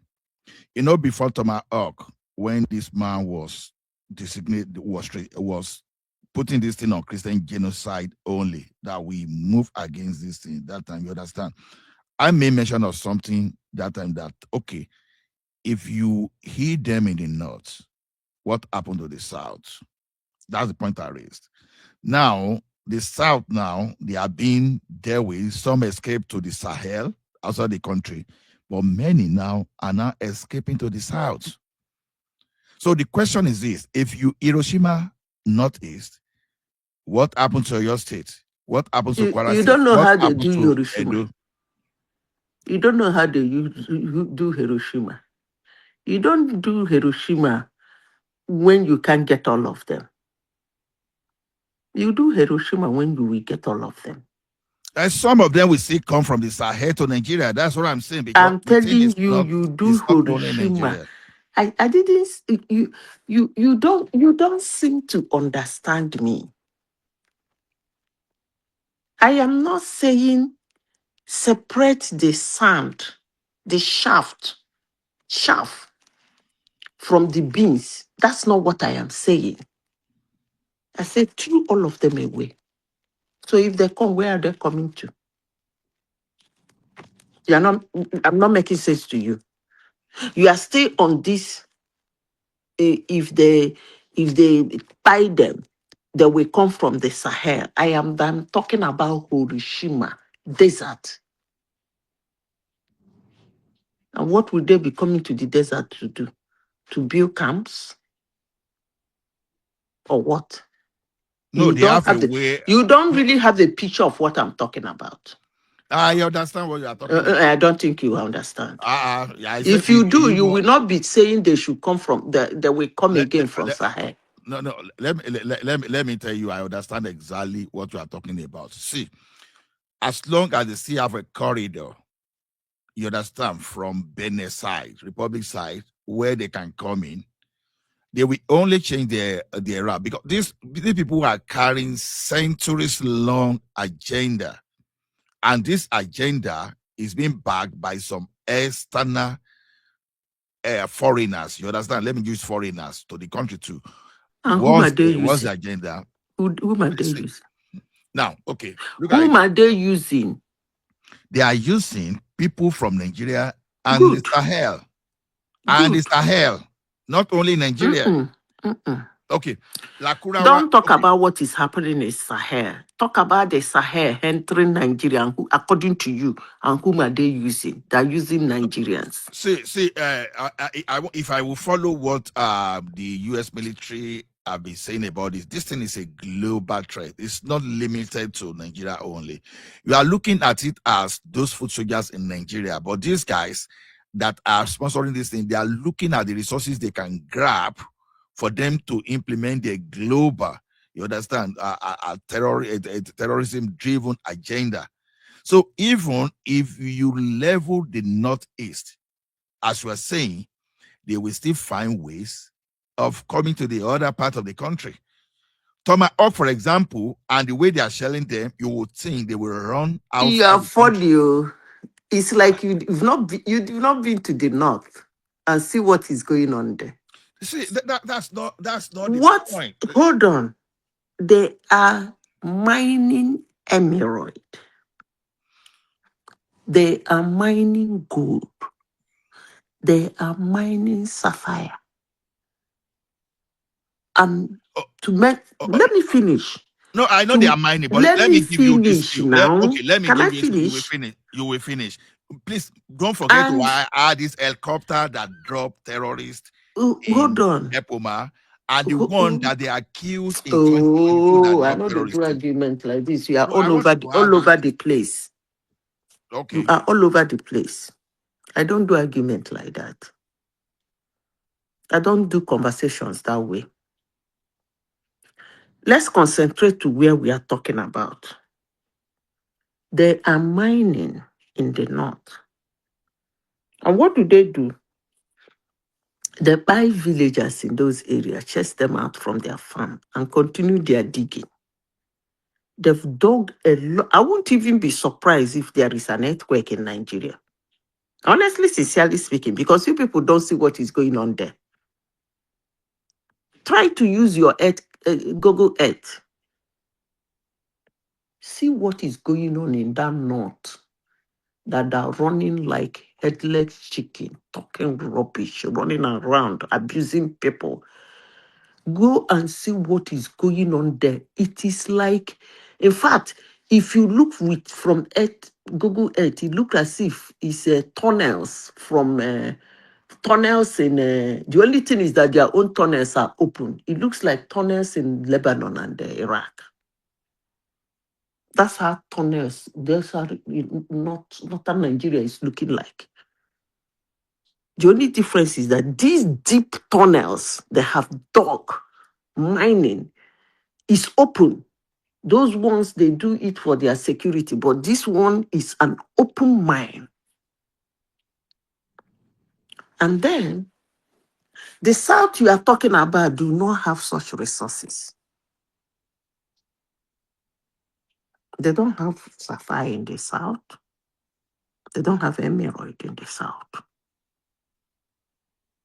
So, and I say, do Orishima, turn the whole place to desert, open desert. Like, I didn't know if you visited Odi when Odi happened. That is why I'm still telling you that And I you said, are whereby, hold undermining on the. now, whereby you Okay. will be in Abuja as the what do they call it? Chief of Army Staff. You use binoculars. You can see the whole of that area, see who is coming and who is not going. Because what is that person going to come? There is no house, there is no tree. So what is he hovering around that place? Easy to be buyed by the military. So if you come to the religious aspect of it, that is their mission, which I do not really think they have veered some sort of from that aspect. Because what they're showing now, buying the Christians is just showing hatred. Because you don't buy somebody to convert him. Somebody that is spied cannot be converted anyway.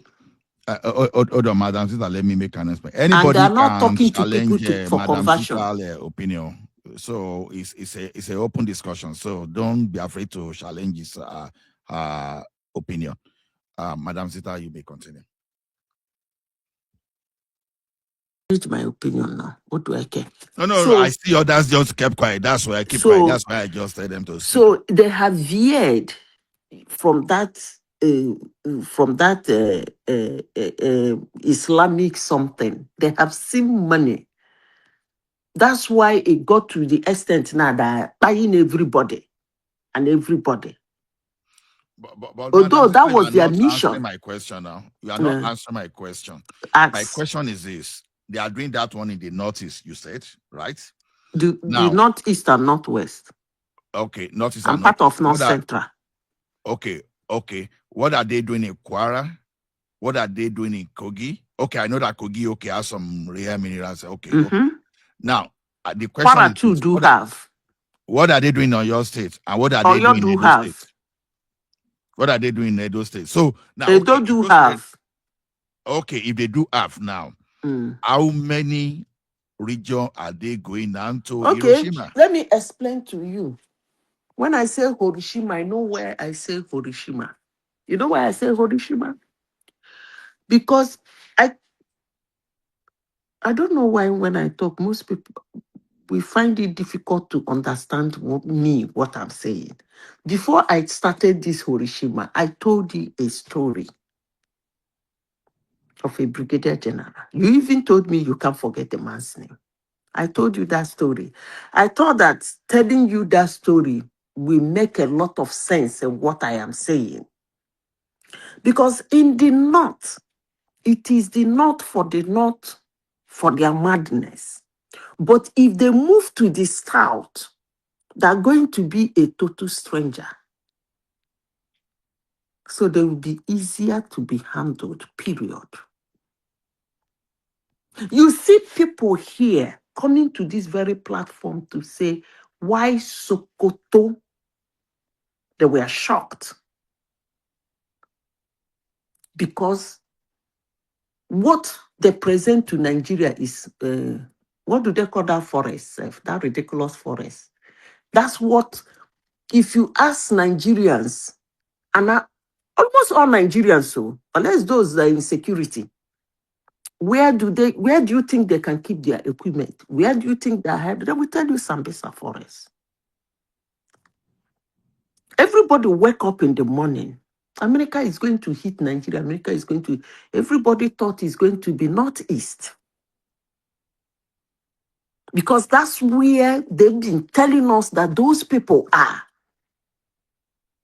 And that's where the whole thing has been hitting. And that's where every Nigerian believes that they come from Sahel and they enter there and madness starts. All of a sudden, we wake up in the morning and we are hearing Sokoto. I know that most Nigerians will say, Sokoto kwa? Which Sokoto now? But it is what it is. So if I tell you the story of how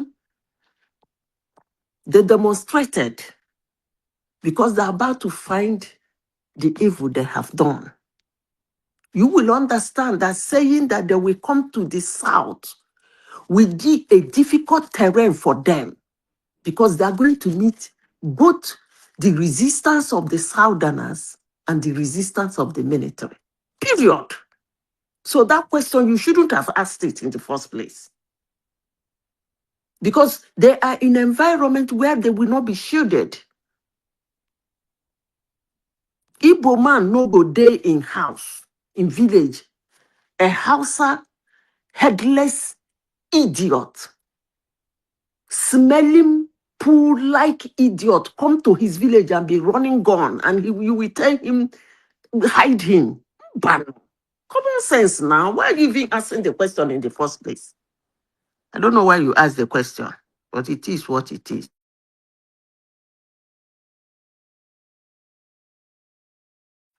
Okay, madam. But to me, I think, sorry. Anybody want to say anything before I go ahead? Uncle Bernard, are you still there? I'm here, Uncola. Let me just drop my final take so I will leave. Thank you, Okay. Madam Juta, for that your take. I really enjoy it. I won't lie. Um, Uncola, I just wanted to I did hear you, sir.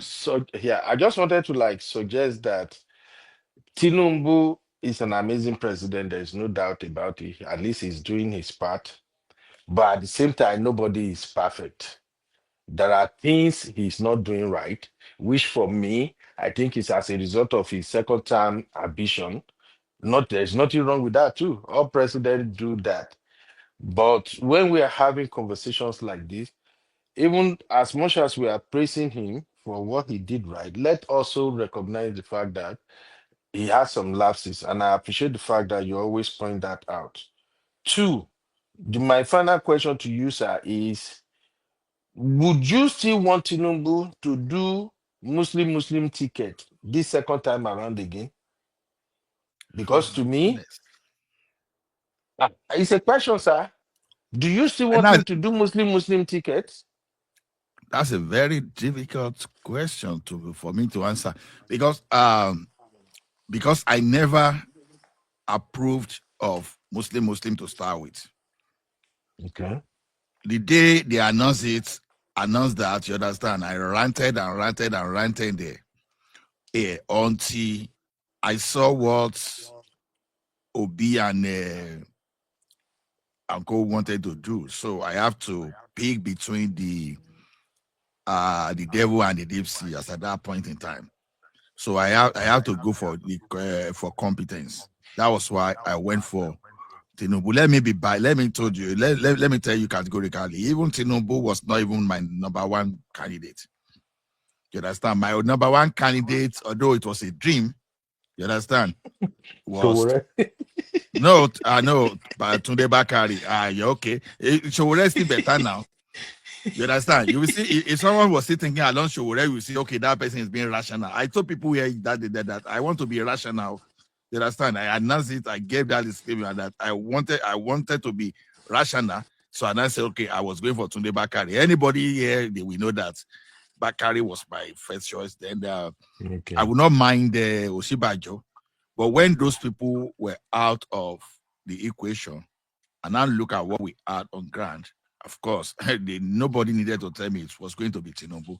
You understand? So on that Muslim ticket, it's challenging, to be honest.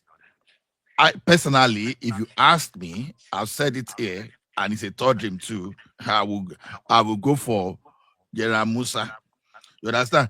We can use General Musa figuratively here now, because why I said General Musa is this. You understand?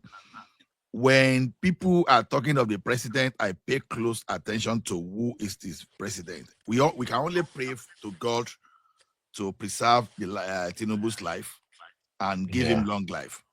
As human being, any day I woke up, I think of his vice president. You think I'm not worried? I'm very worried, to be honest.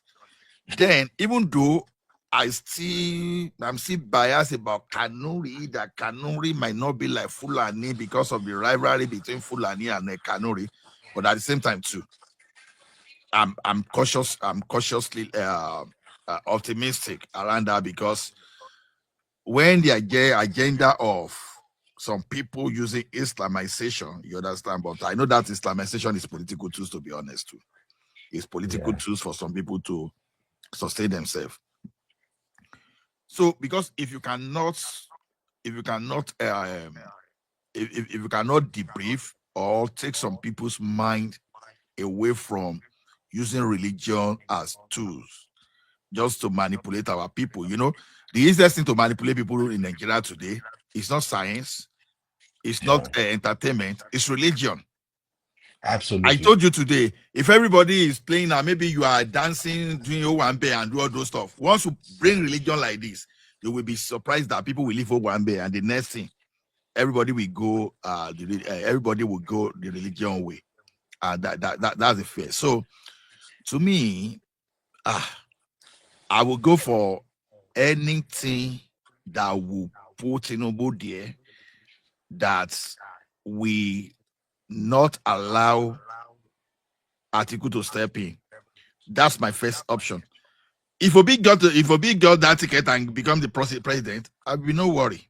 I won't be worried. But the only thing is that I may unleash pressure on him that, Benny, this is the last chance we have in this. You have to perform. All this police, all this, you have to show that to all those your statistics you've been saying now. That one don't concern me. You understand? The only person that will be there that will faint immediately, that I can even renounce my Nigerian citizenship if possible, will be Atiku. You understand? You see all these Obi and Tinubu are talking about, you understand? If Tinubu is not there, if Obi is there, I will not buy myself. I will rather stand Gidigba and be saying, okay, Obioya, do what you promise now. In fact, you will see me as obedient and mounting pressure on Tinubu now. You will see me go on full speed against Obi. But when it is Atiku, it's a game over. It's a game over for me. That's the only person I'm scared of. You understand? Thank Okay, you. that place. Yeah, thank you very much, Mr. Ola. Madam Juta and everybody on the panel. I'm really sorry for Zita. the Madam That's Juta, my sister. No verse. So I'm really sorry for the bad boost we had earlier. I'm not somebody like that. I have no business with whoever is president or not president. I'm just saying that because I'm in Nigeria. Yeah, I don't even see myself relocating to Nigeria for the next 20 years. God keep us alive, but it's just a conversation. So please, if you see me show up here, I just come here to have conversation. Yeah, I'm a content creator myself. It's just to make the conversation rich. So please, Bros, your everybody, own better forgive me. Oh, self. If thank you you. buy, they go send you go Nigeria. Me, if I buy, even my dead body, no, they go there. So I don't know who Nigeria is more important to. Because me, Uncle Beno, unfortunately, Yes, even me, sir. my let me dead body don't go Uncle enter Beno, there. So let me make a confession. You understand? I don't have time now. You will see toward that election, I'm going to launch a media too. The only thing it won't be like a sitting one. I'm going to launch my own social media. I will go full blown campaign, and that campaign will be against Atiku and nobody but Atiku.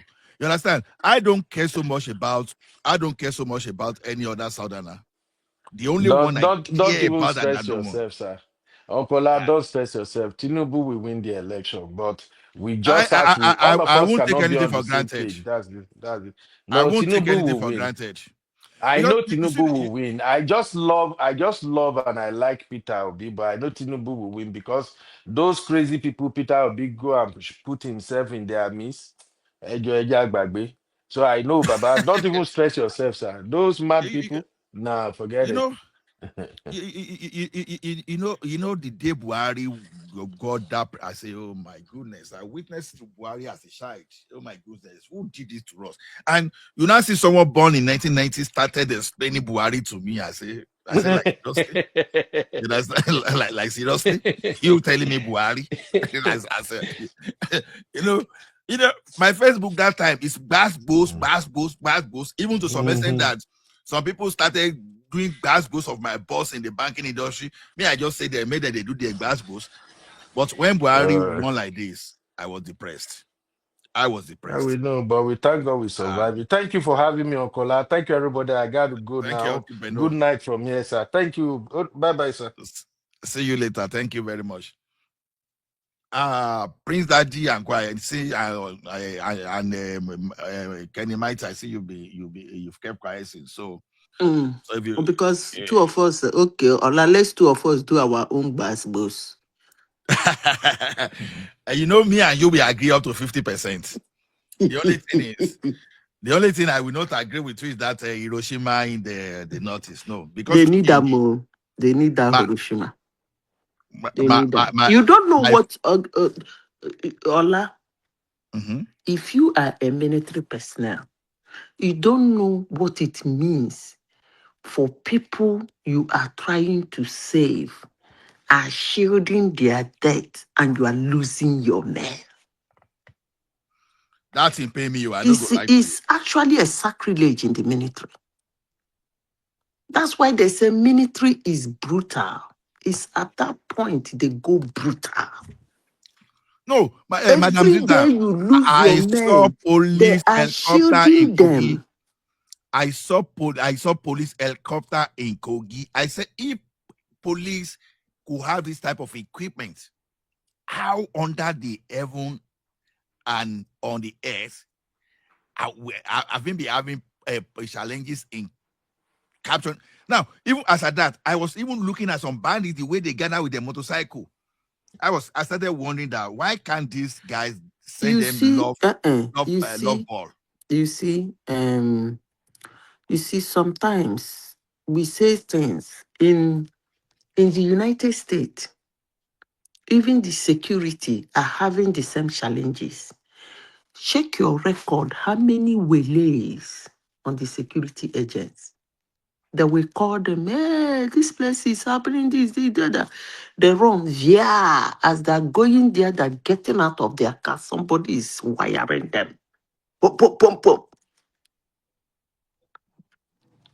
In that kind of area, if they call you again, will you be in a hurry to go? And then we say they called them, they delayed, they didn't come. Sometimes in the United States, trust me, when they call police, that family that shooting here, these days, they don't come in a rush because it might be wele. So when people you are trying to save their life is the one using that their life you want to save to hurt you, what do you do? People refuse to understand the security. Look at what some people come to this platform to say, just because they come from that area. They come here to screw trash. If you don't want to condemn what is happening, then keep quiet. Must you come to start defending something that can never be defended? That people are buying their fellow human beings and you come to give excuses why that thing is still being maintained. Come on now. Latin come down na Hiroshima. Real military don't take that shit too.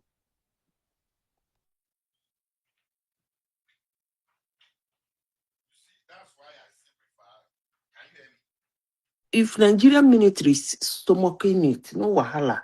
You see what the Katsina governor is doing? See, that's why. No, He wants his boys to exactly. go for election. So he wants them released.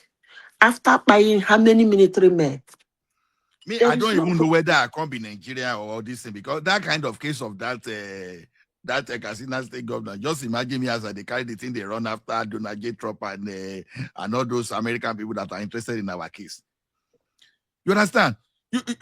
You see why I keep saying that Buhari you brought in the other time that I know agree waiting is saying do because look at this guy we are talking, the Buhari we are talking about. How many people relocated to their settlement? Those displaced people, they are yet to be relocated to where they were displaced. That's why Can you hear me? Patrick, you Can just you they hear come, me? you don't even let us call you and you just busting. No, they do like that now. One man bring me down as several times. I want to say something. Can you wait? Okay, go ahead, let us hear you. Madam Zita. No, don't abuse her because I won't allow that to. Don't abuse Madam Zita. No, I know this. I want Okay. to give you a piece of. Go ahead, Patrick. Go ahead. Patrick, go ahead.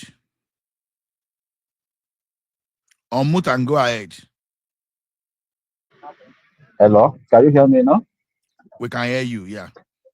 I say I want to give Madam Zita a piece of advice in local language you will understand very well. I don't need it. You I see, don't need your Madam, advice. Madam, Listen, I will Emma, ban you from interjecting me. I'm glad you wait, came back. Listen to me carefully. Whatsoever I say here is my opinion and I own it. not your opinion. Listen, It's it not is my I opinion. Whether it is a I fact to you was or it here is not a before fact to you you came. is none of my I business. was It here is my before you. opinion. I said it and I will own it. Any day, anytime you call me and say, Madam Zita, you say something like this, I will say yes. But for somebody like you, I understand that you don't understand my phrases and my words. And that is difficult. Even when I'm saying something in the favor of people you so-called claim to have emergency love for, you still don't understand that I am in their side.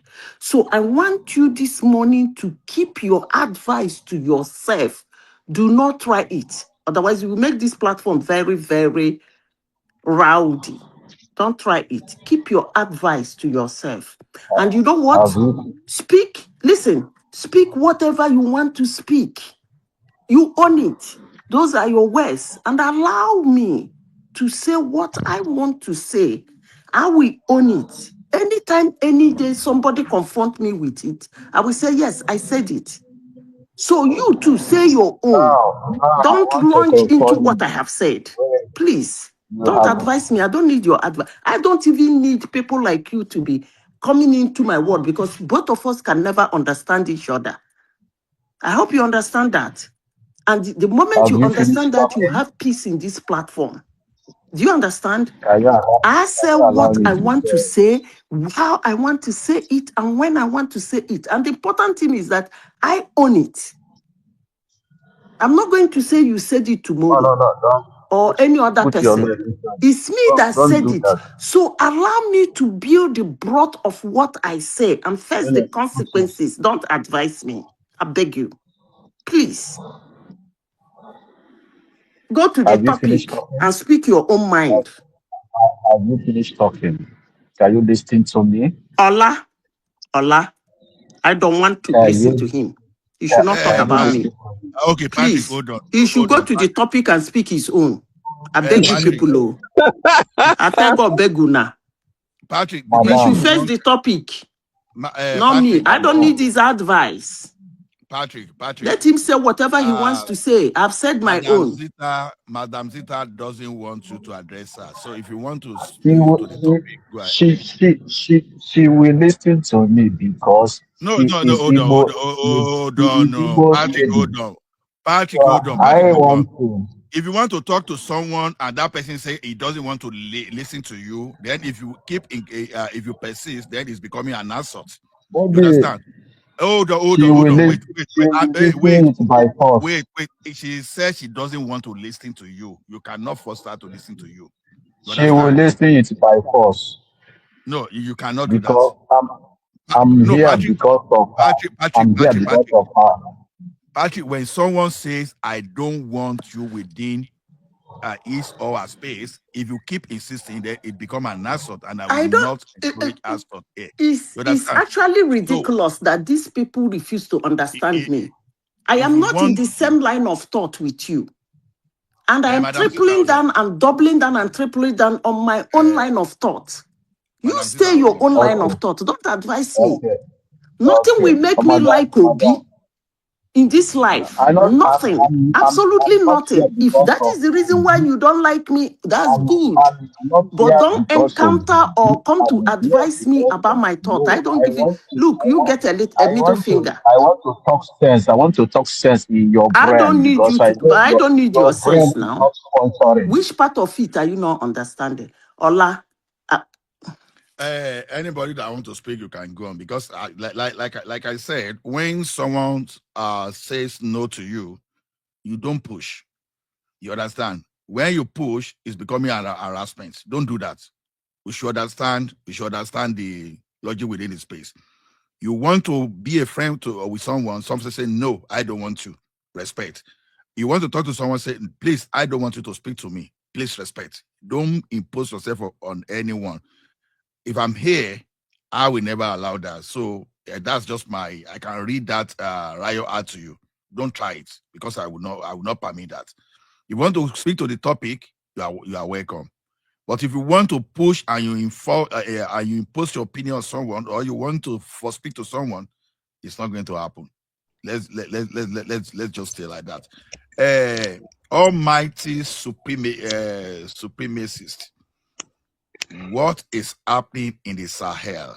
It's like this your Traore and people you'll be praising. How come that the jihadists and terrorists This are guy, getting who are you talking to, man? How do you know it's me talking about Sahel? Are you you are a talking? Cameroonian, and I know that you love Sahel so much. So No, I see I the don't way love. they are dealing with your people there. I came to what is happening in Nigeria, man. I came here a few days ago and I talked about the life expectancy in Nigeria, and people were like, oh, you don't know anything. But it seems like the life expectancy is probably 40 to 50 years. Most people don't reach 50 in Nigeria.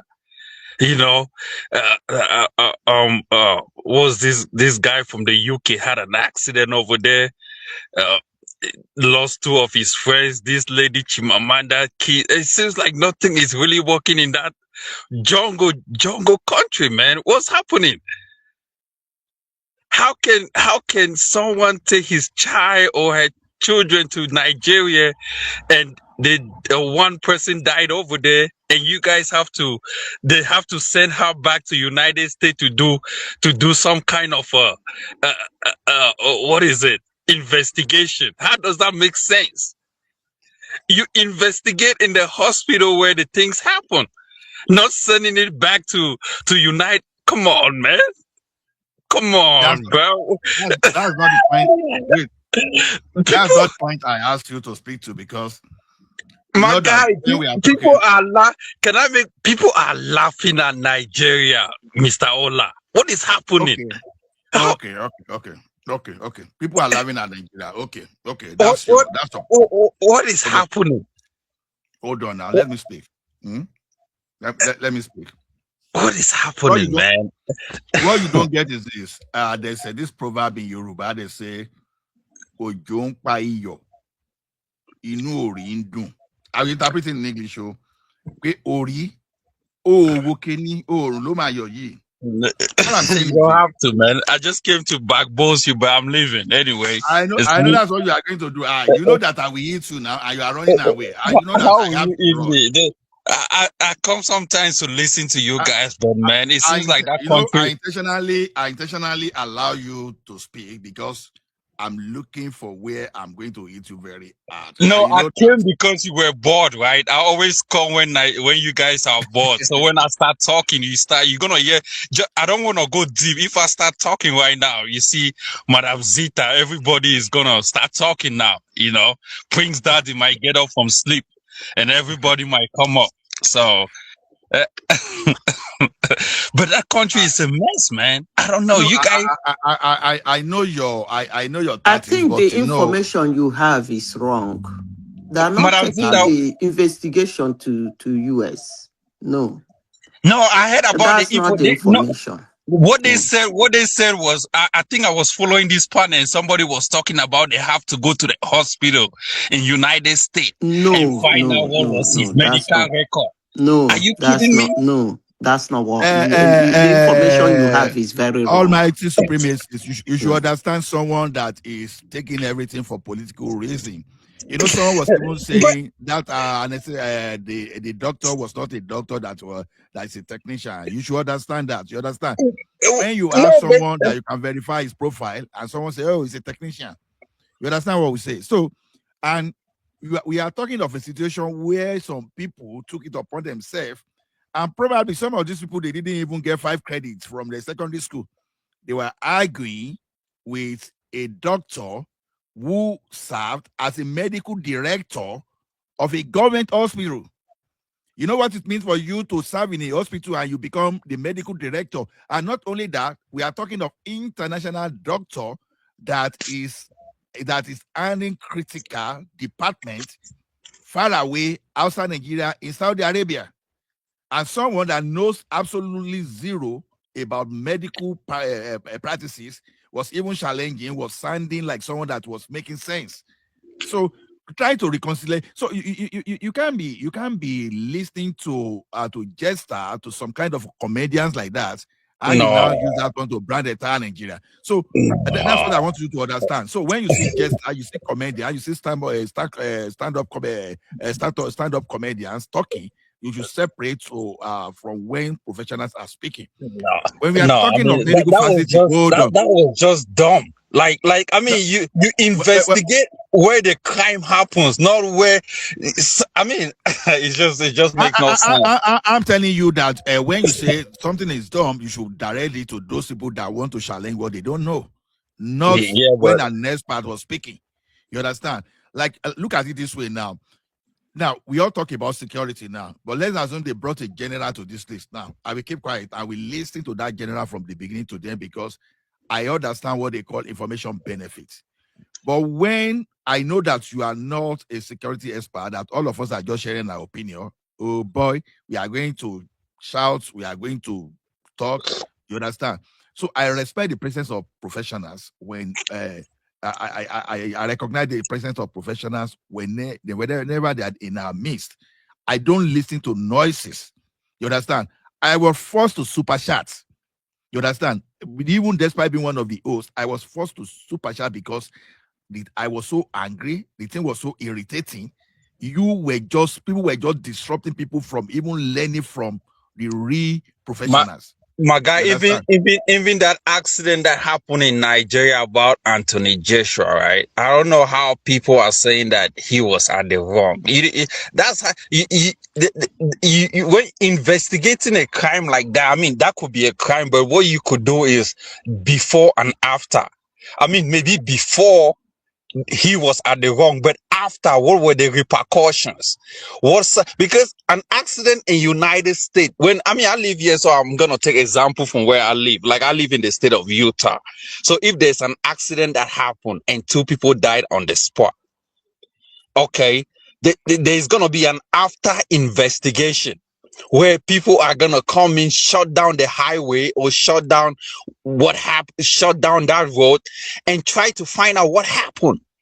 Was there a vivid description of signs?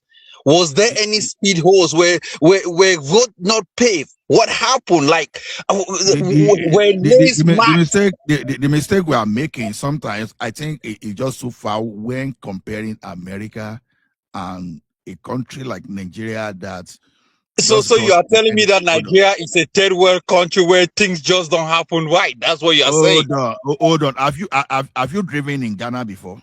Have you driven in Ghana? I've not been to Ghana, but so you are telling me that in Nigeria, Mr. Ola, what you are saying is that in Nigeria things cannot be made perfect. I'm asking you a question. Is that what you are saying? Just wait now. Hold on. Now, you know that the way they drive in your Cameroon is similar to the craziness of driving in Lagos, Nigeria, anywhere. So when you look at the entire West Africa, you understand, you will see similarity. So he's from Cameroon. He's from Cameroon. Madam Zita, you are talking as if you don't know me. I was the one that you were talking backwards.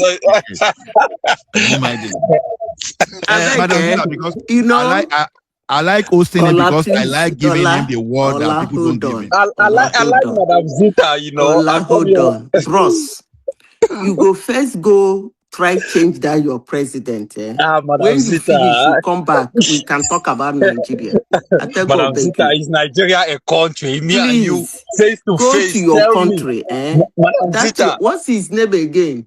Pombia. But Madam Zita, is Nigeria a country? What's the name of their president? What's his name again? Madam Zita, I'm asking you if Nigeria is a country. Pobia. You know the meaning of Bia in Yoruba? Since I was born and now I'm getting old. Do you know the meaning of Bia in Yoruba? You know the meaning of Bia in Yoruba? You understand? Born suffering. You understand? That's the meaning of Bia. That one now, human being. Mr. Ola. Suffering. That's the name of the president. Mr. Ola, so, I'm asking you, why do you think? Hold on, almighty supremacists. I'm just telling you, if you don't know the name of your president today, you understand? This guy no go kill me with laughter. Mr. Ola, I'm asking you, what have been the after investigation during this guy's accident? What have been done? Ordinary things? Election you people cannot conduct, and you still have the effrontery. Madam Zita, Nigeria don't conduct election. Which election that Nigeria has conduct that you feel like it was acceptable? Tell me which one that have not been rigged in Nigeria. Hold on, all elections in Nigeria have been rigged. Hands down. What are you saying? Hold on now. When did Pobia become? When did he become your president? If you may tell me. I don't know when he became our president, but I'm asking you that all elections in Nigeria have been rigged. Hold on. Listen to me. Probably you were not born at the time that man became your president. Now, you say we don't hold election in Nigeria, but since that man has been there, you understand? We've had how many presidents in that country? We have how many head of state? So it's telling you that Mr. Ola, you're talking about Nigeria that cannot speak security. They are begging America to come and bomb them. Are you kidding me? You are begging another country to come and bomb your own citizens. Wow. Okay. And you say your people are upright. So come on, man. No, my citizens are not terrorists now. Citizens of Nigeria are not terrorists. So why are they bombing them if Nigerians are not terrorists? Why are they bombing them? Nigerians are not terrorists. Okay, why are they bombing Nigerians if they are not terrorists? If you listen to Trump, he said he went to Nigeria to bomb ISIS. Who is ISIS? ISIS are not Nigerians. ISIS are not Nigerians. Who are they? Who? Let me tell you.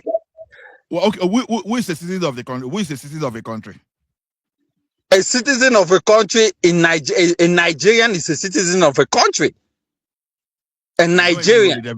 Any person that lives inside Nigeria is a citizen of Nigeria. Let me tell you one thing. America will never throw bomb in bomb. America does not throw bomb in its own territory. What are you talking about? Do you think if they have a crime here in the United States, America will go and throw bomb in California? No. That is internal security. You don't throw bomb to your own people. How much of American history do you know? Oh, come on, man. You're talking to someone Nigerman. Good morning. Good you see, they don't come. They don't come. Judy, you know, I don't know how to say it. That's a whole Cameroon. See, they don't come. All my time don't off. Let me walk out. When they are talking to Nigeria too is talking. When they are bombing your own people left and right. Yes. And they bomb your own citizen. Don't talk about your president. They are afraid to talk. Ola, let me leave. Let me leave. Because they will jail them when they come to the country. Even journalists cannot talk, and this guy will come out. You can see his face. See this one. This somebody who cannot even go to his country. He's afraid. They banned you, a young boy like you with your voice. You can't even talk outside your president. I just came back from Bakassi. You are telling me I did not go to Cameroon. Did you know? Let me talk. No, shut down. Let me finish. I don't come here often. But let me finish. When I was in Bakassi, nobody asked you to come often. My guy, shut up. When I was in Bakassi, Nigerians were telling me that they don't want to go back to Nigeria. That is it. Because they have been frustrated in that country. Say, shut up. Somebody is talking. See this guy. Oh my God. These are Bazonian blood in you. Judy, hold on. Yeah. See, like I told you. Just do you know? Just take your pen and write this down. Ola, I'm not dying. Hold on. Since Dia became president in 1982, we my guy, we are talking about people being killed in hospitals in Nigeria, having accidents. You are talking about the president. Is that a president? They don't even have a president. This guy was born. This guy was born in 1988. He was not born there. He was born in 1986. No, he was born in 1988. So that man has been there before. He was born, and it's not you understand? So now he has never known any president other than that guy. How do we call all those old people? You understand? That guy is already a veggie, right? Sorry to use that word. So you see, when you talk of advancement, honestly, Cameroon is not even 1 out of a million fraction of Nigeria. You know, when you put something in a million, I just put a part. I'm telling you. Cameroon that hosted African Cup of Nations. One stadium in Cameroon can build part of night. What are you saying, this guy? How many countries in Africa the host Nations Cup? No. Why didn't you land your word? One stadium in Cameroon can build Nigeria. Is that what you were about to say? How many countries in Africa can host Nations Cup? Tell me. When last the Nigeria host Nations Cup? River State economy is even bigger than the entire Cameroon. When last the Nigeria host Nation Cup? Abi una get stadium for host Nation Cup? How is that? Una get stadium. How many stadium una get for host Nations Cup? How is that if you in your life now? You have a president for millions of years. Security no go fight Almighty today. Hold on. Did Nigeria ever host a Nations Cup? May I ask you? I'm asking you, when was the last time that I'm asking you that? No, I'm asking you now. Did they owe that World Cup and that Nations Cup? Do they owe aid in my grandpa farm? When your country is developed, you can host African Cup of Nations, you can host World Cup, you can host things. If your country has security, you can host Nations Cup, you can host World Cup, you can host things. Stay in Italy for that World Cup now. But they don't host them now. Security Nigeria no get stadium when I not get. You talk about building hospital. Not to talk about hospital where people they pie everywhere. When I not get. What are you saying? Hold on. If you and in Nigeria of the same age, of the same qualification were to attend the same interview today for a job, I can tell you that they will prefer to employ Nigeria 1,000 times before they will even look at whether stop being dumb. Stop being dumb. I live in the US. What are you saying? What are you saying? I will tell you why. What are you saying, my guy? Shut up. What are you saying? Let me tell you. They go by a degree and diploma, not by what country you from. What are you saying? They know that Nigeria, when it comes to Africa, on the average, Nigerians are the most intelligent. That's not true. When it comes to 419, when it comes to all this, quick cash in Utah, I live in the state. I'm gonna tell you. Hold on. I'm gonna tell you the state that I live in. I live in the state of Utah, right? Over 20 something. Hold on now. 20 something blacks were cashed for 419 and all of them were Nigeria. Go and Google it. Go on Google and type. Hold on. Mute this guy. Mute this guy. Go on Google and type Nigerians arrested. Let me give you more now. Can you stay quiet? Let me give you more. Stay quiet. Go on Google and type Nigerians arrested in the state of Utah. Let me give you go more. on Google. Don't be average. You talking about this and that. In every state in United States, they know Nigerians are criminals. I'm telling you for a fact. What are you saying? Somalians are even behind Nigerians in the United States. Okay, you are talking about. I'm not glorifying. Hold on. Cameroon, your dream life is just to have a taxi. Let me tell you something, Almighty Jude. You understand? I'm not glorifying crime by any means. But one thing I want to tell you is this, you understand? Crime, the level of crime you see in Nigeria, you are talking about committing, is just using the high degree of intelligence in a wrong way. The question is this: a Cameroonian does not even have that level of that intelligence. That's the problem. I agree that people can have intelligence and they can use it in the wrong way. You understand? Now, how will you even hack a system, for example, if you don't even know the basic of mathematics to start with? You understand? If you don't even have the basic knowledge of mathematics. Tell me. Meanwhile, that level of intelligence too, you understand? You can use it to build spaceship. And then you that have the intelligence, Fulani herdsmen have colonized and annexed you guys. They have dominated you guys in everything.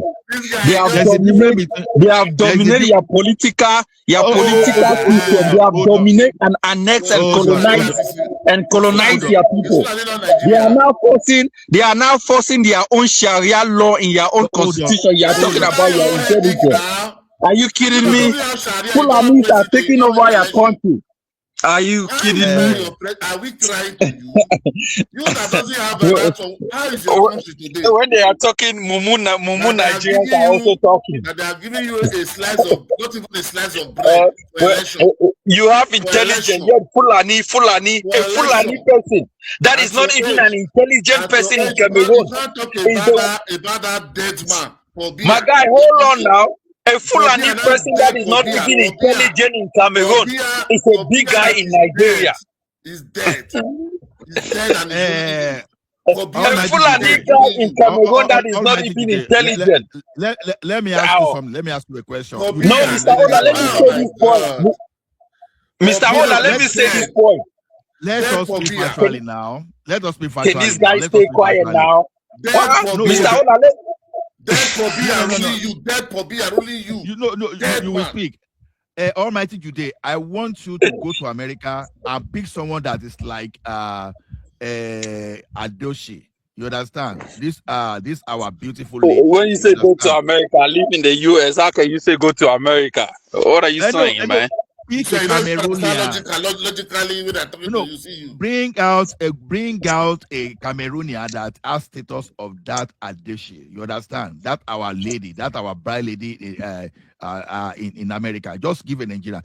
Give a Cameroonian. Who is Adichie? Is too much. You just use her to the Joshua boxer. Leave education. Cameroon doesn't go to school. They just to go and they do taxi driver. What are you talking? Who is this guy? Even Samuel is far bigger than the whole of their palace. They are doing wash. That is only the bread they have. My guy, I have 2 Nigerians that are living that I'm feeding them. What are you saying? I have 2 Nigerians that I'm feeding them. Yoruba guys. What is this guy talking about? I have 2 Yoruba guys that I'm feeding. He's talking about Jude, hold it. You understand? Now, when you go into the academia, you understand? Already, I want you to be honest with yourself. Is there anywhere in the United States or in the UK or in France or in Germany or Canada where you can see a Cameroonian that will even try to, you understand, go toe-to-toe with a Nigerian? Be honest with yourself. When you say toe-to-toe, what are you talking about, man? That can compete squarely. My guy, there are states. Let me tell you, there are states in the US where Nigerians dominate, and there are states in the US where Cameroonians dominate, and there are states in the US where Nigerians please give me that state and there are give me the name of the US where Somalians dominate. What my brother from Cameroon, Kabbalah. Hold on, Kabbalah. Hold on. Kabbalah died of motor accident in Cameroon. Who is Kabbalah? You don't know Kabbalah, the comedian? was born yesterday now. I don't know You who don't know Kabbalah him. is. You wouldn't know him. He's not a celebrity. So your road too, the key person. I didn't know Cameroon road people can have accidents. Which Cameroon? Madam Zita, this guy that sings sweet mother, no be for Nigeria, they kidnap him. A pie. What was his name? This Cameroonian, what was his name again? This Cameroonian guy. That sings sweet. You want to rob in the supermarket, Abby? Which supermarket? What's his name again? This sweet mother. Belinko. Belly. No be motor accident kill him. Oh yeah, Cameroon. It's a motor accident. Motor accident for Nigeria. Vote una not get. Motor accident pie Anthony Joshua friends. A hospital pie Chimamanda's child. This one pie this. Every celebrity is dying in Nigeria. Most people do not reach 50. No be motor accident kill him for Cameroon. I'm calling about intellectuals and your super weak. That died in motor accident right inside Cameroon. You yourself know that Nigeria is not working. That's why you say you will never go back to Nigeria, Abi. You aren't going to buy you. Nigeria is a Nigeria go happen for you now. Nigeria is a rotten country. What about laundry, your footballer? Where die of motor accident in Cameroon? That one don't be person. How do you know You about come here just laundry? the talk rubbish. No, laundry. Oh, you know laundry. Wow. Yeah. Okay. Yeah. I said Yeah. the first Wow. time. The first time Madam Sita, how do you know that Eto footballer? was in the midst of black in Spain. It was like he see God. In the midst of Nigeria, it was like he see God that day. See the way he was happy for seeing Nigeria. What is That this was guy saying? 2000 and 1998. Nah. When he was playing for Lega before he went to Mallorca. It wasn't like he saw God. When he was in the midst of Nigeria.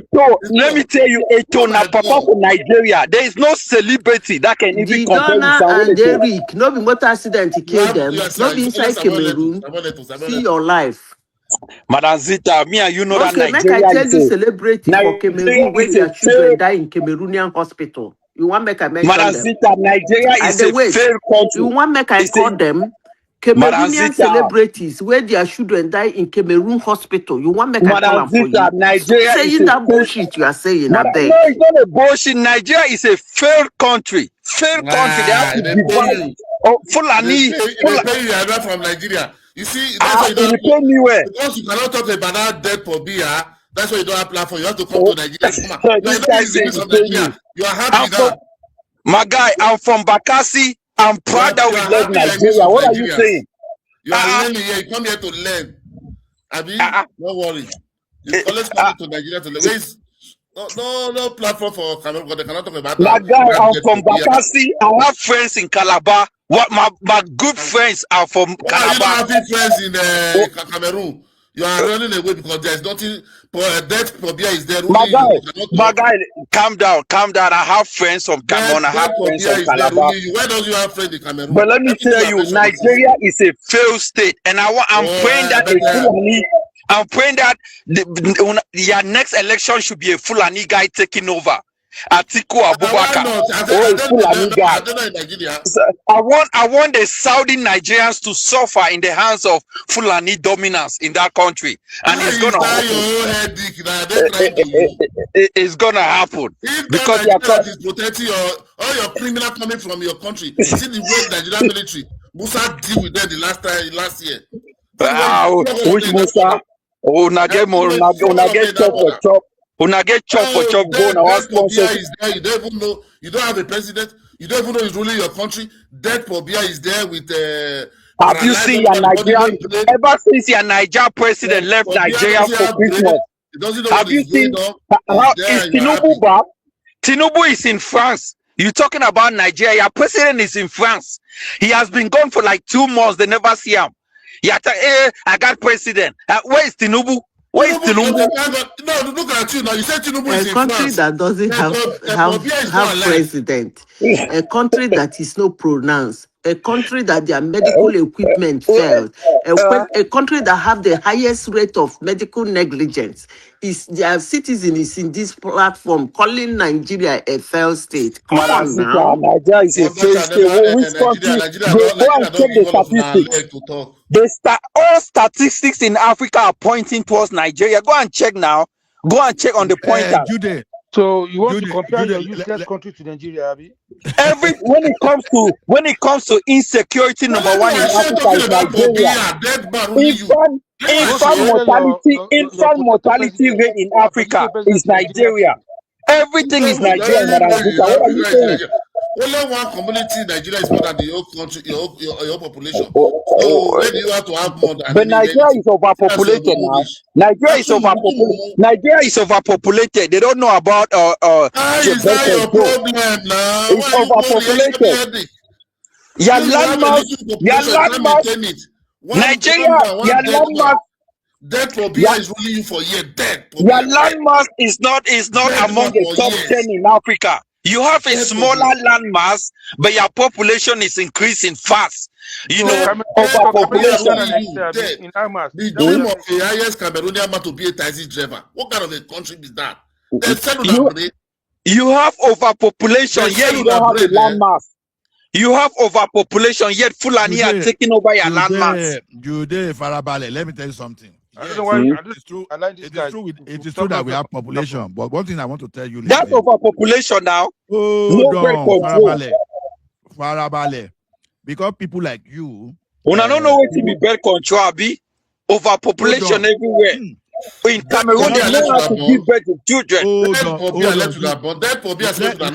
Let me lecture you now. Let me lecture you. It's just because Nigeria is bear the burden of your misgovernance and a bad governance. Let me tell you one thing. Hold on, don't talk. Look at this way now. Nigeria remove fuel subsidy. Now Cameroonian they cost Nigerian president. What does that tell you? You understand?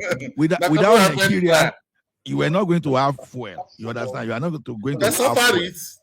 You understand? So those are the things you need to know before you even attack Nigeria. And the question is the way you even respond to this issue is telling you that the level of education they have in Cameroon is at par with what we have in primary school in Nigeria. You understand? No, Mr. Allah, I know them. Many in Switzerland. They are women, they are men. They talk to me.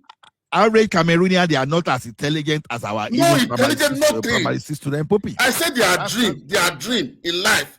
Their dream in life is to be a taxi driver. Finish. and to migrate to Nigeria. To migrate to Nigeria to come and stay. That is it. You cannot see them dream big. They cannot. I said a journalist that told me. You say migrate to a terrorist country where the United States is bombing. So a Cameroonian will leave Cameroon to migrate to Nigeria where they are bombing Nigeria. Nigeria Cameroon are doing in Calabar. They are the criminal there in Calabar. Cameroon is passing warning. Cameroon is passing warning to America. If they try, Mr. Ola, let me finish. Cameroon is warning United States. If they try to bomb Cameroon, it's gonna be problem. But Nigeria cannot do that. You that join for being your military. That don't have the boss to go tell Mike, I will burn Mike now. Let me go. Hold on. How did that sound to you? Cameroon warning United States of America. Wow. Talk about the education system. Cameroon is an independent country now. Huh? Oh my God. You guys are making mistakes, man. Jude doesn't represent Cameroon, man. Jude represents the Ambazonia Republic. Of Jude, tell them. Jude is Ambazonia, man. No, it doesn't. The guy doesn't like Cameroon. It's Ambazonia. The guy, their leader, the Amazonia leader, the guy is in prison with in Finland with Samuel Ekpa. They had a union. The guy Jude was a staunch supporter of the IPOB now, because the IPOB and the Amazonia guys they form a union. So that's why the guy was always coming here to attack Nigeria, you know. Mike, so he's an Amazonia guy, you know. It seems like what happened with Biafrans in Nigeria is the same thing that happened, because the guy that was representing Ambazonia, right, was captured in Nigeria and sent to Cameroon, and he is in jail. And the other guy that they elected him. Well, you know, Ambazonia. I thought you're Ambazonia too. Yeah, that's what I'm saying. But the other guy that was also the top guy in Norway, they captured him over there, and he's in prison. Like no, in Finland. He was in Finland. They captured him now. In Finland, yeah. So, man, it's crazy. It's crazy, man. So, also with the Ambazonia movement, you guys have given up on what? But we have not given up. It's just that Nigerians, that we are Ambazonians, English Cameroonians, look up to Nigeria. You guys betrayed us. You look up to Biafra. You look up to Biafra. You don't look up to us, man. Stop lying. You guys, the Biafra that failed you, man. we are English speaking just like you guys. We were in the same. Hold on now, Mike. We were in the same country together. Just because we left you guys. No, you were in Biafra. You were not in Nigeria back then. Biafra, you were not in Nigeria. Shut up. Back then, in the old days when you were with Biafrans, you were not with Nigerians. So. Yeah, we were in the Eastern Regional House of us, Eastern Region. We were in now that's Biafra. No, it wasn't. Why did you guys leave Nigeria? Why did you leave Nigeria? In the Gongola didn't leave. Cross River was part of it, though. Cross River, even River State was part of Eastern Region. Jude, why did you guys leave the Eastern House of Assembly? You should have stayed in Nigeria. Why did you leave? Why did you go to Cameroon? Now you want to run back to Nigeria? No, it's because of Biafra. The Biafra were treating us bad. Our grandparents said the Biafrans, when you go, because the capital was in Enugu Eastern region, and then the House of Assembly was in Enugu. Our grandparents say when they go to Enugu to price clothes in the market, once you touch it, Igbo man will force you to buy it. You know, and during that time, during when they asked us if we want to join Nigeria, our parents were like, man, if we join these Biafra people, it means they're gonna deal with us. Better is good we join the French Cameroon, but still, man, it's But now the problems on French both Cameroon sides. are treating you worse now. Yeah, Now you want to run you're back to right. French Biafra. Cameroon is treating us worse. Because now our system is not the same like them.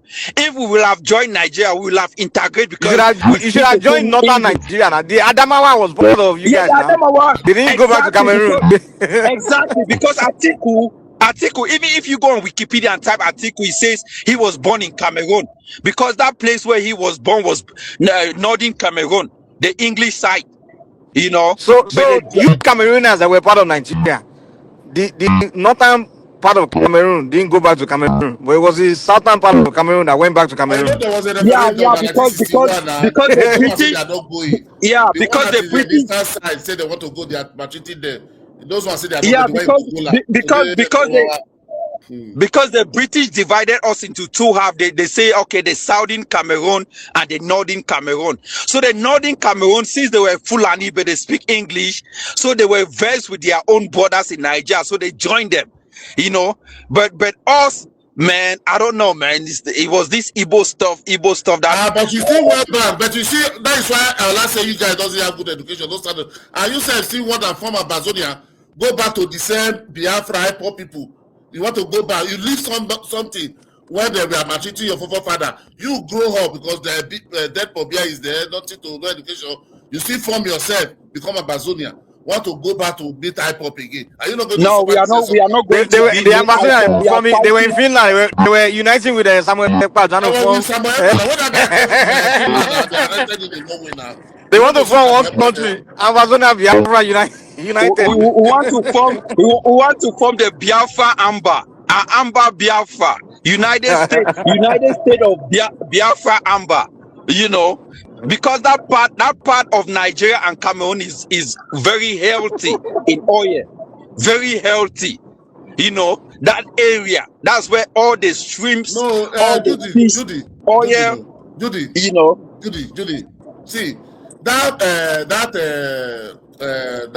Portuguese during when they were coming, that coastal line that they name Bight of Biafra. Biafra, yeah. Bight of Biafra. That thing is that coastal where they were using to trade. It's not to Cameroon to Gabon, all those sides. Yeah, Biafra is not even Africa.